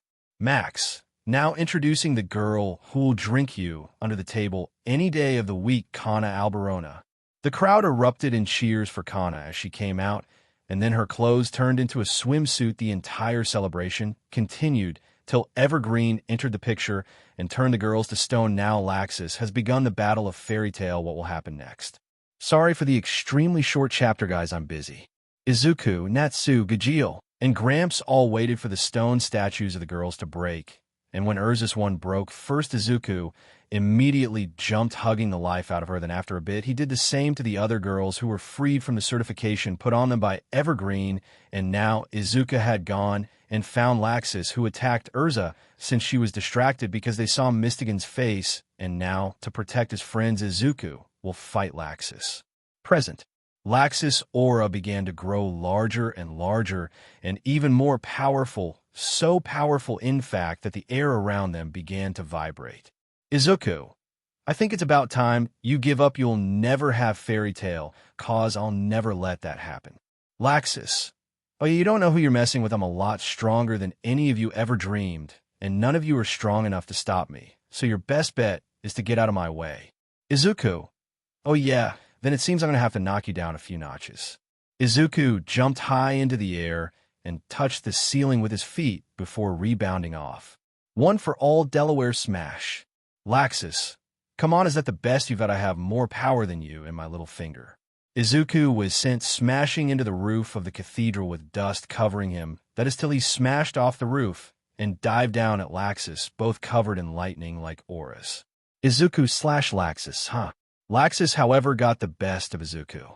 Izuku, He laid on the ground with yellow lightning pulsing from around his body, while Laxus stood in front of him with his fist raised to the air and looking up. Izuku. Man, what the hell is this? I never remembered this guy. Is so strong. What happened to him? Laxus. Can you feel the electric energy from outside coming in? Izuku. I can't move. Laxus. It will plummet from the heavens and turn you into ash raging bolt.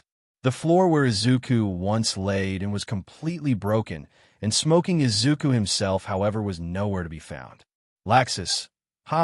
So who's the strongest fairy tale wizard now? Unknown character. Still not you. Laxus grew a shocked expression, looking up only to see Izuku holding the roof with one hand while his legs were completely shattered and purple. Izuku thoughts, my limit.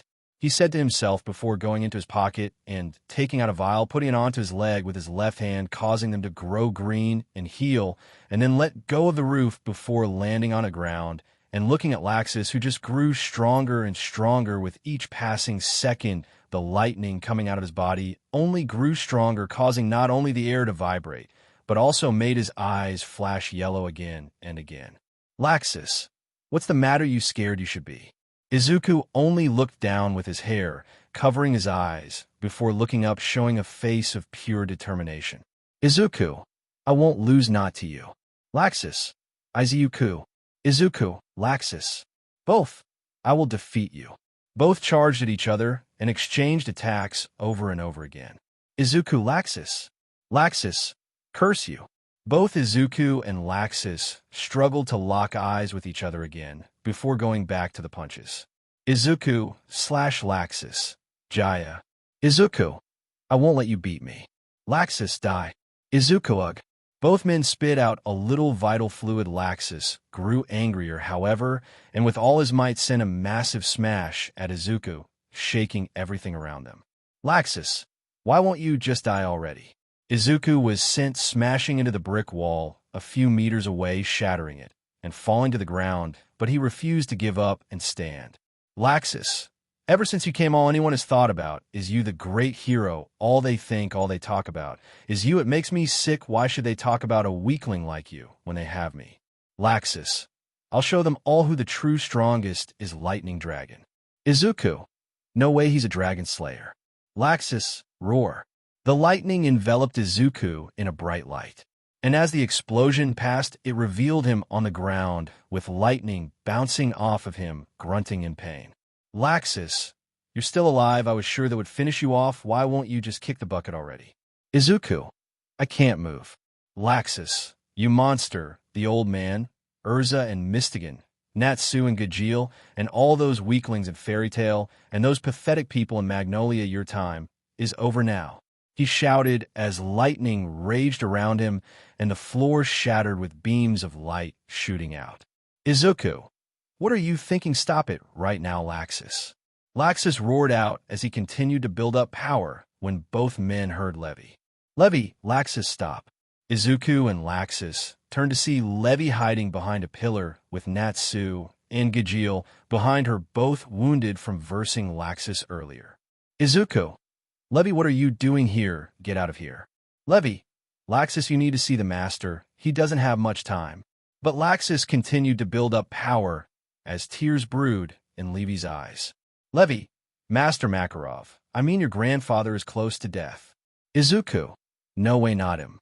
Izuku thought to himself in shock as Laxus' pupils revealed themselves again. Levi, stop this now. Go see him one last time, please, before it's too late. Izuku, it can't be. It isn't possible. Gramps is gonna die. Levi, please, Laxus. Laxus, however, showed an evil grin. Laxus, this is working out perfectly for me now. I have an even better chance at becoming Fairy Tail's master. Levi gasped in shock as Natsu and Gajeel snarled at Laxus. Gajeel, curse you. Laxus, this will be the dawn of a new era, he said as the magic reached its limit and pinged the light burst from every area within the cathedral. Levi fell to her knees. No, Laxus. Izuku, you can't do this. Don't you care about Gramps at all? Laxus, Fairy Tail will strike fear into the hearts of its enemies. Laxus, I invoke fairy law. The light covered everything in the entire city. However, as the entire city was covered in the golden sphere of light, no one saw the massive green light which had taken down fairy law. Everyone watched as the bright golden light enveloped them as Laxus laughed. Laxus, haha, I finally surpassed the old man. The light vanished, revealing an unharmed Natsu, Gajeel, and Levi, all coughing, shocking Laxus. Laxus, what the impossible? How are you all still alive? Levi, Gajeel, are you okay? Gajeel, yeah, I'm good. Levi, and Natsu. Gajeel, he looks just fine to me. Levi, thank goodness, she said, sighing with relief. Laxus, no, this can't be. How is it possible? I couldn't have failed to spell no GRR. It was you, wasn't it, Izuku? He said, turning everyone's attention to Izuku, who was standing still with smoke coming off him. His hands held the sword of Basara, but when it vanished, it revealed countless scars and bruises on Izuku. But what made Gajeel, Natsu, and Levi gasp in fear and scream was the sight of his arms. Izuku fell to his knees. Gajeel, Natsu, Levi, Izuku, /SIR/IZU. They ran to him and checked on his wounds. His body was so damaged that Levi couldn't help but fear the worst.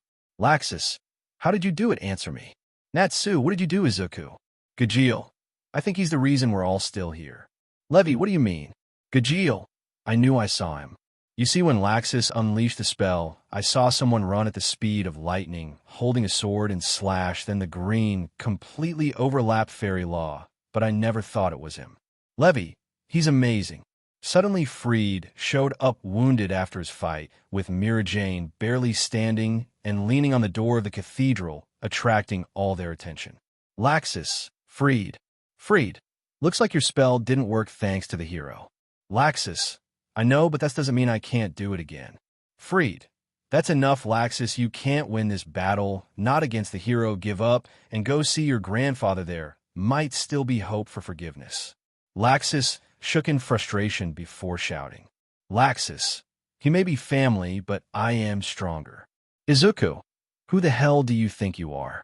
Shocking everyone, Izuku was back on his feet with wind and thunder flying around him, countering the lightning. Izuku, you're not stronger than Gramps. Freed, incredible. Izuku, you couldn't even complete fairy law. You're no better than the rest of us. Don't you know blood ties don't matter, cause everyone in the guild is supposed to be considered family. Laxus, you're wrong, blood ties do matter. Izuku, you've been a member long enough to know better than that. If you think that makes you above everyone else, then you're wrong. Laxus, and you're dead. Both Izuku and Laxus charged at each other, causing a massive burst of magic, to which they both launch into the sky, fighting lightning versus lightning. Izuku and Laxus clashed back and forth, causing sounds of thunder, attracting everyone's attention in the crowd, as all of Fairy Tail came and witnessed both men battle.